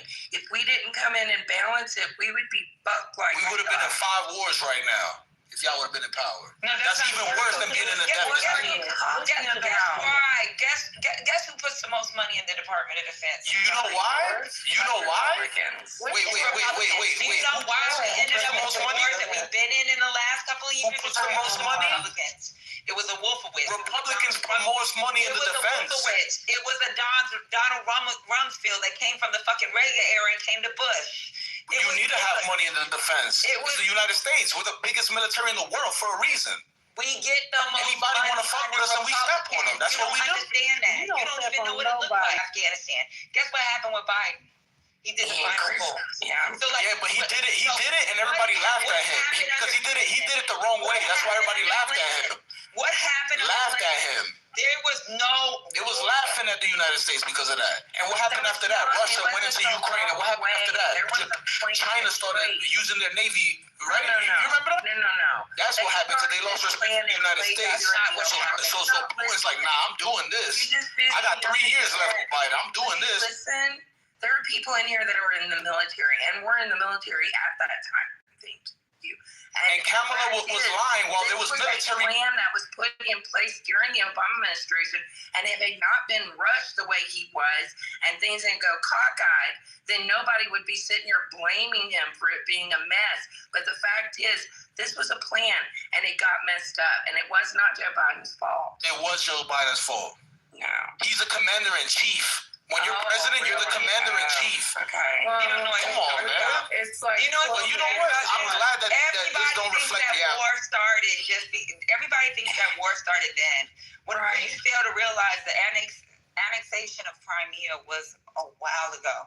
They were attacking within Ukraine even during that time. That's why, remember under the Trump administration when he tried to hold back funding from Ukraine, Zelensky, and tried to bribe him to fucking make up a goddamn story, and Zelensky wouldn't do it?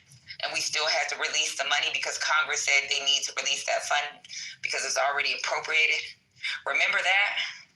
There was money still in Ukraine. You know why? Because there was an internal war going on between Russia and Ukraine. It's large scale as it is now because what they decided to do was continue to move forward.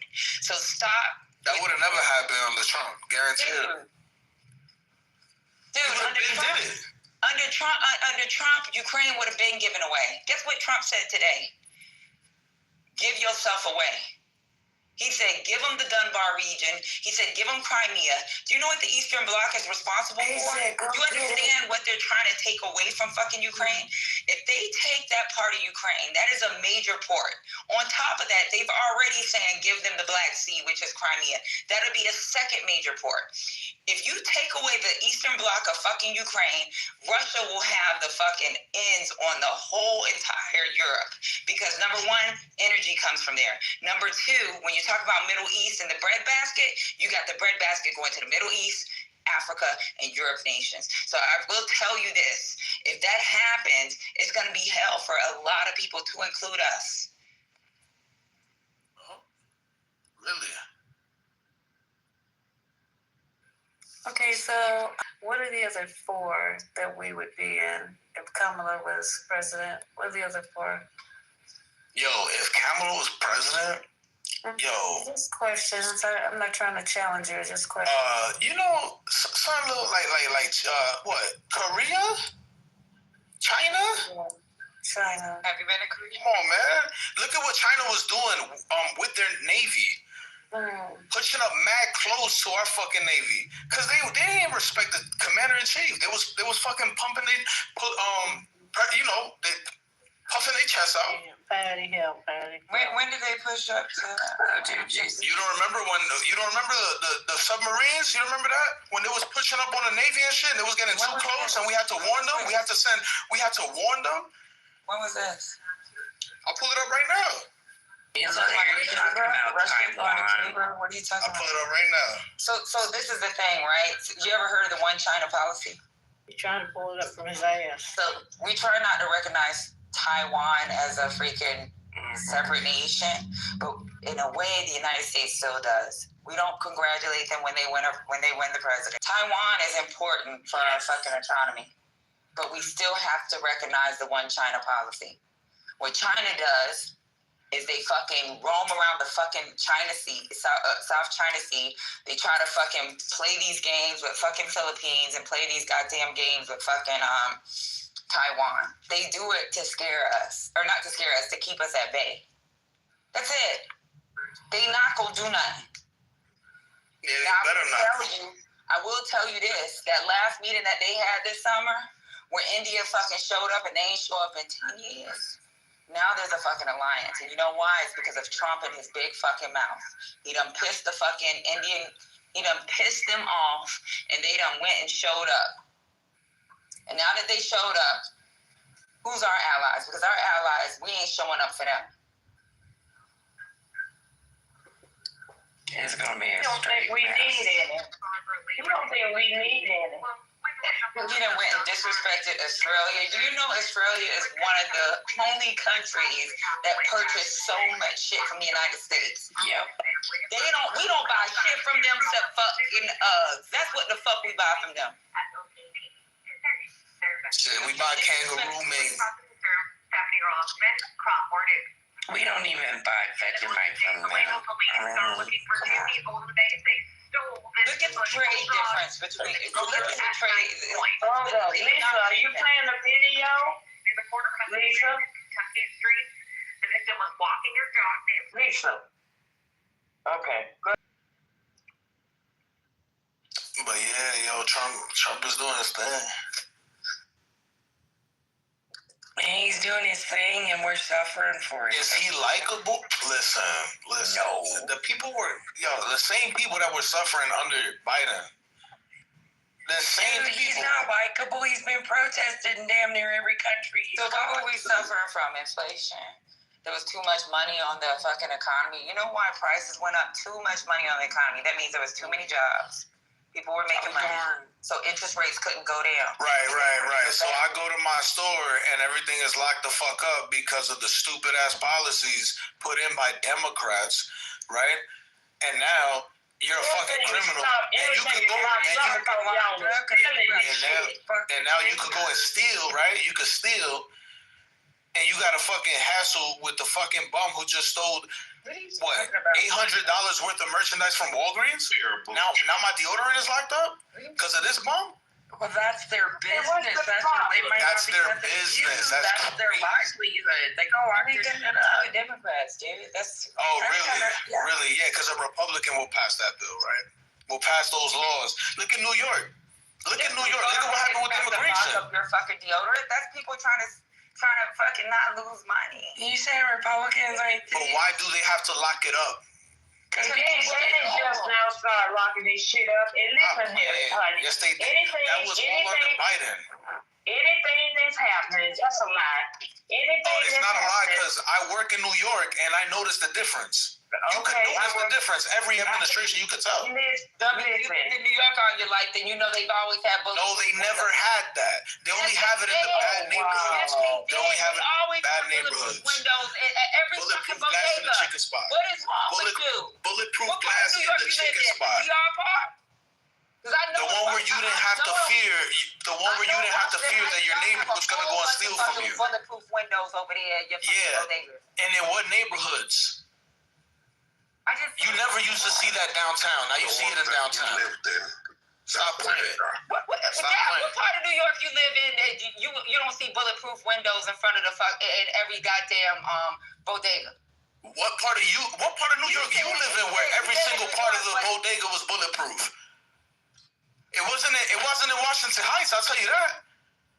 I'm talking about the problem with it. It's a safety reason. What's the problem? That's what I don't understand. The problem is the loose policies protect criminals, right? Where to the point now they don't even have to post bail. I don't know. That's encouraging crime. What the fuck? Do you know there has always been? Nah, ain't no always. You used to have to post bail before. No, not for every crime. That's a lie. Not for every crime. There's plenty of crimes that people didn't have to post bail for. Oh, really? Okay? Really? Yes, really. Everybody so why it became an actual issue in New York in the past 2-3 years? So what Trump was talking about something in New York where they have the no cash. Yeah, the no cash bail. But because there was a lot of poor people that were homeless people that were committing crime, right? Yeah.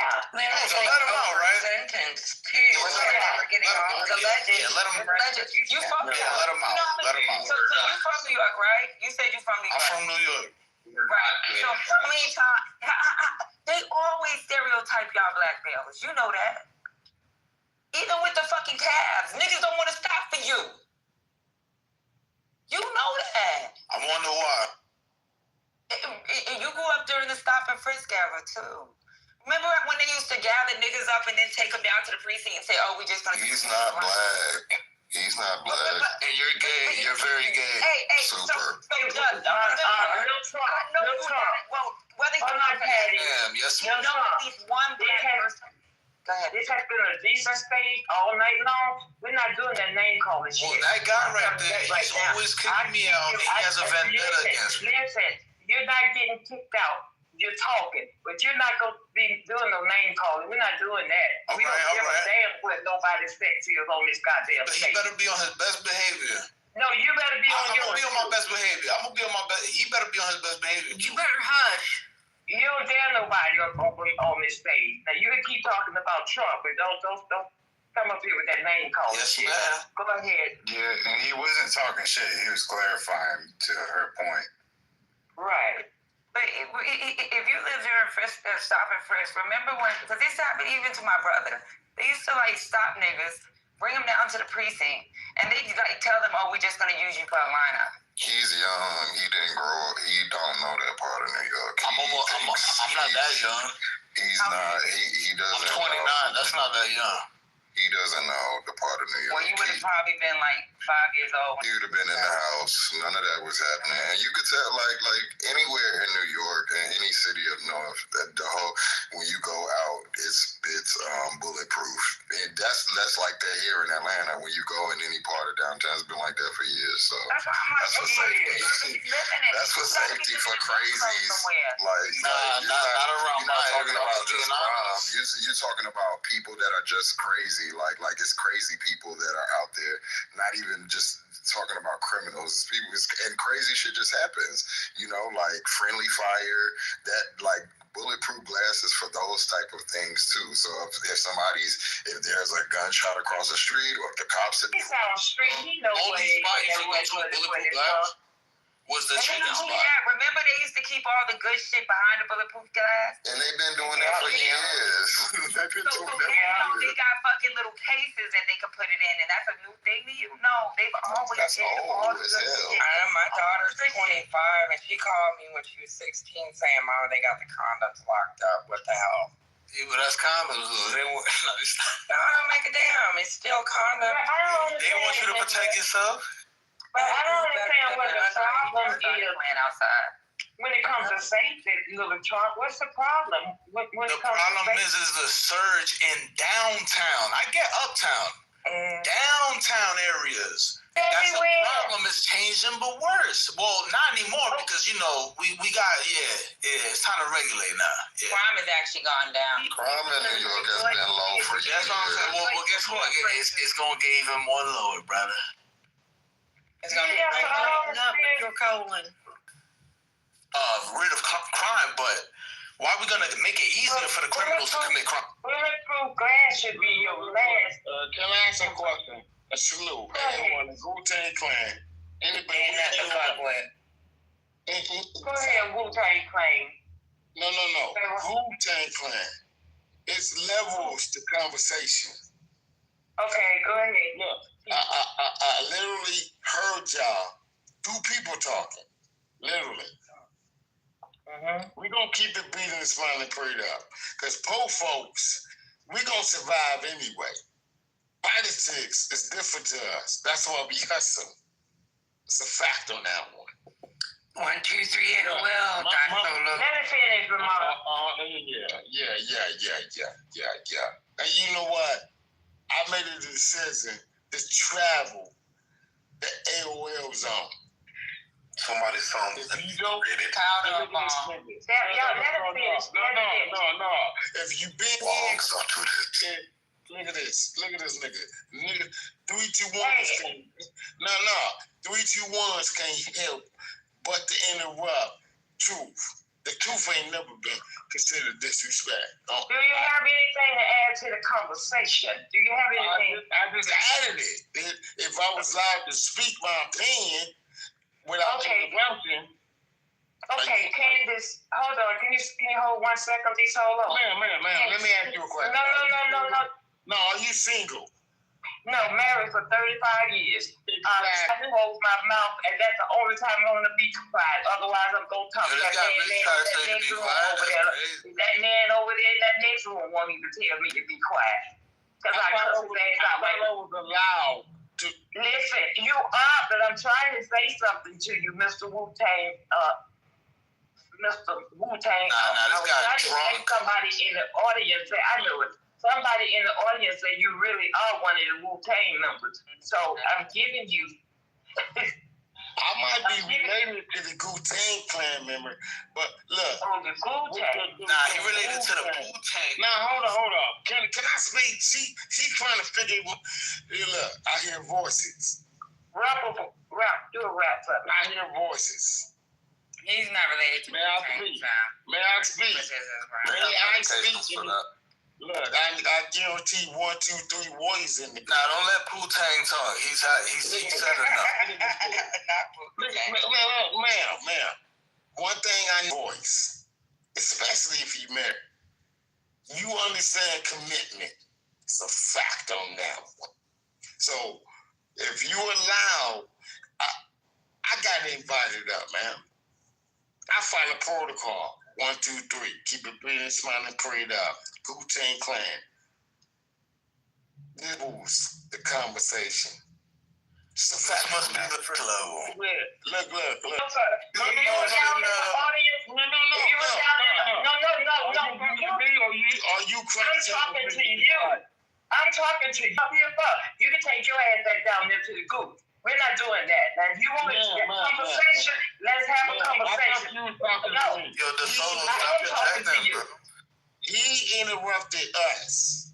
I don't care, but you're not going to call names up here. I don't care. It's up to me to tell him to go on mute. How about I can tell? I'm telling you. Alexander just told you to stop calling. Relax. Go ahead, Mr. Solo. What do you want up here on this page? You have anything to add? I'm giving you a chance. I apologize for me attempting. Accept it. Go ahead. Go ahead, man. No, we want to hear what you got to say. No. Evidently, look. You checking me for a nigga interrupting us. That's crazy. No, I'm checking you for the name calling. That's what I'm checking you for. I'd rather be funny than be disrespectful. Laugh to make the world go round. Yeah, that's why I was checking you. We're not doing the name calling. Not money. Name calling. Twisted tonight is name calling night. No, ma'am. Okay, can you go ahead, sir, and go ahead and state your... You trolling. Y'all kidding me. I'm gonna be I'm gonna respect the stage. My intentions was respect and trying to join the conversation and participate. Okay. Y'all go in. If you allow a nigga, show some respect. First of all, you said hold on. Everywhere. Respectfully, my sister. If you asked me a question when you came off that mic and you talking to Doc Solo, you said my name. And then the accent voices get on the mic and you ain't checked this thing about it, it's gonna be a conflict. Literally. You better let that one sizzle. I gave you respect. Is that a threat? No. Why would it be a threat? Why would you even? Okay, because I did. Everybody heard what I said. No. You heard it. No, everybody heard what I said. I asked him to go on mute. I asked him to go on mute, Solo. I asked him to go on mute. Everybody heard me tell him to go on mute. One mic on the Solo, because right now this conversation's not moving. Go ahead to Solo. I'm going to answer the Solo if he says something. See, you from the projects, right? Never have. Okay. This ain't about me. I'm literally lining people up right now. 1, 2, 3, 5. Solo, she's elite, and she's also a mod, and she's trying to be nice. Look, I feel appreciated. And this is not ODG. You don't bang like that in here, okay? Ramon, let him talk. he's gonna. It's gonna. Yeah, take him to exactly. get out what he got. I understand that. So why? Look. If you ain't banging like that, listen to the conversation. I'm just trying to explain when you call names and get upset like that. Come out yourself. That's why she checked you. She checked him too, but you didn't hear that. Yeah, him too. Oh, okay. All right, so let's relax. Look, error corrected. Yes, sir. AOL. Remember? Thank you. Thank you. I'm gonna mute up. Let's relax. Look at this. Watch. Okay, a conversation. So it's one mic on you. Everyone's going to be quiet. Go ahead and speak so we can move past this point, okay? It's one. People got their opinions. It's a fact. They say Trump plantation, Kamala. What they say? You would have two niggas. Look, I'm finna get real 3, 2, 1. Even though I'm supposed to keep it forward. I know about the Black Fist, the COINTELPRO. Read before I enter a room. If I get invited up to the stage, I hope everybody understand this 2025 shit. Hey, what are you listening? So what am I going to? What? Man. Wait, I guarantee you. Hold on. The main line, which is Lisa, the main line is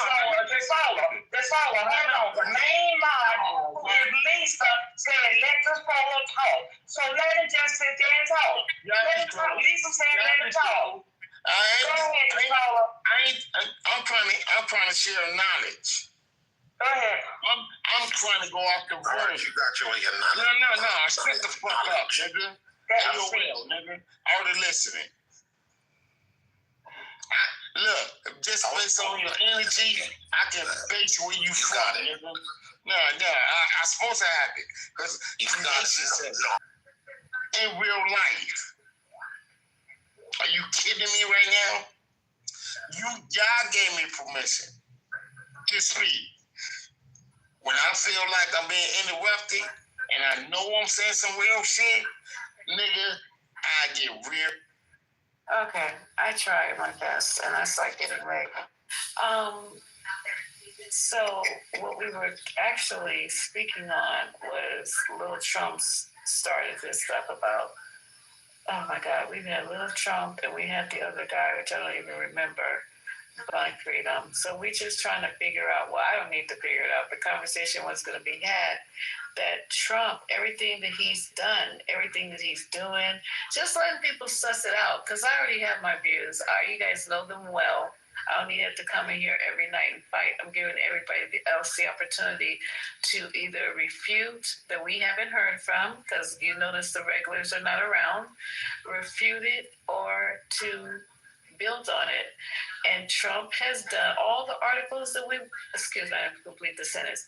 Trump has done everything he can to put you guys on, to put us, not you guys, back in plantation mode. And Kamala was offering freedom. The title has evolved. There was something before that I don't even remember. But she was offering freedom. So Marshall was in here. We're trying to talk to him about, he said something about Kamala was going to offer us stuff from going backwards. That's how this conversation started, going backwards. And I posed the question to him, Marshall, how was Kamala's policies going to take us backwards as opposed to Trump? Literally. And so here we are. Every time we try to have these conversations, here we are. Right? We never get to a finite back and forth. It always evolves into something else. There's some kind of way we got on HUD And then another way we got on food stamps. Then we started talking about black men, as far as black women being more educated. It's just, this is how these conversations go. And I don't know what DeSoto was trying to offer, but I gave him the opportunity to offer it. And then look, it went nowhere. So the bottom line is, and factualness of this whole conversation is that every day we wake up to some more bullshit with Trump. We are definitely going back on the plantation. We listened earlier how if this voting act, if you listen to Clay Kane tell you about it, he broke it down. That's why I played him, because he's the expert on it. And Reese Colbert, that if this passes, we have less rights than we did after surgery if this makes it through the Supreme Court. That's how this conversation started. It was an intellectual conversation, and it devolves into this, because I don't care which side you're on, you got to be able to make the argument, right? You got to be able to support your argument, and here we are. So does anybody want to add to this conversation that we're trying to have? That's all I want to do, is it's getting really, really late, and this is what I was trying to do. I think Marshall, when he was talking about that, that's why I brought up the presidential, I put that in the chat when he was talking about. Mm-hmm. He was talking about, like, what was it, the proposals that she had in those 98 pages. Those proposals existed. So it was Biden's proposals. These were Biden's proposals, and that's why. Yeah, you're right, Patty. Why? How did she come up with so quickly? You said it. You're absolutely right. Biden. You put 6,000 Biden, 3,600 Biden. The 30 million, the homes that were supposed to be built, Biden. Those were all. But that were joint. That was joint because she was a vice president. Those were things that were not able to be passed under his administration, and she's going to try to pull them forward towards hers. Yeah. She should have went ahead and just fought and said, "This is what we were trying to do. We could never get it done. I'm going to make it happen." Yeah, and it might have been. And I'm not a what do they call it, a strategist or none of that. But I think it might have been how they were trying to frame her. Now she's cussing, saying the MF word and all that. And I know we're going to say she couldn't say that while she was while she was campaigning, and maybe so. But there could be other words that could be used, to show how this is what I mean, and this is what I meant, and this is what I'm going to do. Boom, boom, boom. Right? And now we got our president today showing just so far out of control with his language, with his verbiage, with his behavior. So we complaining about me saying her should be a little bit more aggressive or spicy, whatever the case may be. But we got this on the other side. We never know how with English. This is what's going to happen, y'all. If this goes on, that goes on. I'm giving you this, and this. They want free giveaways. They want to be told that they're going to get some type of something free. If you're saying I'm wrong, I disagree. I'm right. Every time you say free to this country, even though they don't want the immigrants to have anything free, even though they don't want the black or the white poor to have anything free, but say free. And see what you get. Look what's happening in New York. Say free. Just say free.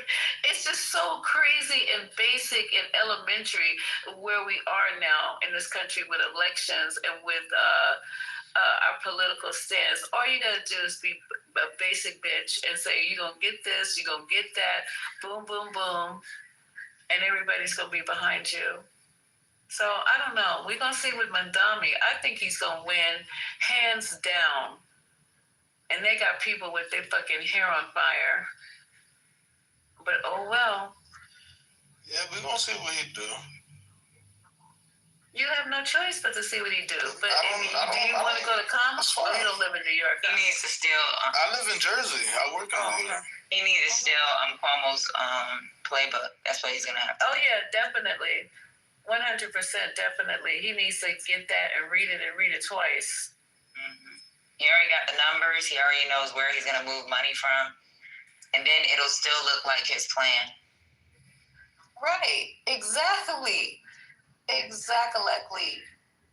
You know, Trump is getting credit for 2025, and he said he never even knew it existed, but he's getting full credit for it, and they love it. They love it. Listen to these black people coming here and talk about how they love it. The abuse. They like oppression. I don't. Exactly. They love it. Some of these niggas came from oppression, so they want that. They need to stay in that. I don't want it.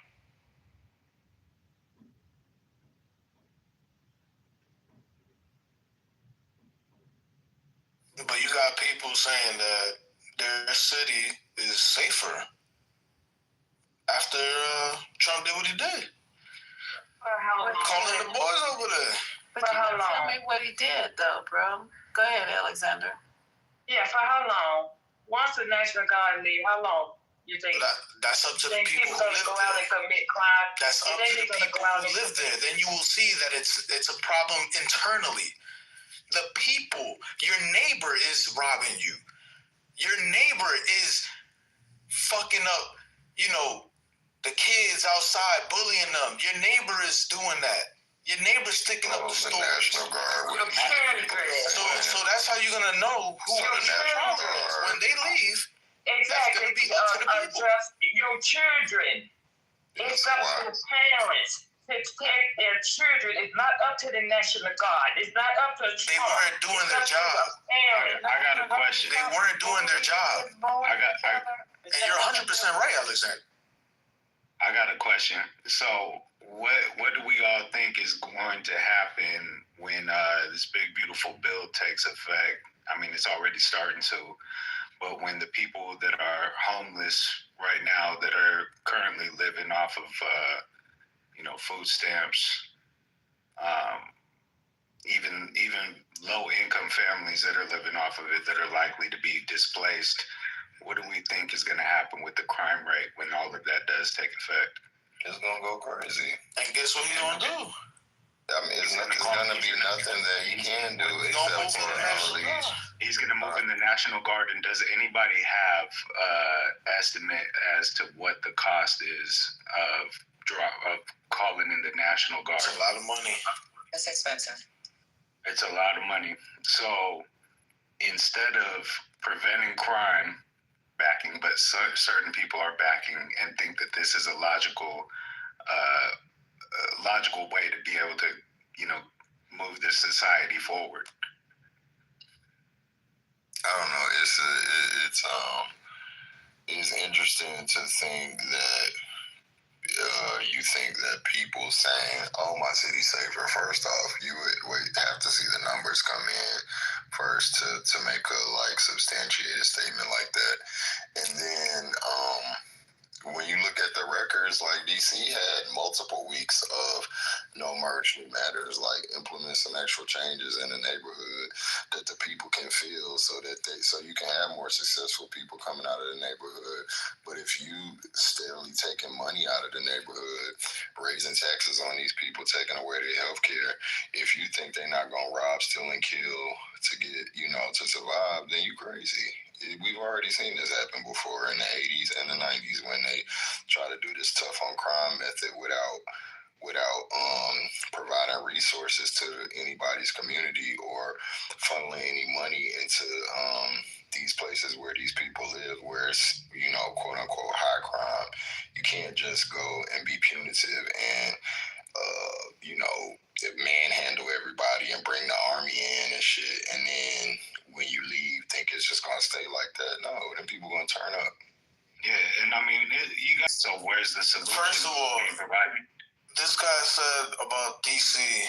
So why right before he brought him in, there was 2 weekends back to back with multiple fucking murders. So the crime wasn't going down steadily. No, that shit was still jumping. The fact that you had to highlight weekends, the history of DC. The fact that you had to highlight certain weekends. You could talk to the people. You don't need data. DC was the murder capital of the United States for several years. You got a chance to speak. I didn't say nothing when you were talking, right? No, I'm saying it right now. See, this is so what I'm saying is this. Because you don't understand how information works. What I'm saying is this. Why are you going to wait till there's a piece of paper with a number on it when you could go outside and talk to the actual people who live there? Fuck your data sheets. They live there. And they're telling you they feel safer. Not you. They live there. Data sheet with your little numbers on it. Talk to the people, and that's exactly what they show me. So your words, your data sheets means nothing to the people that actually live there.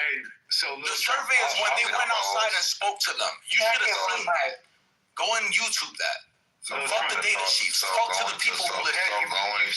Fuck the data sheets. You say left and right how data is skewed by the Republicans and all this bullshit. How they're fake data, right? So why do we gotta listen to your data? Why don't we listen to the actual people who live there and pay taxes there, right? That sounds a lot more logical, right? The data is collected by the census and the FBI. Luckily for us, we have people who live there. You said that already. I got it. I'm responding now.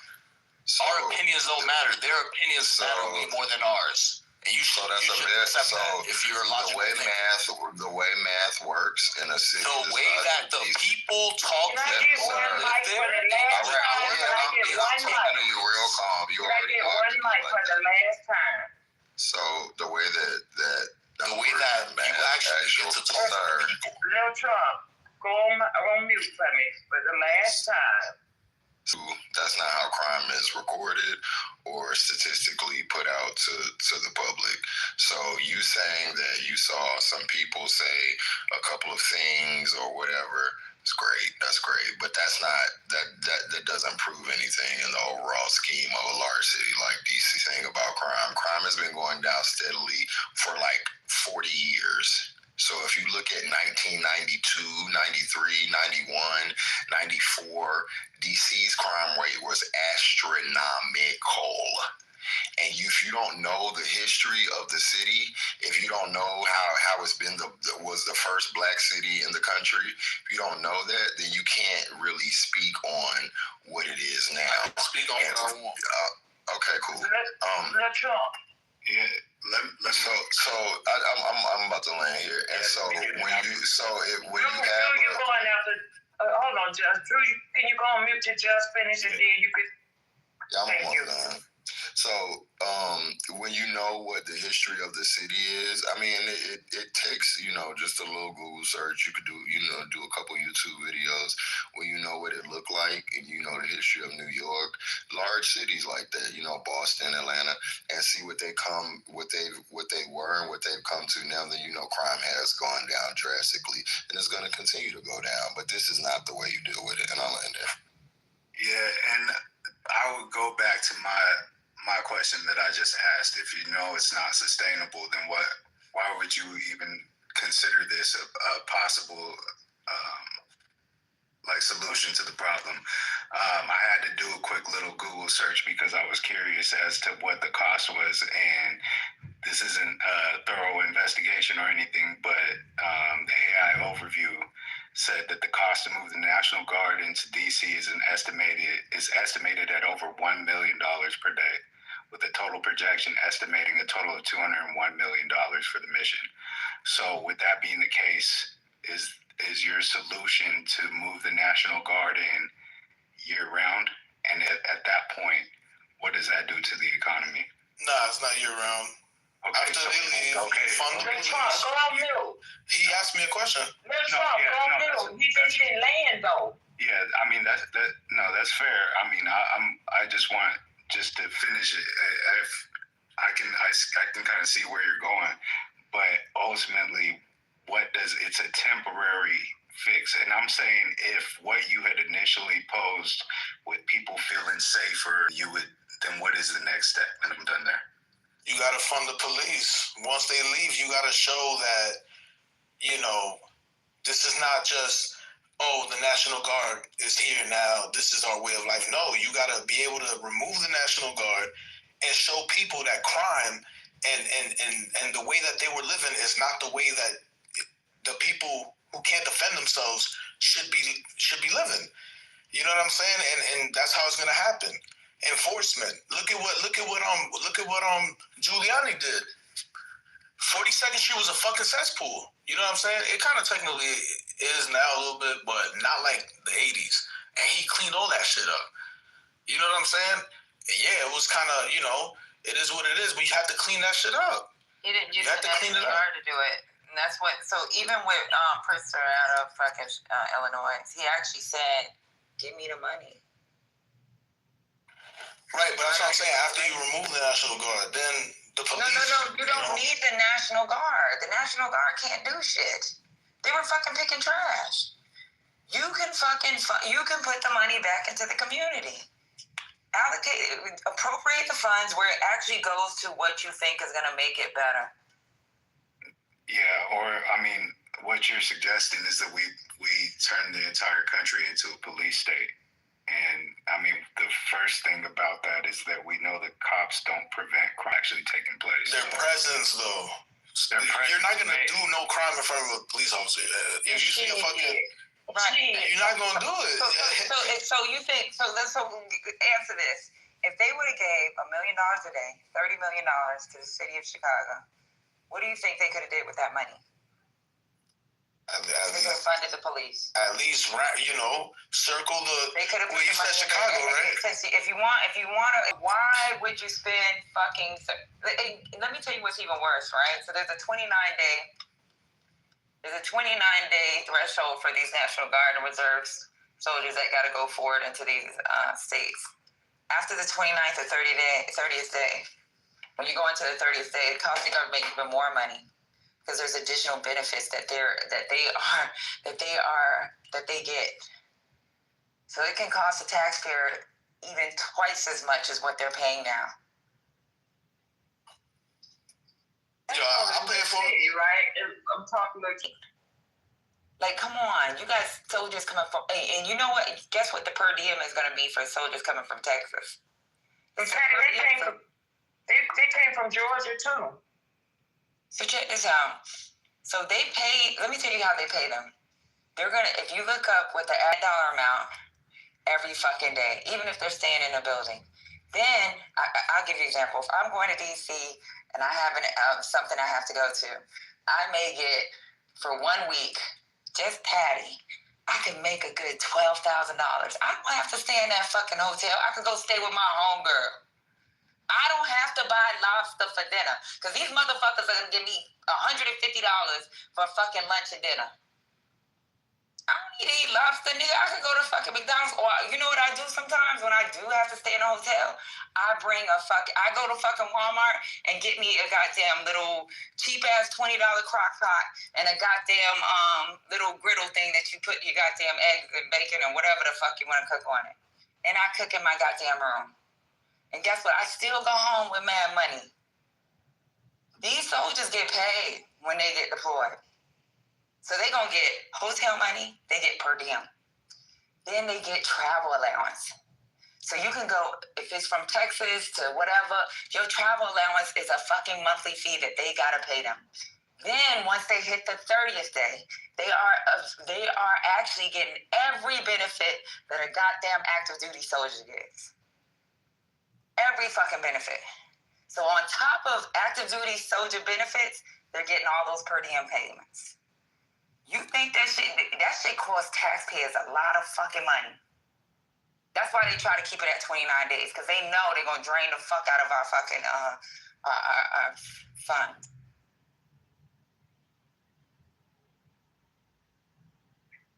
Rashad. Yo, Dwight, what do you think was so bad about that? What?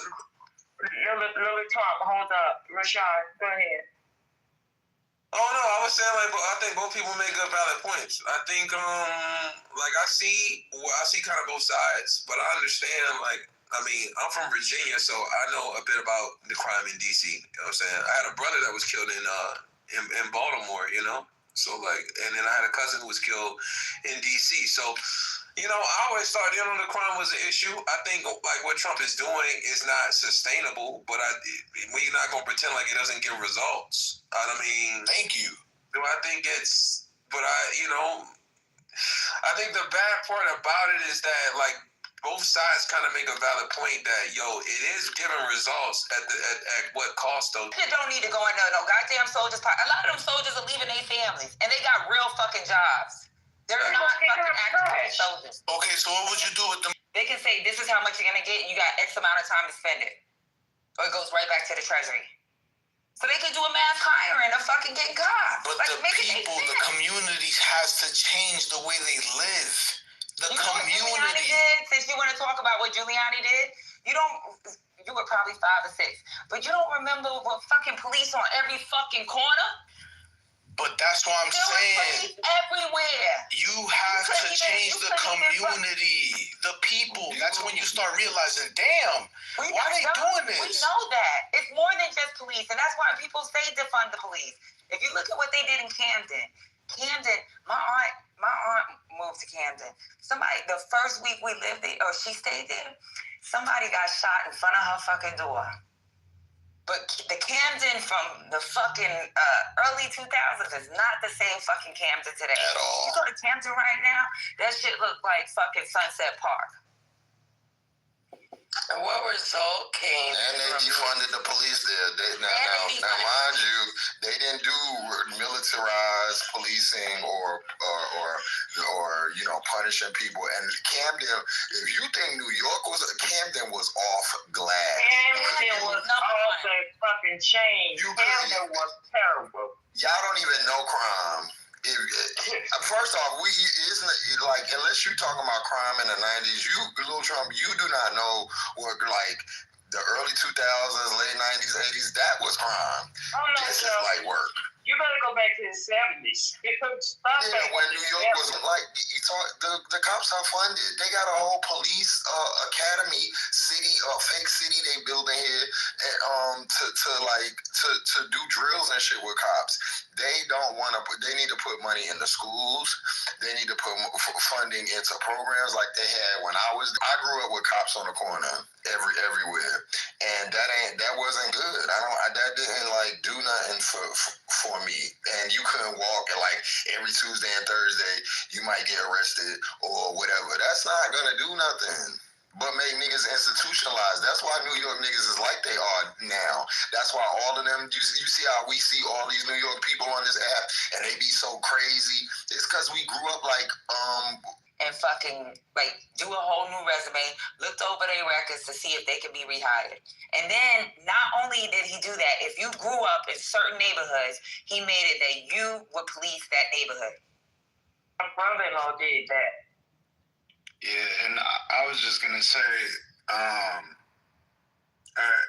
can see the point, of your reasoning, Trump, with you saying that police, their presence, may prevent crime, and then you go to it's up to the communities to, essentially. I agree. The money could be used for the communities. I'm not saying that it shouldn't. What I'm saying is right now, your next conversation, all right, look, now everything has settled, the dust has settled. How do you start the rebuilding of a community? I remember when I was in school, there was a robotics program, things like that. But it has to, unfortunately, just like how the deportation is going on, unfortunately, it's time to clean up. Unfortunately, temporarily. Okay. But the community should gain their, the courage to be like, you know what? Now that they're gone, we're gonna make sure they don't come back. And these are the things we have to do. Okay, but you're aware that the resources are actively being stripped away right now. Right, but schools lose funding, right? If they score, I remember schools used to lose certain funding when they didn't, meet certain criteria. The test scores were low, attendance, all that. When you show that you are doing better, you know what I'm saying? More funding, more allocation goes to you. You know what I'm saying? And unfortunately, it's kind of backwards because the ones who are in more need of the resources, they're not able to perform, and then that doesn't reflect the ability of them getting funding. But if there's that effort they will eventually get funding again.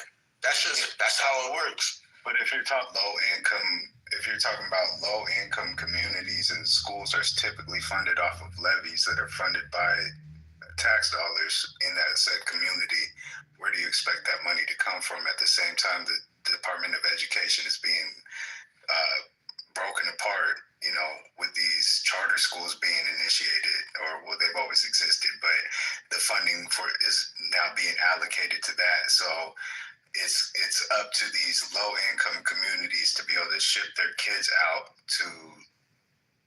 schools outside of their own community and be able to afford that in a community where they were already not able to afford funding their own school.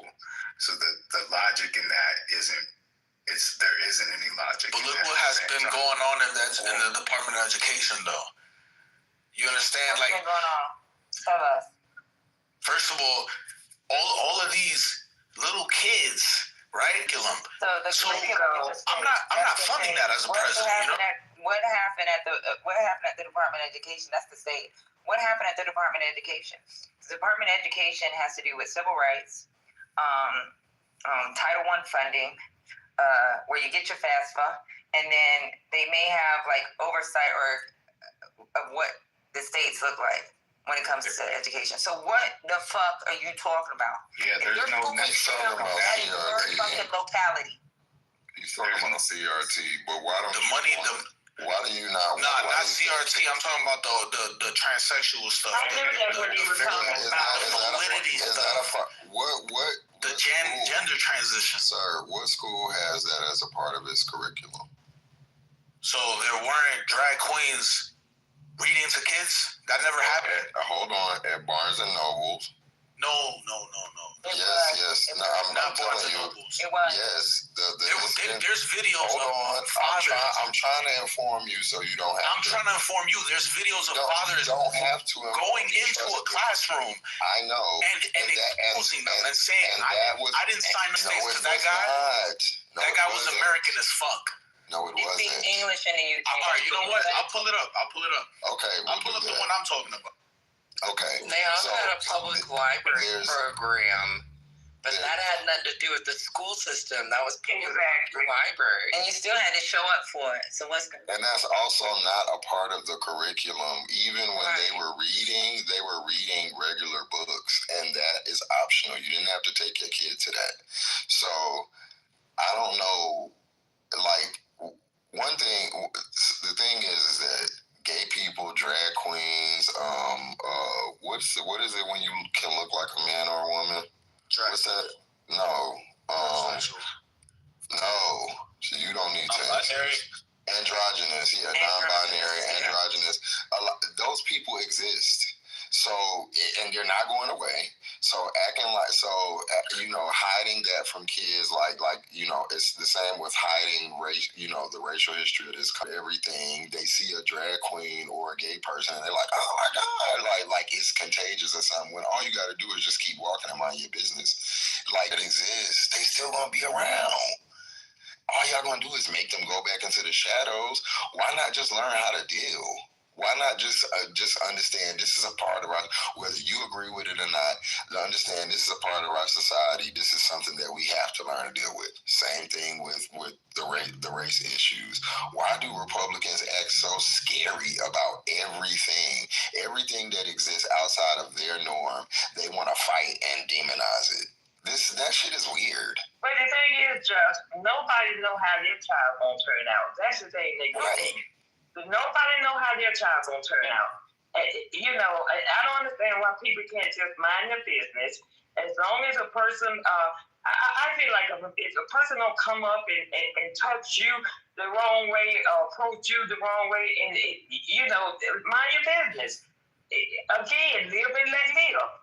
These people, gay people been around for as long as I've been born, and they gonna be around when I leave here. And you too, Lil Trump, so I don't understand what the issue is. I think the issue is my kid doesn't have to know what sex is, this, that, and the third. I'm a woman, I'm a this, I'm a that. Who cares? Let them grow up. And that in your kid's face. No teachers. Rashad, can I thank you? No teacher is doing that, so you can stop that. We had a couple of teachers. I think we might have one still in the room from the New York City school system that when they started that a couple of years ago, started that talk and said that never happened in no school in New York City that they had been in. So I don't know. I know there were certain schools that in some states where a parent had to sign paper if they wanted their kids to be taught certain things. But that's not something you go into a classroom every day and just sit down and it's part of your curriculum. No, sir, it's not. And that's education. Why you wouldn't want your kid to, if you sign off on sex education, and your son, my daughter did the right way so she don't fuck around and get caught up in some bullshit. If I had a son and he's having sex anally, I want him to be protected. I want him to know how to be protected. I'm gonna sign the permission slip. You don't have to sign it.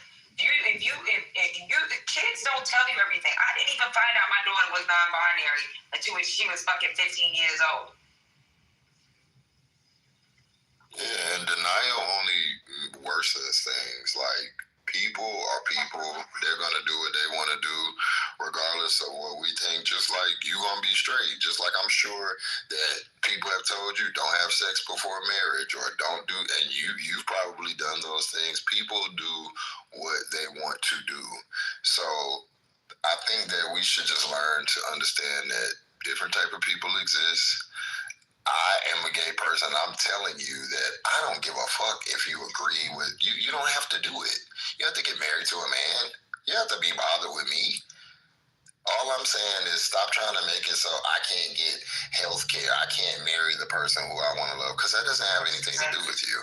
So those are the things that, it's the same shit with anything. Stop trying to, like, I don't want to stop you from getting anything. Nobody's trying to stop you, but kids are very impressionable with the transitioning. I have a problem with the transitioning. The kids are not. First off, if you're talking about, like, what is it that where they do the gender? Yes, that's exactly my problem. Those when it's for children, it doesn't involve medication at all. They're not doing any surgeries on kids. It involves therapy. And it's called gender affirming care. It involves therapy. So you get to go to talk to a therapist and you say, hey, I'm a male, but I feel like I'm a girl, or whatever the case may be. And if the therapist deems that as something valid, then they affirm you in the gender that you want to be in. And that's what they start doing until you're old enough to make the decisions for, physical changes. That's not what that means. And I wish I would stop reading headlines and to be such a brave and patriotic party. Y'all are scared of everything. Who the fuck is scared of a damn drag queen? Like, I don't get it. I think it's about, like, exposure. Like, if you can control what your kid is exposed to, like, they're gonna do it. But that's not life. Let the kid grow up. The only way you can control your kid from being exposed to it is to keep their ass in the house 24 hours. I'm just saying, let them grow up. And when they're an adult, they can choose. Like, you know what? These niggas got the internet now. Thank you. I was just getting ready to say that, Patty. Ain't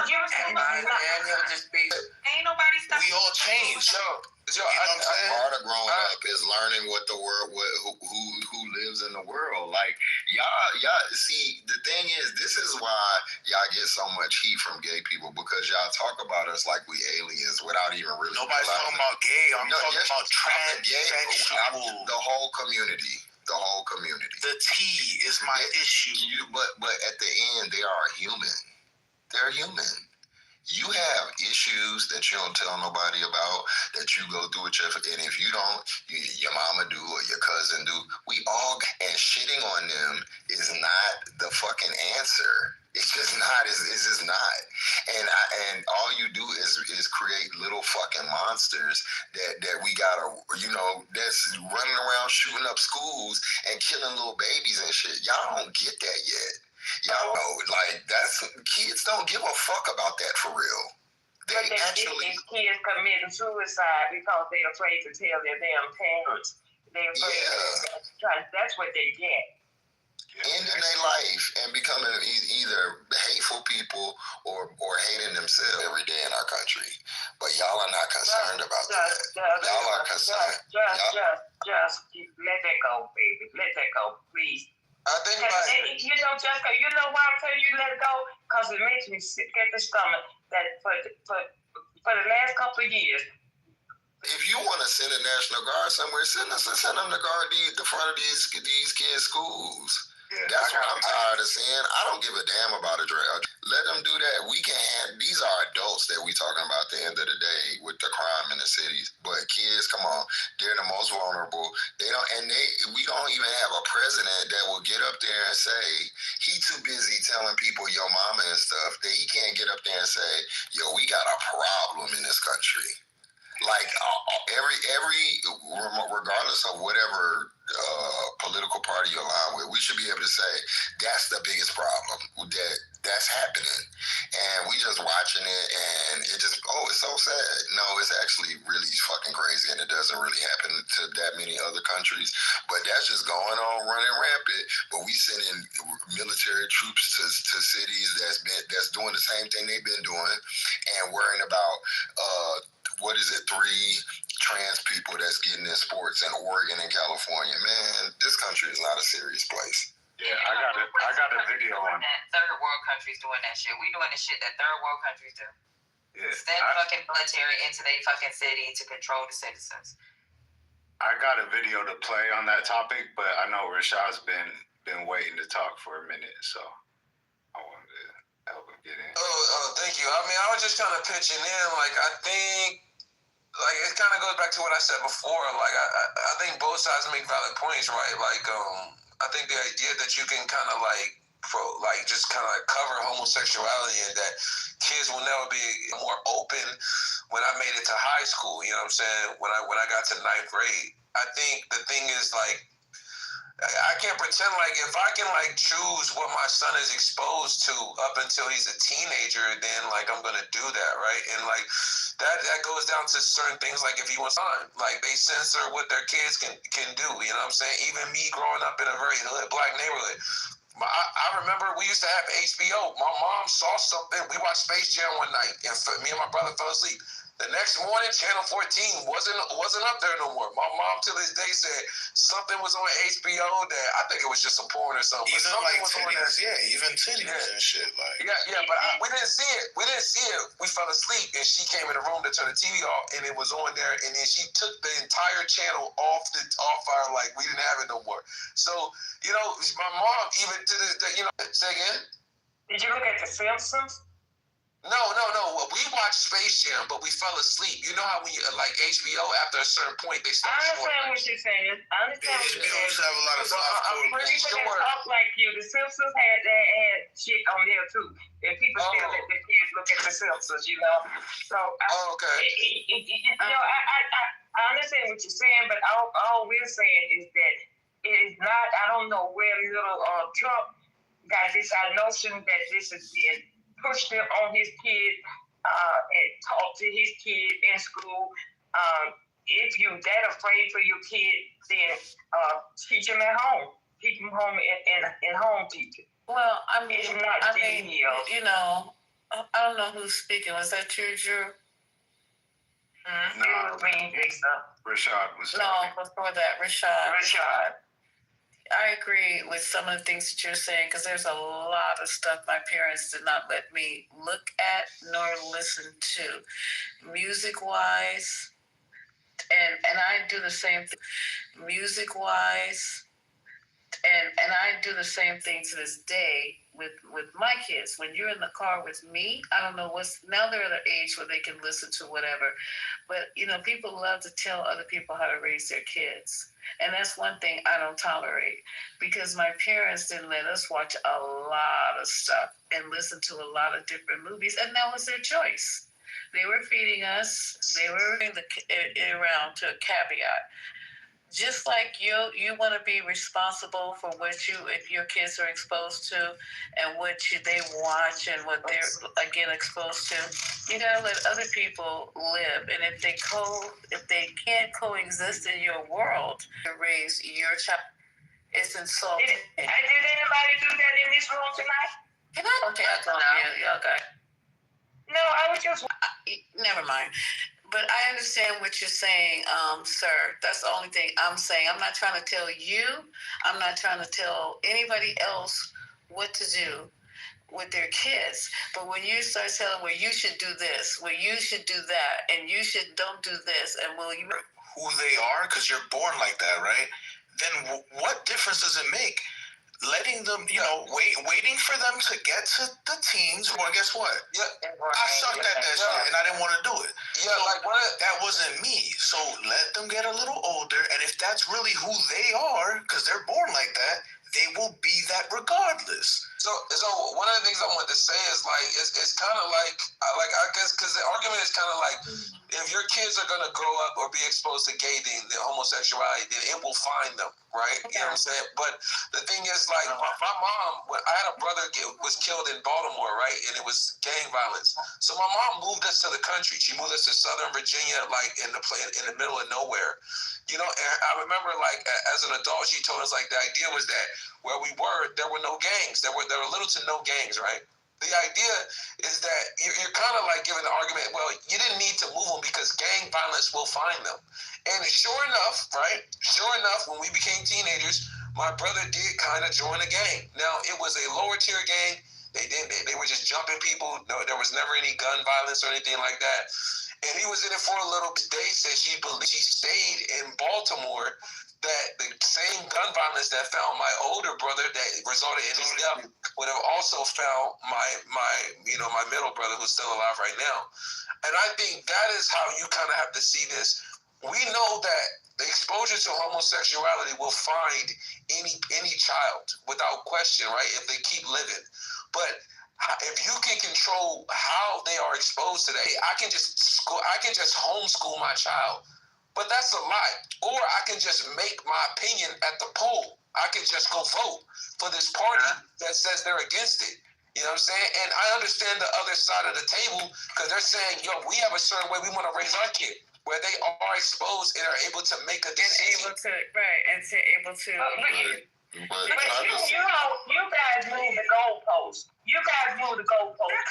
That's not what Just was saying when we first started talking. You guys brought your kids into it. That's not what Just. Yeah, but that's not what Just was saying. I want to clarify. I don't mean homosexuality. We mean when we talk about. What kid in their right mind? You act like this is something that somebody wants to do. There's a reason why my daughter hid it. Okay? It's not because she was fucking proud of it. Nobody wants to fucking have to live there. Right. If your kid is gay, that's fine. My point is that's not a problem. That's not a problem. Y'all are missing. Parents should have the. Never mind. I'm not going to. It's the trans that's a problem because y'all are. Parents can parent in whatever fashion they Nobody's saying they can't. And we were talking about it being taught in school. Yeah,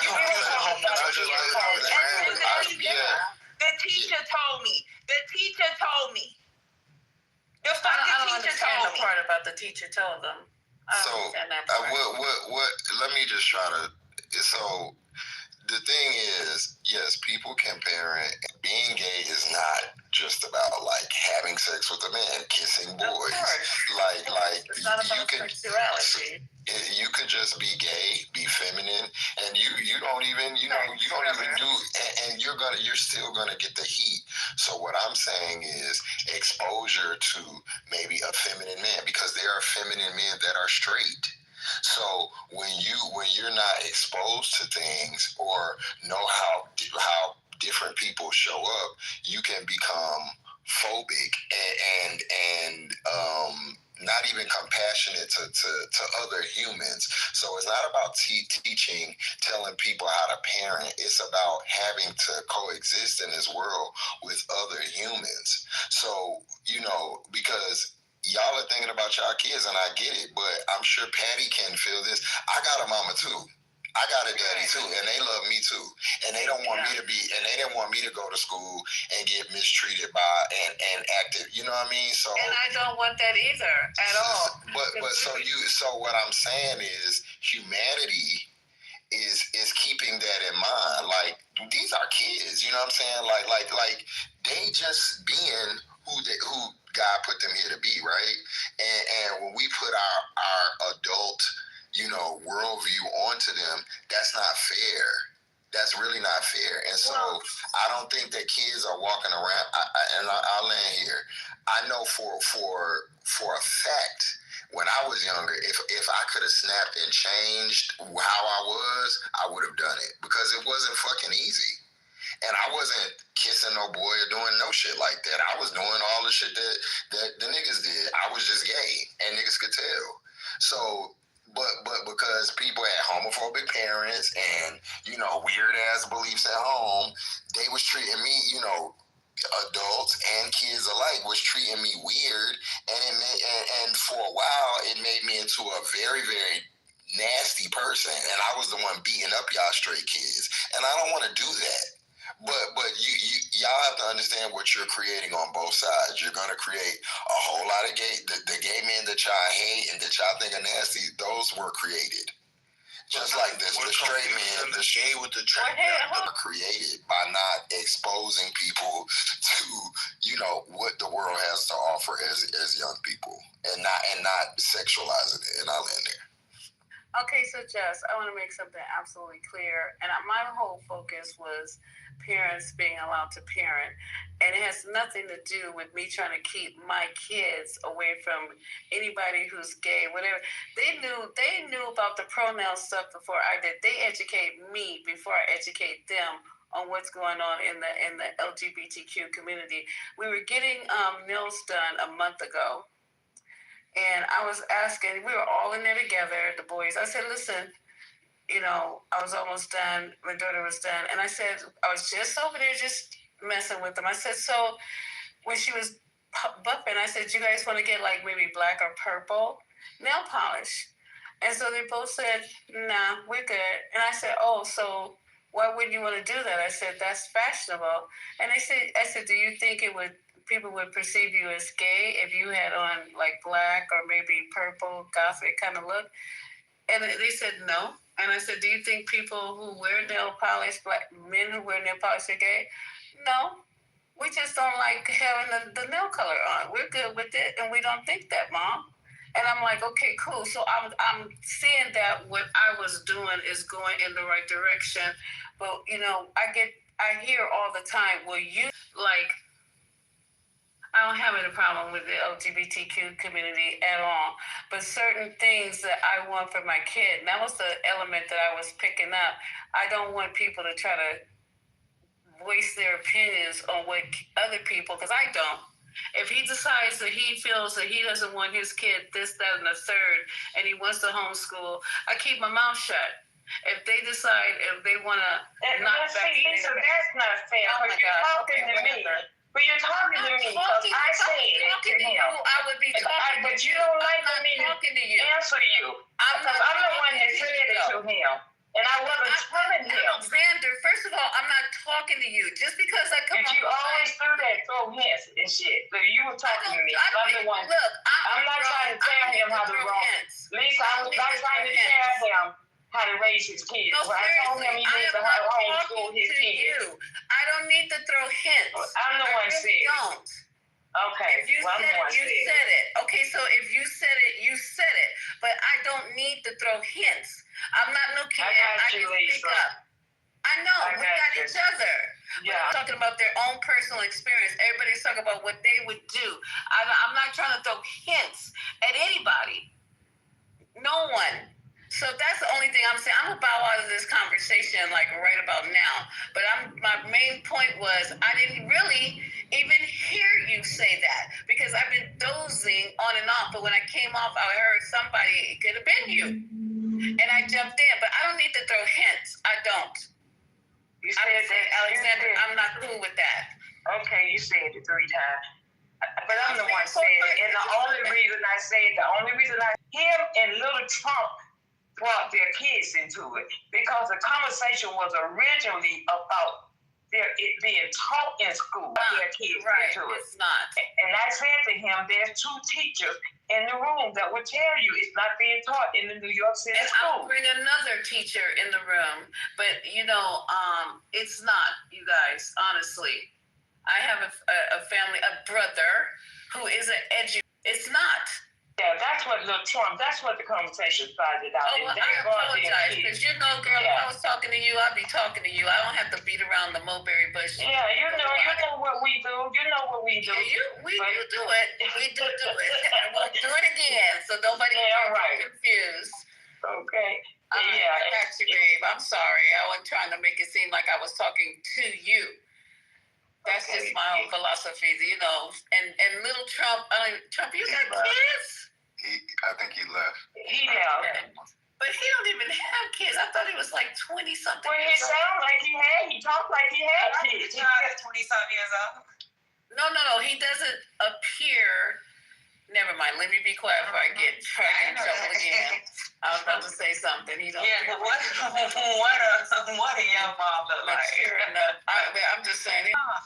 Yeah, I was too, but you know what I'm saying? I guess once you get I was pregnant my senior year. I was pregnant my senior year of high school. Well, not that young, but I look back and I guess when you get older and you look at younger people, younger parents start to talk, I was like, he's not even mature enough to have kids. But that's my bad. I shouldn't even be saying that because I don't know his life and I just stepped in maybe at the wrong time. But apologies, I'll go back to dozing. I don't want this to come off wrong. I'm not necessarily on board with the whole transgender movement or however you frame it. But at the same time, I'm not against it. Like I'm at a stand. My stance is like it doesn't have anything to do with me. Big facts. You know, and I think that the biggest thing with what was like being discussed as far as it being involved or being in the schools and all this is that we have to remember, one, there's a very small percentage of people that even fall under that category. And I think the point of it is for inclusion so that those kids aren't ostracized. Like we know that anybody that's, whether they're gay or, and I don't know much about, transgender, of course, because we were never taught it growing up, but I'm sure that people grow up with these feelings from very, very young ages. So, the point of it is so that they can, grow as any other kid with some form of identity. The other part of it too is like, as far as the exposure aspect of things, like, I don't know what the issue is with that. Like, I can understand in certain elements or certain subjects or whatever, but we're not going to make our kids gay by telling them there's gay people, or we're not going to make our kids transgender because we're telling them there's trans. There's evidence. Sodom and Gomorrah. Yes. Yeah, I forgot about. Yeah, that's right. Absolutely. Yeah. So overall, I think that like Jess had said, is like the biggest portion of it that often gets left out of the conversation is just humanity. And, and just having empathy for people that aren't necessarily, like us or believe, the same things or, are just live a different lifestyle that ultimately has no effect on any of us, if that's not on us, but it's the point of inclusion so that these people aren't ostracized growing up, and we're not teaching our kids who are not under that, who don't live that lifestyle, that those are, like Justin said, aliens, and we need to attack them. Because I also remember, when I was young, seeing the story about that boy out in, I think it was out in Texas. Where they tied him up to the fence. Yeah, tied him to the fence. And that's based off of how our society had treated people that were gay at that point. I want to know when you'll finish. We can't talk about it. We can't see it. And it was basically alienated to the point where it allowed the people that hated it to be the loudest voices in the conversation. But I'll end there. Amen. And I don't want to change the subject, but you made me think. Did you guys see those little kids? I think the oldest one was 10. That they probably learned from home. Yeah. It just happened a couple of days ago. I'll pull it up. But they did horrible shit to this little 5-year-old girl. Little kids.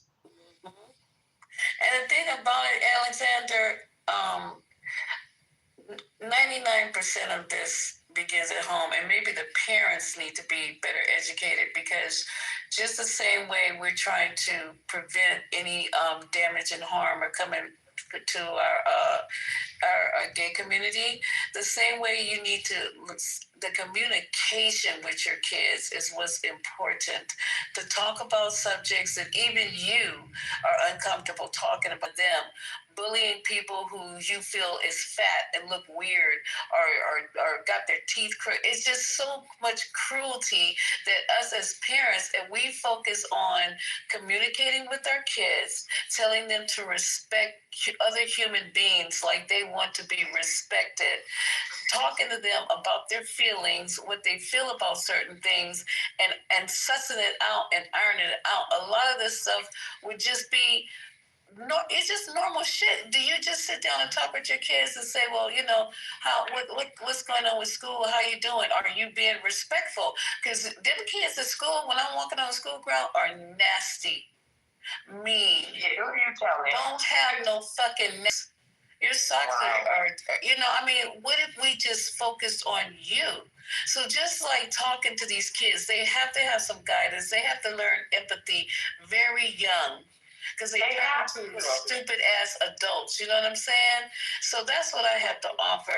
And then let me one more thing, and I'm landing. Yeah, when you finish, I'm gonna tell you this. Go ahead. I remember when we were getting ready for college, and I'm honest. I'm being very honest. I hadn't even heard about the she, her, the pronoun thing. So when they were choosing the dorm, for some reason, they kept asking them what their pronouns were, especially with them coming to California. I said, well, okay, wait a minute, pronouns. So I was filling out the application and stuff. I said, well, what does this mean? They said, Mom, just put he, him, him. And I was like, what? And they were teaching me, and they felt nothing about it. It wasn't no big, oh my God, it was none of that. Mom, just put he, him. That's what I am, he, him. And they went on about playing video games, because they were in playing video games. I walked in with the sheet. I said, what are they asking us right now? Why do you have to put this on there? They said they just want to know your pronouns. Put he, him. And I was the one sweating, like didn't understand what was going on. So, yeah, have more faith in your children and just be more communicative with them, open, and not be scared to let life. It's like, bro, I didn't even know anything about this. Yeah, Mom, you're an old head. You don't know nothing. What was going on? I said, well, I guess not. So that's my little thing. Okay, guys, listen to this. A 9-year-old boy and a 10-year-old girl have been charged with attempted murder and rape in connection with an attack on a 5-year-old girl in Cleveland, Ohio. Prosecutors charged the two children with attempted murder, rape, felonious assault, kidnapping, and strangulation. 9 and 10 years old. That's wild. Oh my God. What is going on in the house? What is going on in the house?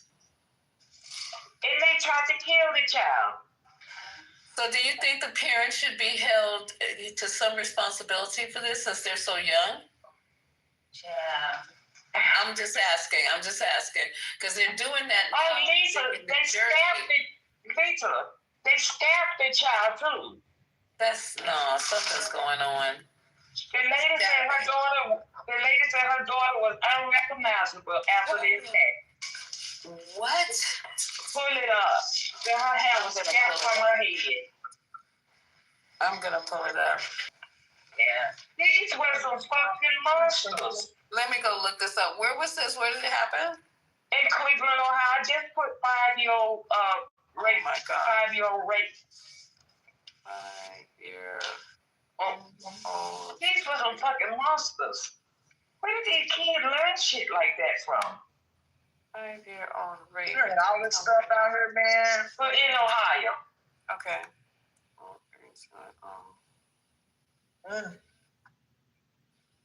Go ahead, Ashton. Wait a minute. Are they African American? Yeah. I'm shocked. You remember that story in Chicago? So I listened to this NPR thing back in the day. And they had these back in the day, I think like in the early 90s or something, or in the mid 90s. But it's, they followed these kids, and it was when the projects used to be out there. And I guess it was like some little 5-year-old girl that they hung from a building. They raped her. There's 2 little kids raped the little girl and hung her from the top of the building. This is insane. You guys. She was outside. This lady, this little kid. They scalped her. This and then what? Okay, so they black. Okay, let me tell you something. They black, and your president's gonna be on the phone. I mean, on the TV tomorrow, calling them again animals because the way he was describing those other little kids. Now he gonna read this. Child, it's going like Donkey Kong. Where did it happen? Did it happen? Where did it happen? Ohio. And let me get the city. Cleveland.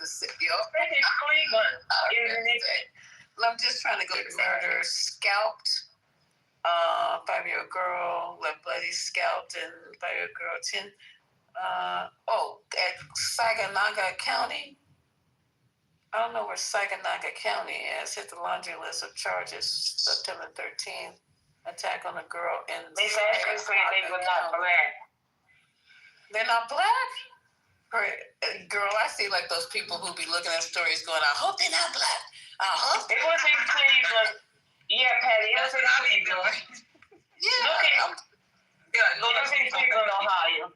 I think they don't have pictures of them. They're too young. So you sure they're not black, whoever said that? Omar put it in the chat, Patty. God damn. Those are some... Yeah, we need to. They won't. She said the little girl will hear shit about this. Trump ain't gonna talk about that. No, it's gonna be swept about the white boys out here. Wow. Messing with our black girls. Yeah. God damn. Just like they didn't talk about that black girl who went on that date with that white guy and he chopped her up. I don't know. I gotta go back and follow that story. Oh yeah, you know, one of the people that used to work with me in Hawaii, that was his damn. He was related to. Get out of here. Yeah, he had to go home. He had to go home. Hear about the heist? Yeah, in the room. Yeah. Did they get him? Of course they no. They never got those people that stole all that money from that bank, that lady in California. Did they, Lisa? What bank? You remember that it wasn't a bank. It was where they take all the money to be counted, and they. Was you remember mystery? No. No, we saw it. It would happen last year, and they cut a hole in the wall and went in there and stole millions of dollars. What? Wow. I got the wrong friends. This is, but these type of crimes, so they just did that heist, and then y'all heard about when they cut, this was the crazy crime that sounded like was off the movies, when they cut the brake lines on the train in the middle of the desert. They stole all that shit off of it. Now that shit was gangster. And they did that recently? Yeah. You know, it's like this some shit you see, and then escapes on scooters. That's some shit you see on. That's some gangster stuff right there. But they had a crown they dropped and that got damaged. They're like, fuck that, we got enough here. These niggas stole the Napoleon's crown jewels. Damn. What kind of shit going on in the world? But they gotta chop that up. Was that money marked that they cut through the wall? So obviously it wasn't. They said no. Yeah. They said it wasn't. The only thing I'm saying is if they're put Wild West style cable cord cutting heist in the middle of the desert in Arizona, why fuck do y'all not have the National Guard guarding CSX and Southern Railways? Like, it's stuff for them to do if you just so eager to send them out, because shit wasn't like this wasn't happening under no Biden and Obama. I can tell you that. Hey, so true.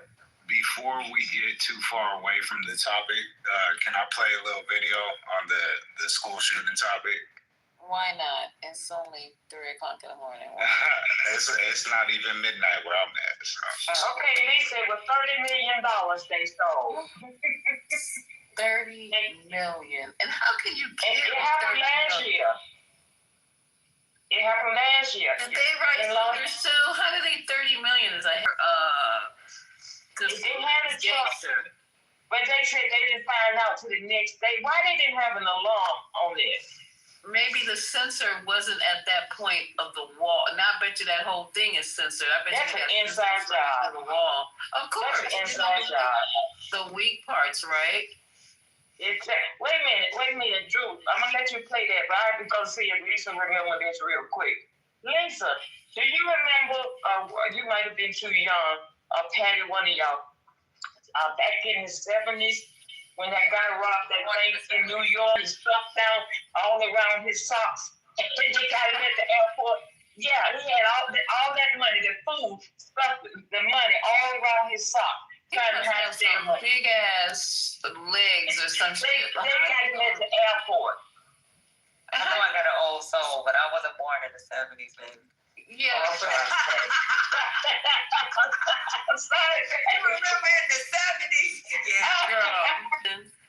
They made movies about him. Yeah. I think. I can't. Is it Cooper? Yeah, still ain't found it. Still. You know, you remember stuff when it's legendary, and the people from Alcatraz, I wouldn't have liked them, but they still ain't found them people. Well, I mean, we know these stories because we'll see them like. Yeah. The most famous person they still ain't found was John Bonet. Yeah. That was the Colorado girl, right?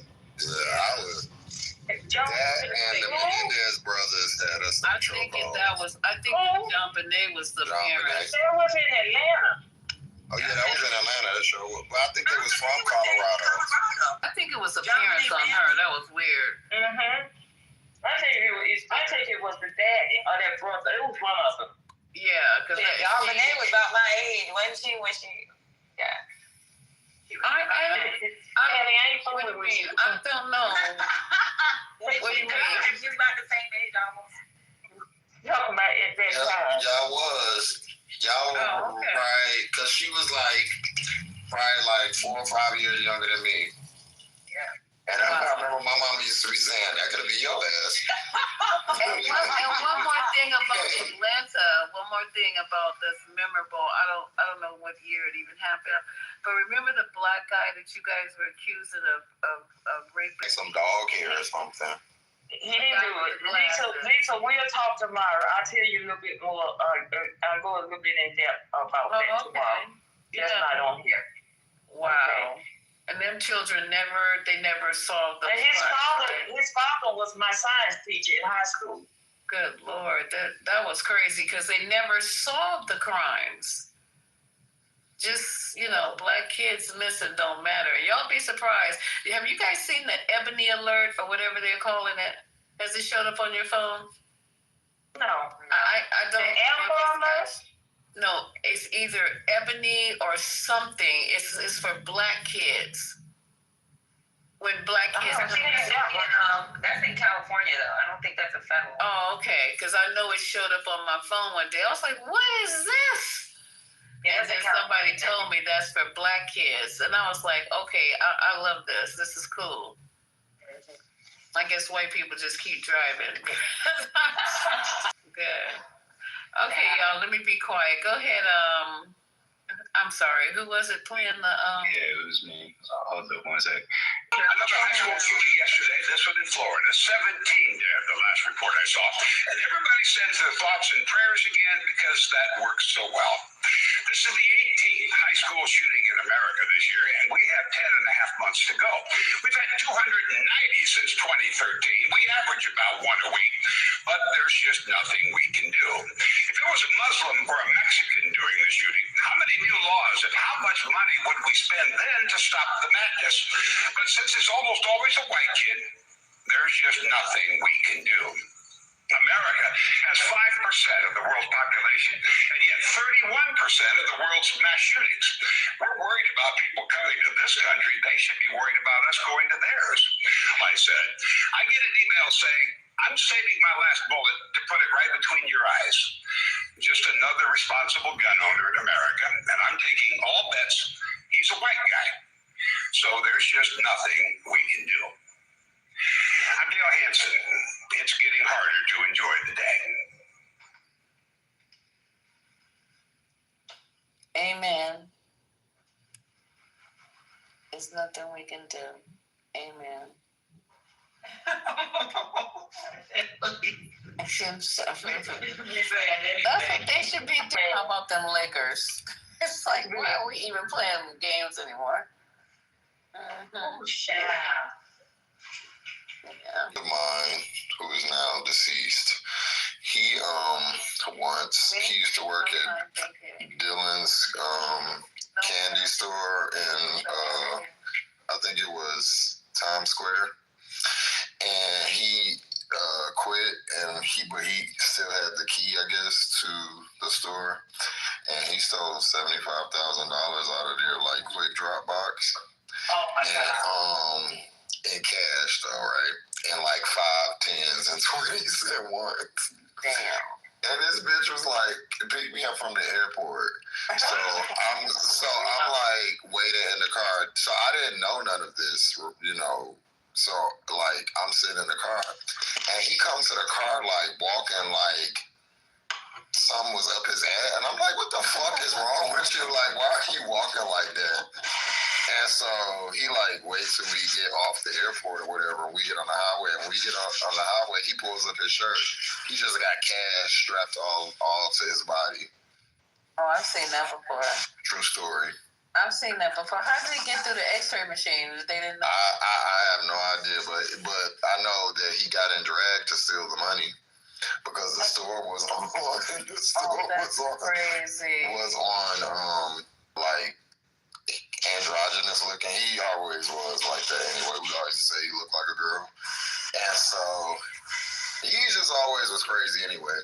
And he was like, yeah, I just dressed up like one of the dancers to blend in. And he was like, and I just took all the unmarked money out of he was like, it's like 2 safes. And one is unmarked money, and then like all the big bills and heavy cash is in another safe. He was like, I just took everything that was unmarked.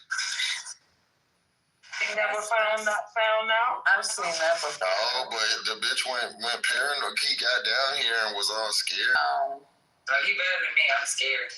He was real scary. Like, he was acting real paranoid, but nothing ever happened to him. And he did not make it, but when he came in, the first thing they were doing was, it was a drop off. Like, they just rolled up there and pushed him out.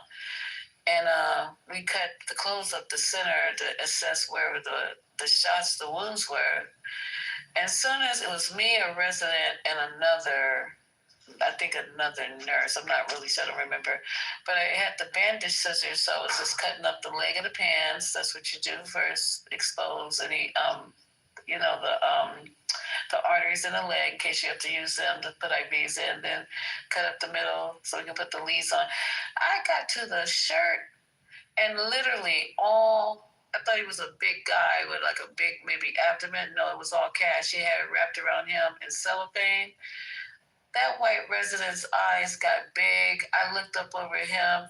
He was looking down at that money. He didn't even see the patient anymore.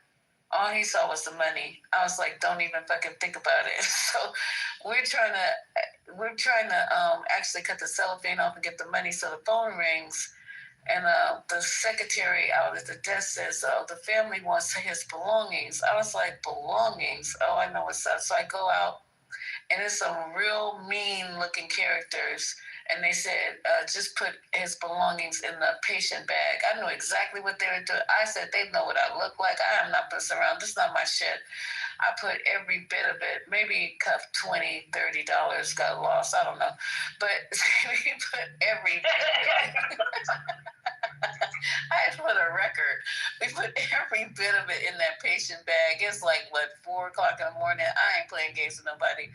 And I took it out there. Now, it's a different day and time now. They have they have security and police stations. What do they call them? Mobile units or something in the ER. So that stuff can't happen anymore. But yeah, I've seen money wrapped around a person's body like that, and I don't think it's X-ray detectable. Like I think you can go through an X-ray machine and not see it, right? Probably now, like King said, probably now they can. I don't think. Oh, okay. Yeah, but I mean, I don't think it will work now. It depends on how much it was. Who should say it wasn't his? Yeah. Yeah, but it'd be so suspicious. You're trying to go through TSA and you go through that thing that goes, and they see money taped on you. You know your ass is getting pulled out of that thing real quick. Yeah, you can question. You damn sure gonna get pulled out. Yeah. So what's up, Lisa? My child is on. I'm not looking at the phone. Lisa. I'm not even looking at the phone. Who is it? Lisa is wise. Oh my God. Hi, Wise. How are you? What's up? Do you ever sleep at night, or you just sleep in the daytime? Because you only come in the room at 3. I barely come over there. No, I said when you do come, it's about this time. What do you mean over here? I mean, in your room. Why? I don't get paid in. I mean, no, that's like I keep making pages because that's another story. Fuck that. I wonder why you're not getting pinged. I don't know. You just started back pinging me and shit. But I got something to say to that title though. Okay, Wise. I know this is gonna be closing us out. Go ahead, babe. Nah, I ain't even on no trolling shit tonight. I wonder why people think like, cool, you don't fuck with Trump, or why I think Kamala is an exit. I think they both fuck with each other behind the scenes. I don't believe that Democrat. That's cool. You can laugh at that. No. Be honest. And they all got an agenda. But which one did you vote for? Which wing of the I bird did you vote for? I ain't vote for none of them. I don't even think niggas. God, I don't think I vote count. I think the only say what I tell you guys about 5 hours ago. I only think your vote count is locally. Like when it comes to presidential votes. What's that? So that's all. Hold on for a minute, okay? I'll give it to you. Ashton, I don't know if you're aware. You're probably not, but you keep coming off your mic and you just get on your thing. You hear the sound. Not you, the solo. I'm just playing. No, you're not doing nothing wrong. While he's talking, and when you come off your mic and make that sound, you can't hear Wise because he talk real low. That's all. He talk low, or I'm just. So that's basically what I was saying. I think that the government, they play on the masses, and not just our government, not just our country. I think other countries do the same with them. That's my job. That's my job. That's my job. That's my job. That is my job. Did you understand what I just said, though, bro? Nah, hold up. Repeat that. Repeat what you just said, yo. Look. If you had an Afro pick, if you understand Black Power, you understand that. Sometimes it don't work like that, bro. Do you agree? Yeah, I agree. I'm off the mic, right? I'm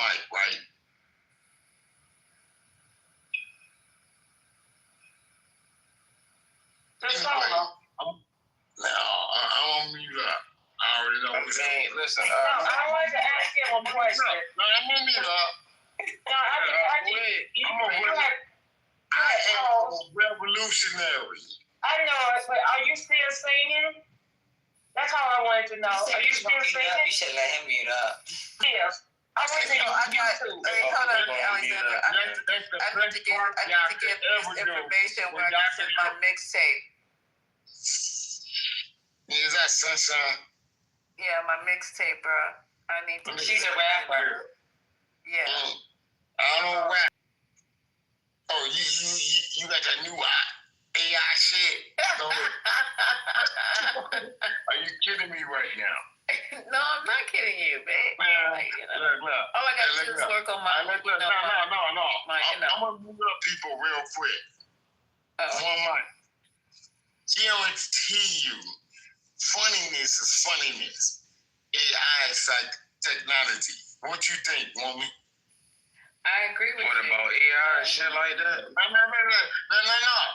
Till this nigga shut the fuck up. Who the fuck you talking? Conversation. Hold on. Why? I'm talking now. Both of you, go on mute. Listen, we done had a nice conversation on this stage tonight.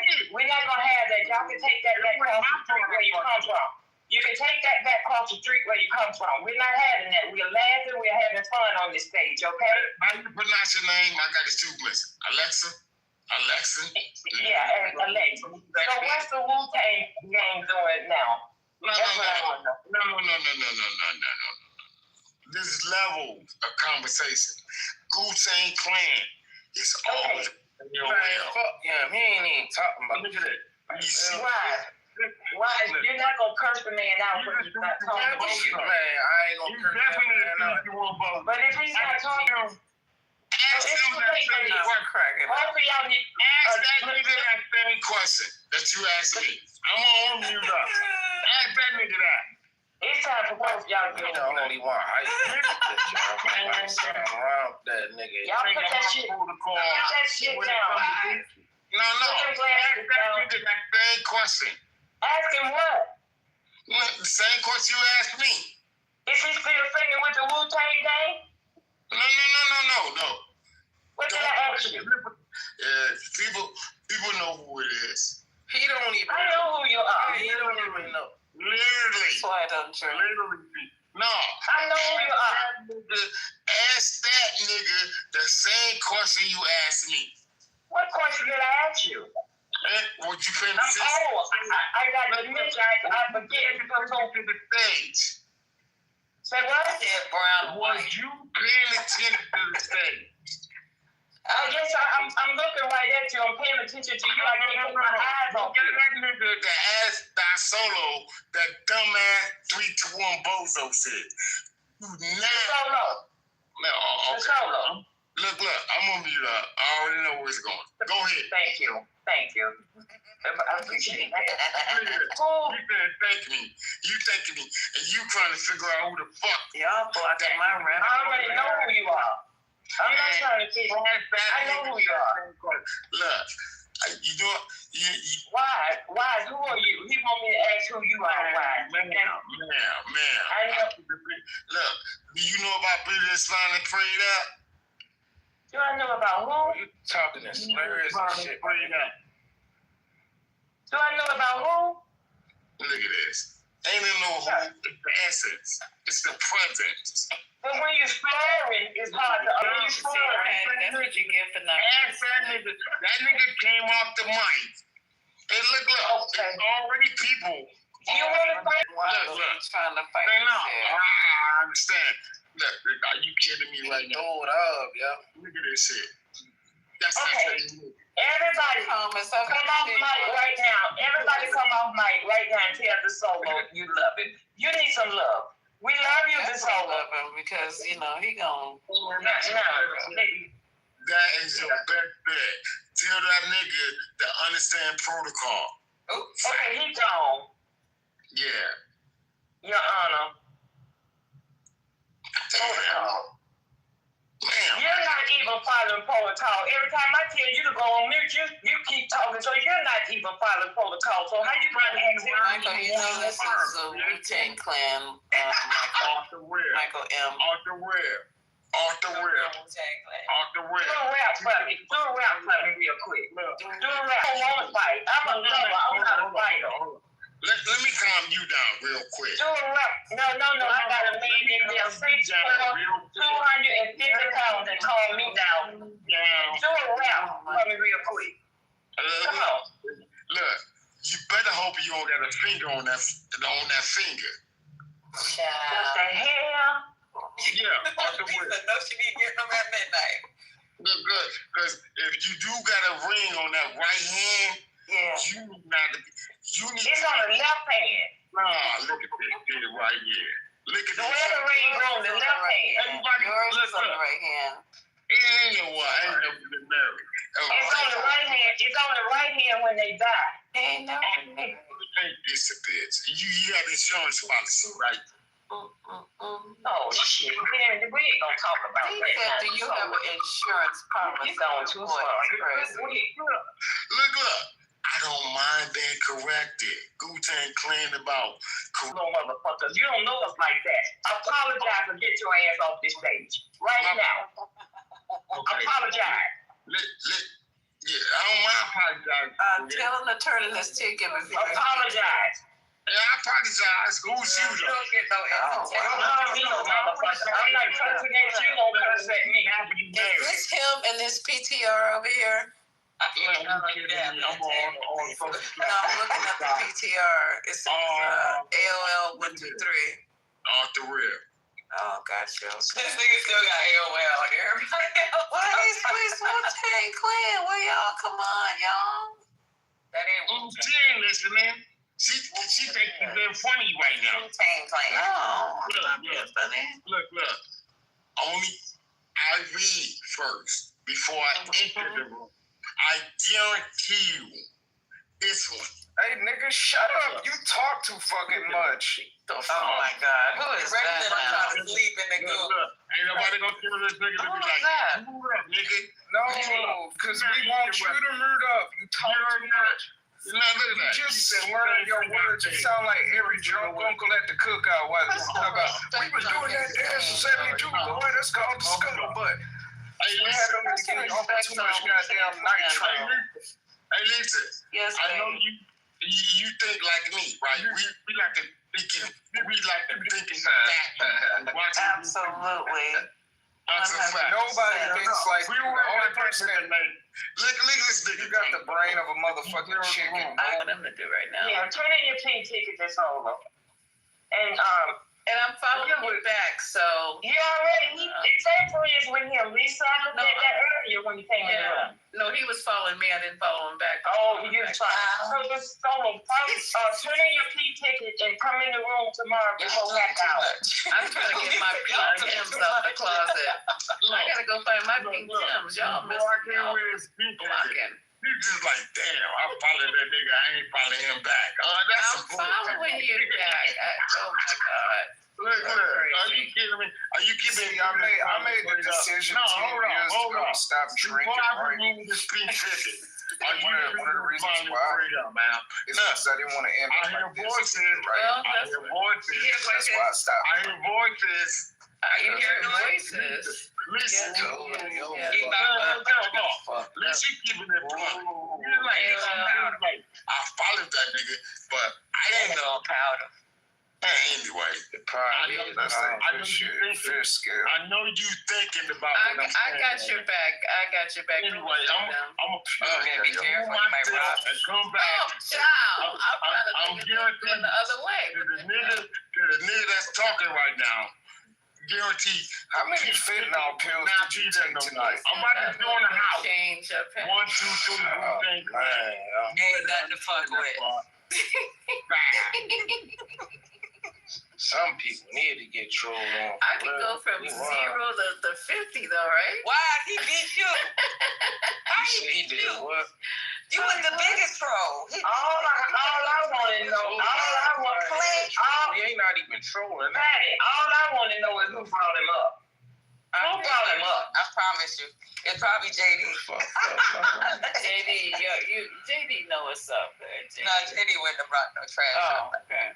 No, we were glad he left the first time. God damn. Don't just he's been gone for a while, Patty.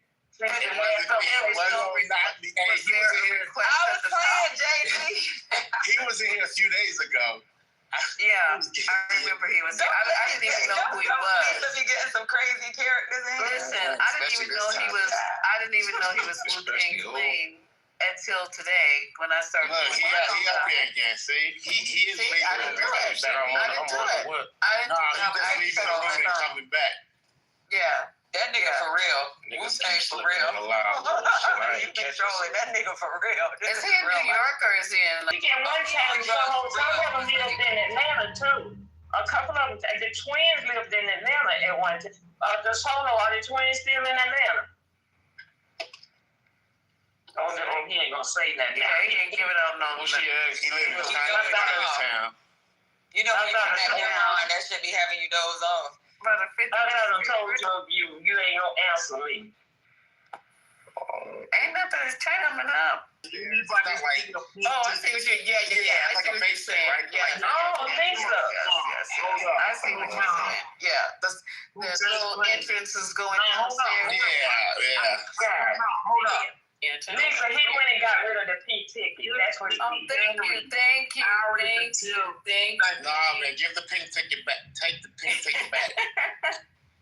Y'all gonna enjoy him in another day and another time. Look, unity is real. Who? Unity is real when it comes to conversation.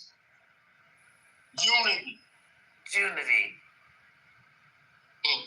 Do I need to spell it out or something? Wait, Quinn, down there? Hold on. I gotta tell you, look, Lisa, this is a test. Look, I saw, why ain't nobody right now? It's all you. Look, are you smarter than a fifth grader test? So just answer these 3 questions for me. Just answer these 3 questions for me. Quinn ain't never let me do my mixtape. You're MAGA though, right? DeSolo, you're a Trump supporter. Look, DeSolo, you're a Trump supporter. Don't mention to ask me questions. I'm gonna answer these those questions. All right, answer this question. Hold on. Hey, if you answer these, DeSolo, if you answer these 3 questions, y'all gonna stop talking over JD. I told y'all, all y'all don't care. I'll fight a man. DeSolo, just answer these 3 questions. I just want to know if you're smarter than a fifth. You and JD both will get bounced on your damn head. Me and JD, we got a helmet. Come on, JD, bounce. DeSolo, I just want to know if you're smarter than 5th graders. Just answer these 3 questions and the stage is yours. All right? Here's the first question, because I know you're MAGA. I remember from last time. So what does the GOP stand for? I'm gonna say God over pussy. Now he all quiet. Shouldn't even took yo that long. Y'all taking this serious? That was great. Hey, why is it? You a Trump supporter? That's general population. Listen. No, I don't fuck with neither one of them. Like I said, I don't fuck with either one. Not general pop. No, listen. This is who I fuck with. I fuck with our people. I don't trust the government. I don't trust no fucking government. Tonight you okay, Wise? Or Republican. I don't trust them. Why is it saying Trump and Kamala got something going on? No, I'm not just saying them. Any president that ever existed, I think, except for John F. Kennedy. I feel like that was the only nigga that really spoke out for American citizens, and he got killed for that shit. And everybody else that you see, don't nothing happen to them niggas. I feel like they're a part of this shit. They got done the same way. Kennedy was the only president that got killed? Most current times and shit like that.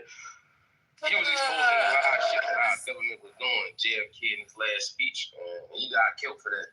And his brother, right? Because his brother got killed right behind him.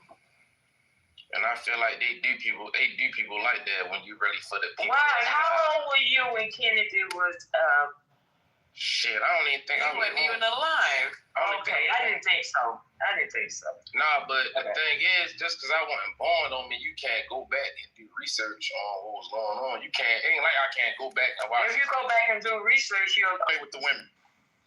All right, go ahead. All right, what's the GOP stand for? What would you say? What's the GOP? GOP, yeah. You know, GOP, what does it stand for? GOP. Yeah, you know they call the Republican Party GOP. Got some bitch ass niggas. Next question. All right, so you don't know that. That don't even line up. What's the sixth planet? No. What's the sixth planet? Hold on, let me ask you. What's the sixth? I got you. Here's the second one. Look. Are you kidding me right now? Hey, here's the second one. How you gonna ask the niggas? Gemini, I'm trying to get people. Hey, hold on one second, y'all. Lisa trying to say something. No, they not listening. This nigga asked me what Go ahead, Lisa. No, Solo's gonna. I'm just trying to start my new career, trying to get my mixtape out there, you guys. Oh yeah. So Quinn ain't never inquired and tried to help us out. Yeah, right. You know, Quinn ain't trying to get your shine on. You know what though? Y'all need to come to Atlanta. Quinn be doing little things around. Yeah, y'all come. Yeah. I'll tell you what's going on. Lisa, I got the idea to help you out. So I know you know that Trump said, well, there's a high-ranking White House official that said Trump was looking to commute Diddy's citizens as early as they can. I heard that shit. Right. So that's where you get in. You need to get in with Diddy. Okay. Yeah, you strike me as bad boy. You give me bad boy. So I gotta baby more. Yeah, I was getting ready to say I just gotta down. I think you better find another way. You might come out better with Kanye.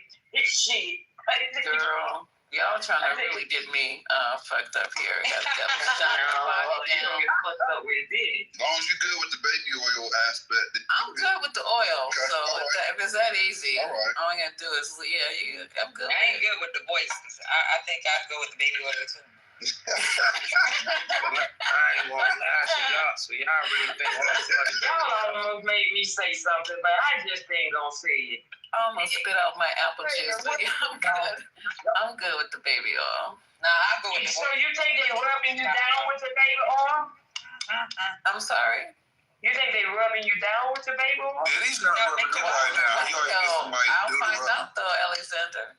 He used Astroglide. He used the baby oil for your body, so your body look good. Astroglide is. Y'all know what he used that like baby oil on. Yeah, that's what he uses. Yeah. Yeah, y'all know what he used that baby oil for. No, he used water-based lubricants for that. You got it wrong. Like oily oil. Baby oil ain't good with condoms, so you don't use it for that. Was he? Yeah, was he? Who said they condom? That's what the escort said they was using condom. I don't know. Breathe up. So far, you're not smart in the fifth grade so far. Last question. How many? All right, look. Last question. Y'all better allow me the chance to rebuttal. Last question. No rebuttal. How many holes does a woman have below her belly button? Huh? 3 or 4. How many? No, 3 or 4. Okay. He got one. 3 or 4. 3 or 4. 3 or 4. Oh shit. No, 3 or 4. You got that wrong too. 3 or 4. No. Hey, Lisa. Yes. Yes. Are you kidding me right now? Oh, okay. No, I'm talking. Okay. No. I'm talking. This goes to that person, to everybody. His name is JD. Anyway. That's Ask your dumbass question all day, every day. Yes, sir. Facts. Lisa. Yes, sir. Your turn. Anyway. Lisa, your turn.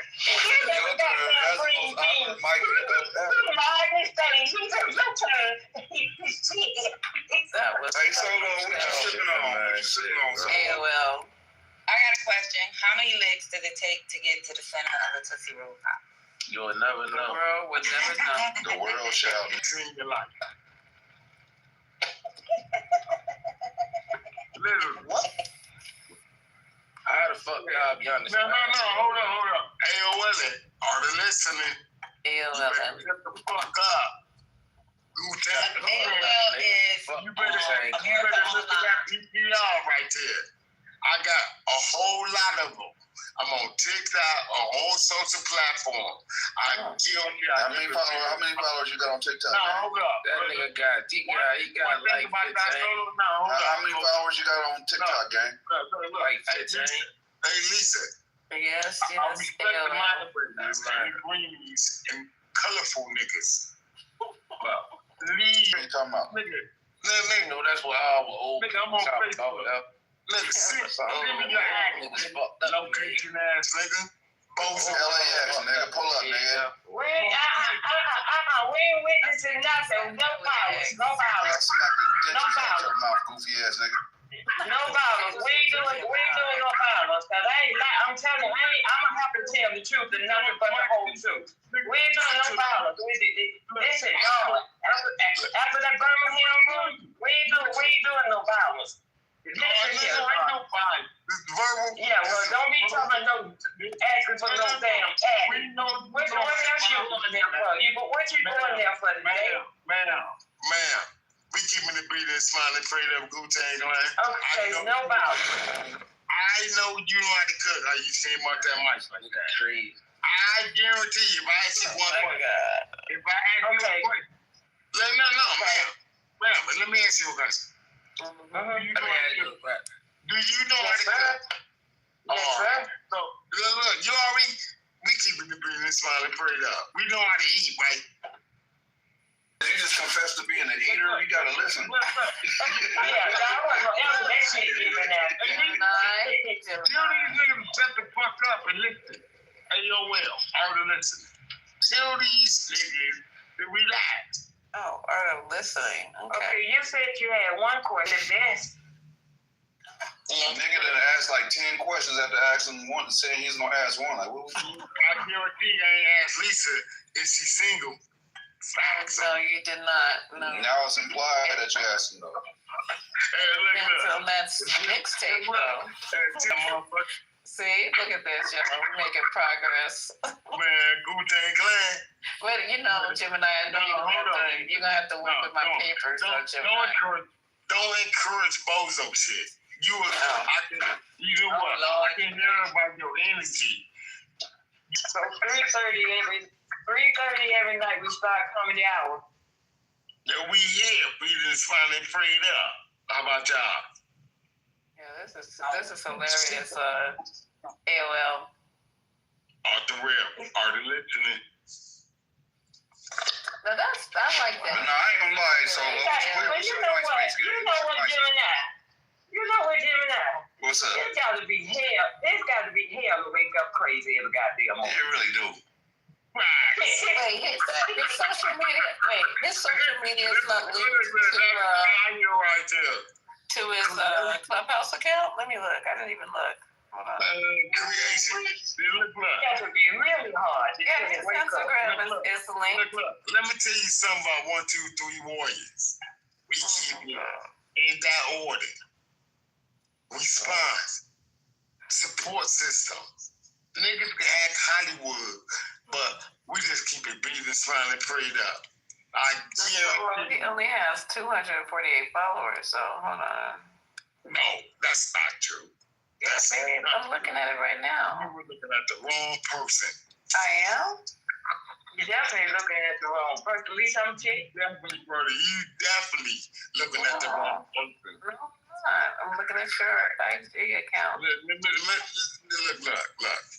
Look, I don't need to share nothing. I'm trying to share my thoughts with y'all. Okay. You figure it out later. Okay. Yeah. What time you gonna start? Because I got to go to bed. No. For the woman that's looking me up, I can guarantee you probably involved, ain't you? Probably what? Are you involved? I told you, I've married 35 years. Okay. Keep it like that. How the hell would I change it? This late in the game. No, we about Remember what you said? No. We about to be funny. No, I'm being serious. Man, I hope not. You fuck around and have an unhappy home right here. No, I don't think so. Look, you already violated by looking my name up. If you've been married 35 years, you better look up. I look up a lot of people. That was my job. I look up a lot of people. I got a friend. I know who you are, though. Look. I already know. Where you from? I can guess where you from. Atlanta. Look at this shit. Oh, shit. This is about to be tricky. Oh, he's from Atlanta, too, though. You know the twins? I know the twins. Personally. I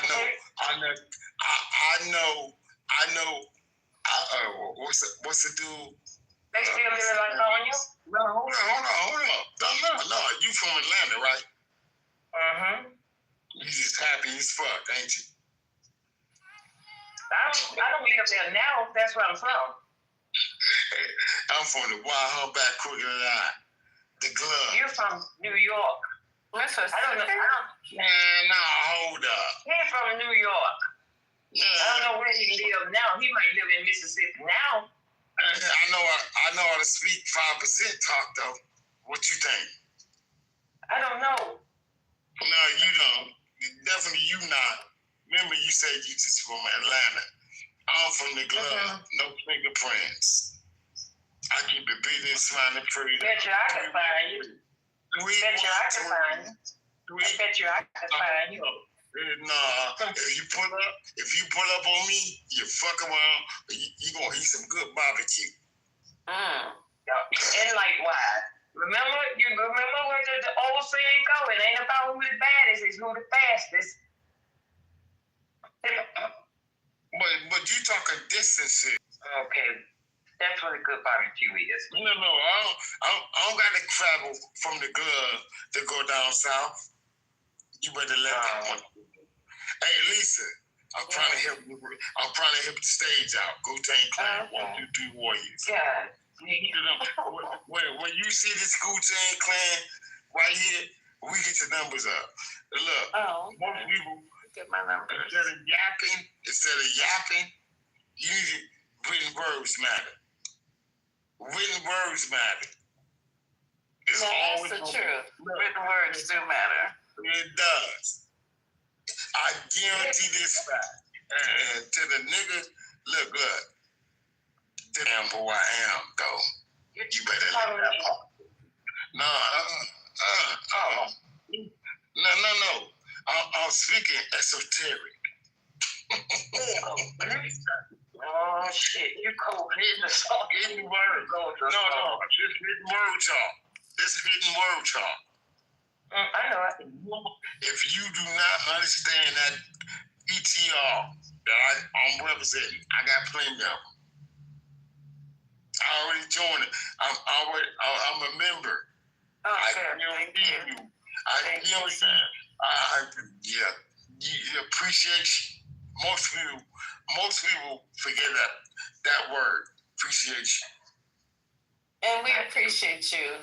You're damn sure. Hey, look.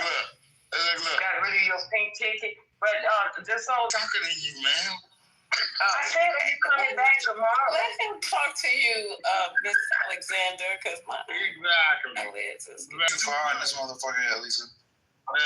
This is Lisa. This is Look at this. Listen, everybody got protocol. Hey, Lisa.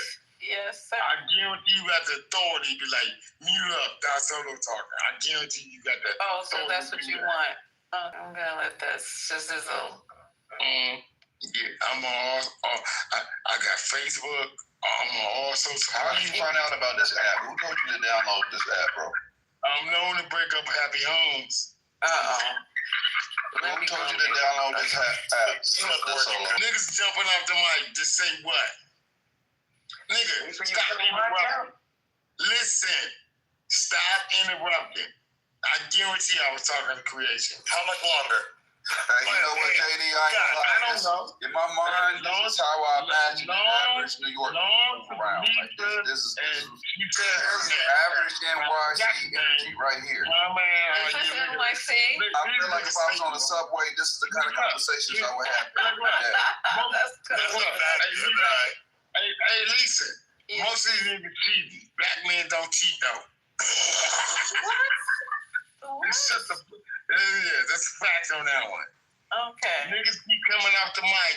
Look, I'm single. I'm Don Solo for real. It's on my license plate. If you come to the Glove and you see a 300, a nice car. I'm trying to look. So it's like that. Run the room. Okay. Run the room. Because if you think what? No. You're not. Look. Just like, look, you got an ad-libber. You can literally tell this nigga to shut the fuck up and let Dot solo song. You can literally say that, but you didn't. Okay, y'all let me solo. See, look. Too late. It already happened. Oh, you guys. If it wasn't 4 o'clock in the morning, I would just be. Look. You act like I don't know the time. How much more time we got? Thank you, too. How much more time we got, Lisa? I'm not. Hold on. Yes, and my lips. Don't act like I don't got a nice watch on. Lisa, how much more time we got? No, my lips are heavy, girl. I'm getting ready to take this opinion and take my ass to bed. I can't take this no more. I was trying to get, because this is not social media, Alexander. No, exactly. I thought I was talking to Alexander first. You were, but No. You don't want me out. Alexander. No. Social media. Alicia. He has another social media. He does. 1, 2, 3. 1, 2, 3. How do I find out? Warriors. Wu-Tang. Look, Erica Rector is ill respected. She listened to both of us. She knows she should have said something. This is too much. I swear to God. Damn. 1, 2, 8. I used to kick indoors. I like to join the house. I used to kick down. I used to kick food masters. Y'all know what it is. No, I don't. Nah. Would you like to? Are you single? No, habla español. No, hold on. You heard no habla español, señor. No habla inglés, señor. No. You know what? Vato Locos forever. Lisa got to think in this song. Lisa got to speak in this song. Singing. Yeah. I know a lot of songs, but that one went past me right there. I know a lot of songs, but that one right there. Yeah. Give us a song before we go to sing me to sleep. Hold on. Let me make sure. I'm gonna mute up. I understand protocol. Salute, Lisa. Listen, don't let us waste our time. Okay. I'm not done. I'm asking. He said he was going to do it, so I'm basically over here. Let me get my pillow, fluff it up. Let me get everything prepared. Patty, you comfortable? Ramona, you comfortable? Eric, JD, asking you comfortable? Well, baby. Okay. Our house members. Alexander, hold on. Let me get my pink and gold Timbs out. Hold on. Yeah, get ready. Real quick. Lisa, okay. Our house members down there. Song, right? Yeah, you can do no time. We got a special guest in the house tonight, so we getting a free show. You don't have to pay. It's free admission to 420, 8:55 this morning, and I hope you guys get. And I hope you guys enjoy this. So, yeah, we'll be putting your cash app up. Okay, so let's go to solo. Where else can you get this but at the 420? There's a cash out where I send the money request for my wasted time.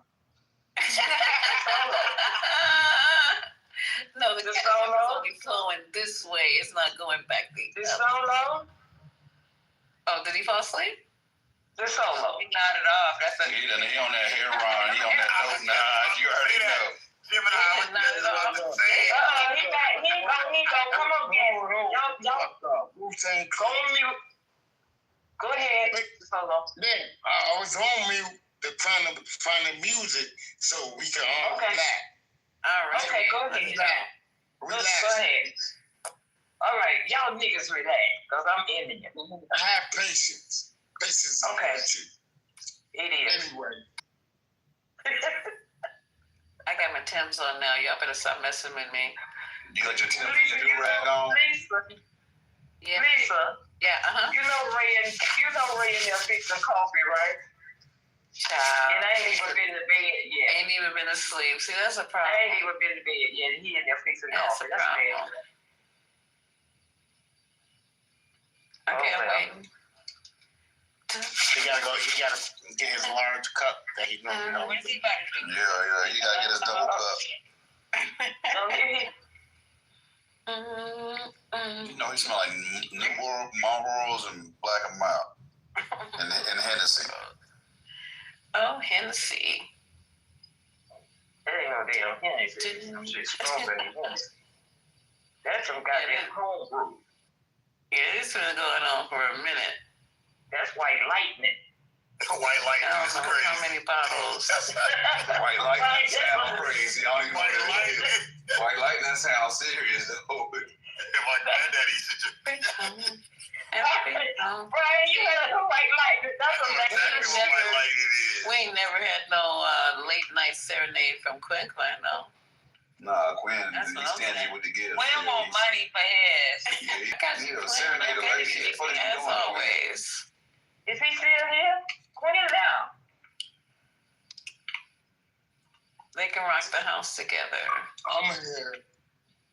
Just Lisa don't understand. And look, I ain't hear no what we said. Okay, Bozo's on mute. Bozo's on mute. Look. Okay, we ready now. Trust me. Can I be a DJ? We don't want a DJ. We want a performance. No, we want you to sing. We want a performance. You can't DJ us. Mute up, nigga. AOL. Then perform, bitch ass nigga. I gotta be a bitch ass nigga. Damn. Go ahead and sing, DJ, please. This shit right here. Come on, just right off the top. Look. Come on, Pootie Tang. All this negative energy. Pootie Tang? I'm in the club. No, hold up. Let me tell you this nigga. Look. My location is real. Literally. I'm trying to enjoy the conversation. Okay, don't disappoint. All right. We know you. I ain't done. No, I ain't done. You upset? Okay, We know. we Go gonna ahead let you and go back then. Look, I could be. The audience waiting for you. The audience waiting for you.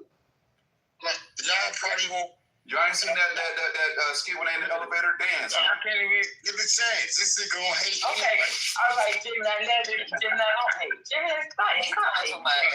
He doing it. Shut the fuck up. You know. Okay, no, you can't talk to her out of heart like that. Damn. It's okay. It's okay. He drunk. Damn. He ain't really. I'm respecting you.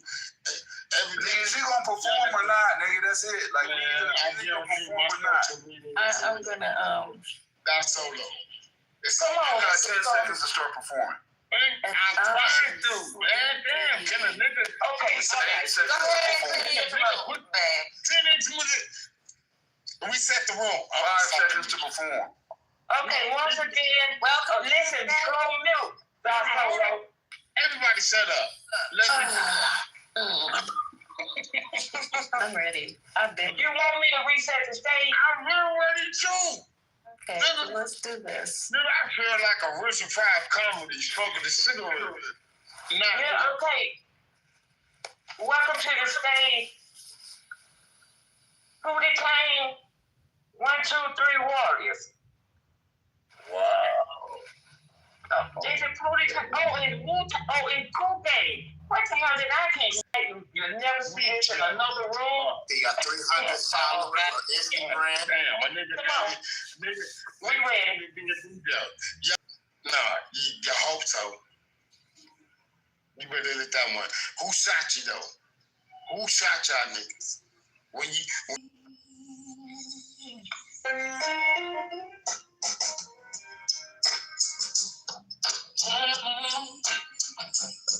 Shut your bitch ass up, nigga. Who shot you? Ooh.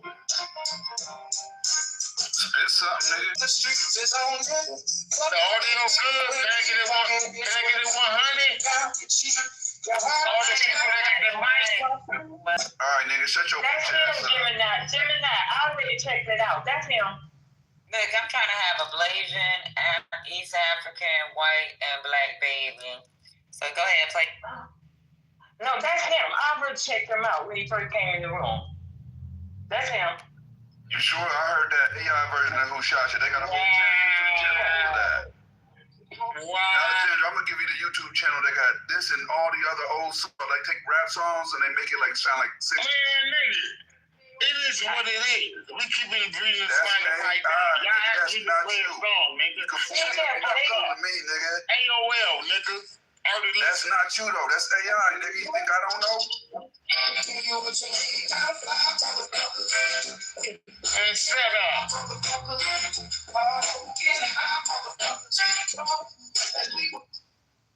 I don't want to hear no fucking AI, nigga. That sounds pretty good. I'm telling you, that's him. It is him. I heard him. I saw him. I heard him thinking.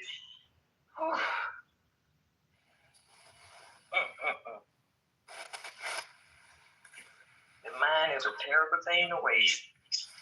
I'm getting so sleepy. I wish y'all was. Oh, will you get sleep? Come on. Wait, where you at, Ashley? Nice, it's 81 degrees right now on a balcony. It is absolutely fire out here, man. It's folks. What? Shit. What the? It's 75 where I am. So shit, man, it's nice. Come on now. We can go swimming tomorrow. We're gonna be on it. Let's go. The pool is gonna be open tomorrow at 1:00 in the afternoon. We own it, y'all. It's good to have a good time. Shoot, live life. That's what I do. Get out and have fun until it gets cold. Alexander, I'm about to drop a link in the chat so you can see where he got it from. That is AI. That is not him. Hey. Oh, he probably been getting away with that shit. The motherfuckers don't be fine with music like I do. That is not him. Here you go. I'm putting a link in the chat right now. There you go. Links in the chat. That's AI. You guys play it. Yeah, because I was wondering why he has 300, 200 and something. If that was him, he had way more people. Yeah, that's AI. They got a whole channel. That's all they do is they reimagine like old songs and they make them sound like the 60s. Old school shit. Hold on. I'm going to play it real quick, what you said in the chat. I can't bring you up anymore. It's the same song? Is this the same song, Gemini? It should be. If not, I'll go find the right one. No, I got the wrong one. Hold up. Oh, I be seeing all these on TikTok. They do a lot of Eminem songs. Yeah, they do a lot of songs. They do a whole lot of AI. I'm about to find the right one, though. I got the wrong one. They do these all day. AI it just takes away from real writing of songs. Ran the man off. Y'all should have let him be an AI TikTok, whoever he was. He said he in the trap. And I was doing a music room one night, and freaking Rundown came in. Oh, you was in there, ain't it, Gemini? Yeah. Rundown came in there and played some of the music that he about to release. One of the songs he's gonna get Joe to sing on, but he's doing it like what is the idea made sense? Like each person that so I guess he got Joe singing on one. It's like he has a fake. The album's like I don't know. It's an AI album, but as he gets each celebrity that he knows to sing on it, it brings up the value of it because each one of them are putting something about one person buys it and the next person buys on it to sing on it, and it just brings up the value of the NFT. He explained it to us, but I was like, this shit taken away from artists. But legal to use. A lot of these artists are fighting back against that because they're saying their voices are being used.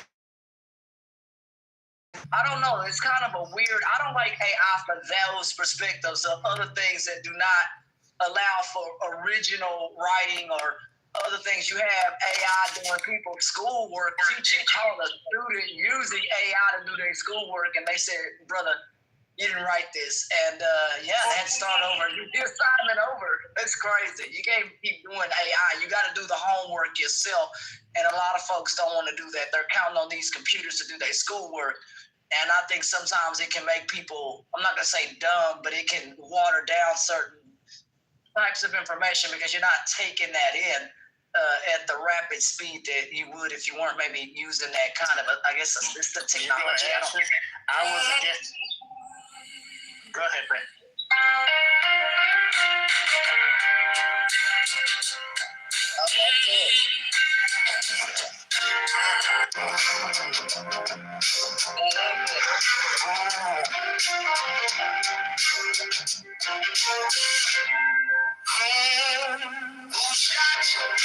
Separate the weak from the obsolete. Hard to preach that all found the same. It's on different. Fuck all that bickering beef. I can hear sweat trickling down your cheek. Your heartbeat sound like Sasquatch feet. Thundering, shaking the concrete. Then the shit stopped and I fall apart. Hands come out, say they hurt. Turn that shit off.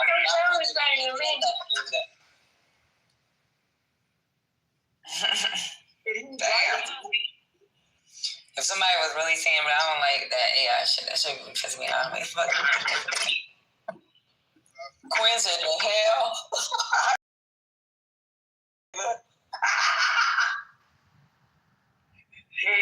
Y'all ain't right. Y'all would kick Quinn. Get up here, Quinn. Get up here. Get your boy ass, singing ass up here.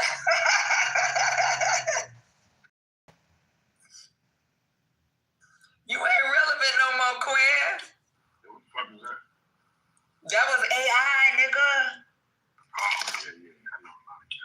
Don't that shit fuck with you when you actually got a real talent? It does, but I mean, it won't fly with it.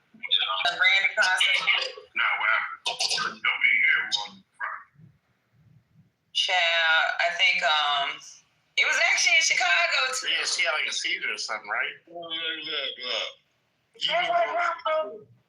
Hey, go on mute. Go on mute so I put you back downstairs. Go on mute. Somebody, we talk. It's about something else right now. Go on mute. I'm being nice. Just hold on. Please. No, they said that JD was saying. Was it a seizure? Because they said that because they were like playing the mute. I guess I don't know. Yes.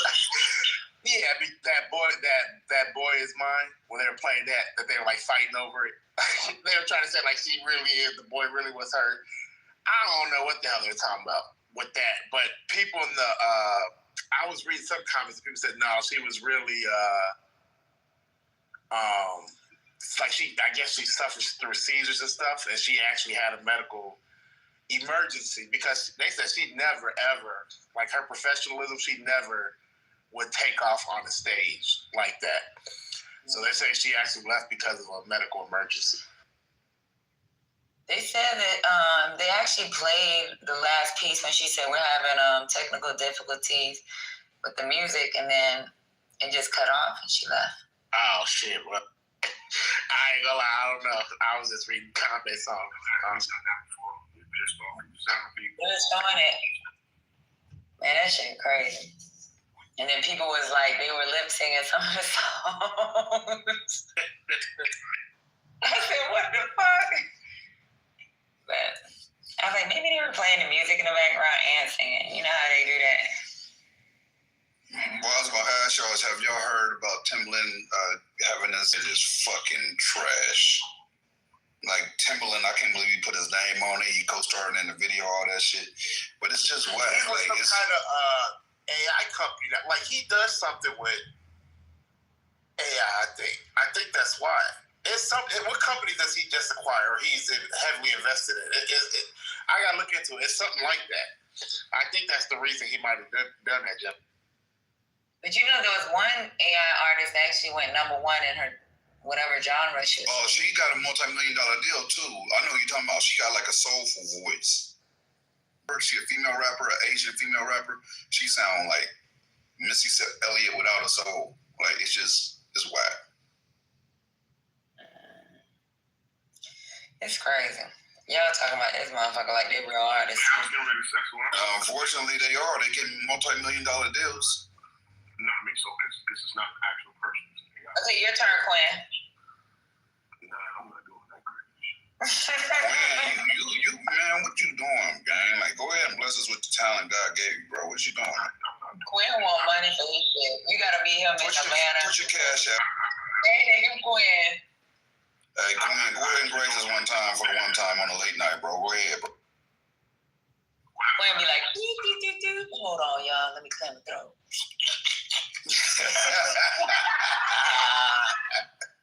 Hey, Quinn, bless us one time for the one time on the late night, man. Give us something, man. Oh, hell, man. You don't even want that. A little teaspoon taste, you know what I mean? A little musical serving, man. What y'all think about Diddy being out this week, y'all? What y'all think about this? He's getting out this week. There's a high-ranking White House official that said Trump is considering commuting his sentence this week. I knew it was going to happen. It was definitely. They're paying for it. Then he can use his music, since nobody else will give him music to use. We talking Puff? Shit, Puff don't need nobody to do shit. Man. He'll be back home this week. Firing shots. Leave that. With baby oil and everything. Baby oil boys is back.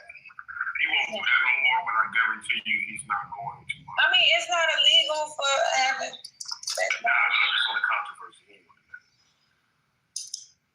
Yeah. Nah, he gonna have it more privately. Yeah, I mean, he'll do what he wants to do, but it won't be like, it definitely won't be, it will be a very select few. No parties like that, do you, Quinn? I went to his 50th. See, I told you, you over here co-signing and he done win. Nah, but I mean, the other shit was some bummer shit. That was after the party. Matter of fact, that was after the after party. That wasn't even the after party. That was the after party. That being a public space, what was that? Child. When the niggas were talking shit about it, you can guarantee. But this story's been outside, you know what I'm saying? Yeah, for a million moons. Yeah, but I'm talking about people that just kind of take advantage of, they thought he was gone. What he gonna do? We gonna fuck their ass up? How? Too many niggas been talking crazy. Why that nigga? That's what I'm about to say. He ain't gonna do shit. He gotta do shit. That nigga got gone. Man, anybody scared of a nigga in the music industry crazy as fuck. I wish a nigga, I'd blow a nigga down. I ain't scared of no dancing baby oil nigga. Y'all think a nigga would, just cause he got an S curl? There's so many more dangerous people. Like we got the cartel here. Fuck, we worry about a puffy. Hey Quinn, have you heard this? Tell us you heard this before.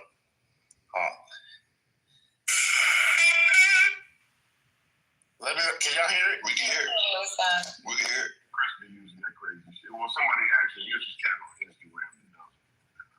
And Chris been posting what he did with his song. Are you playing it right now, JD?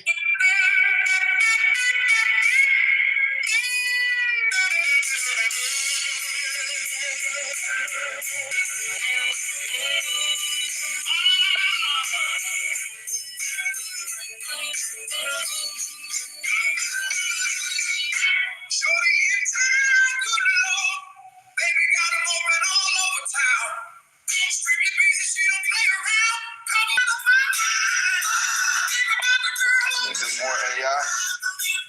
Yeah, I figured it was. I can tell. They be slightly offbeat on the AI. It's kind of weird. Like they rhythm so off.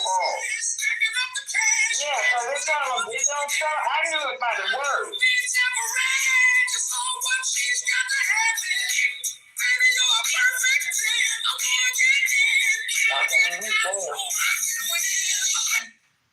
That AI be a little bit off. You don't be keeping that, like it literally be I don't know how to describe it. How you fuck up AI like that?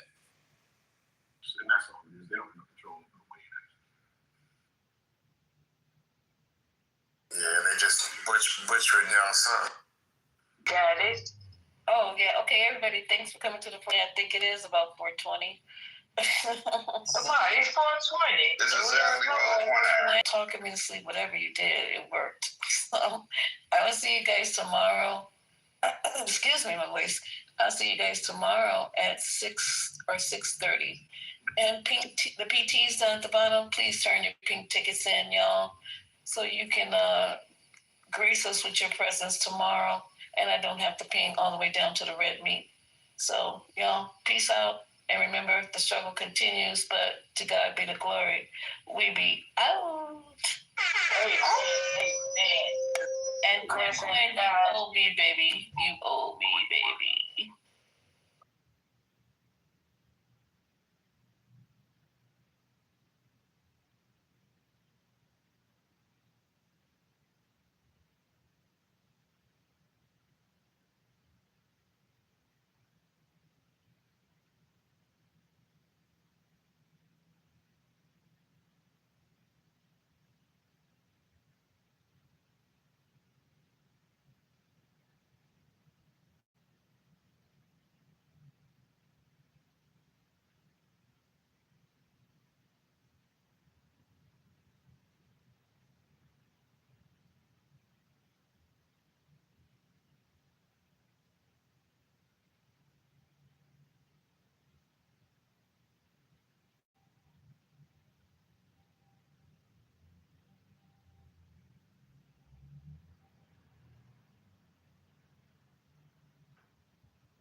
Say that. Look up.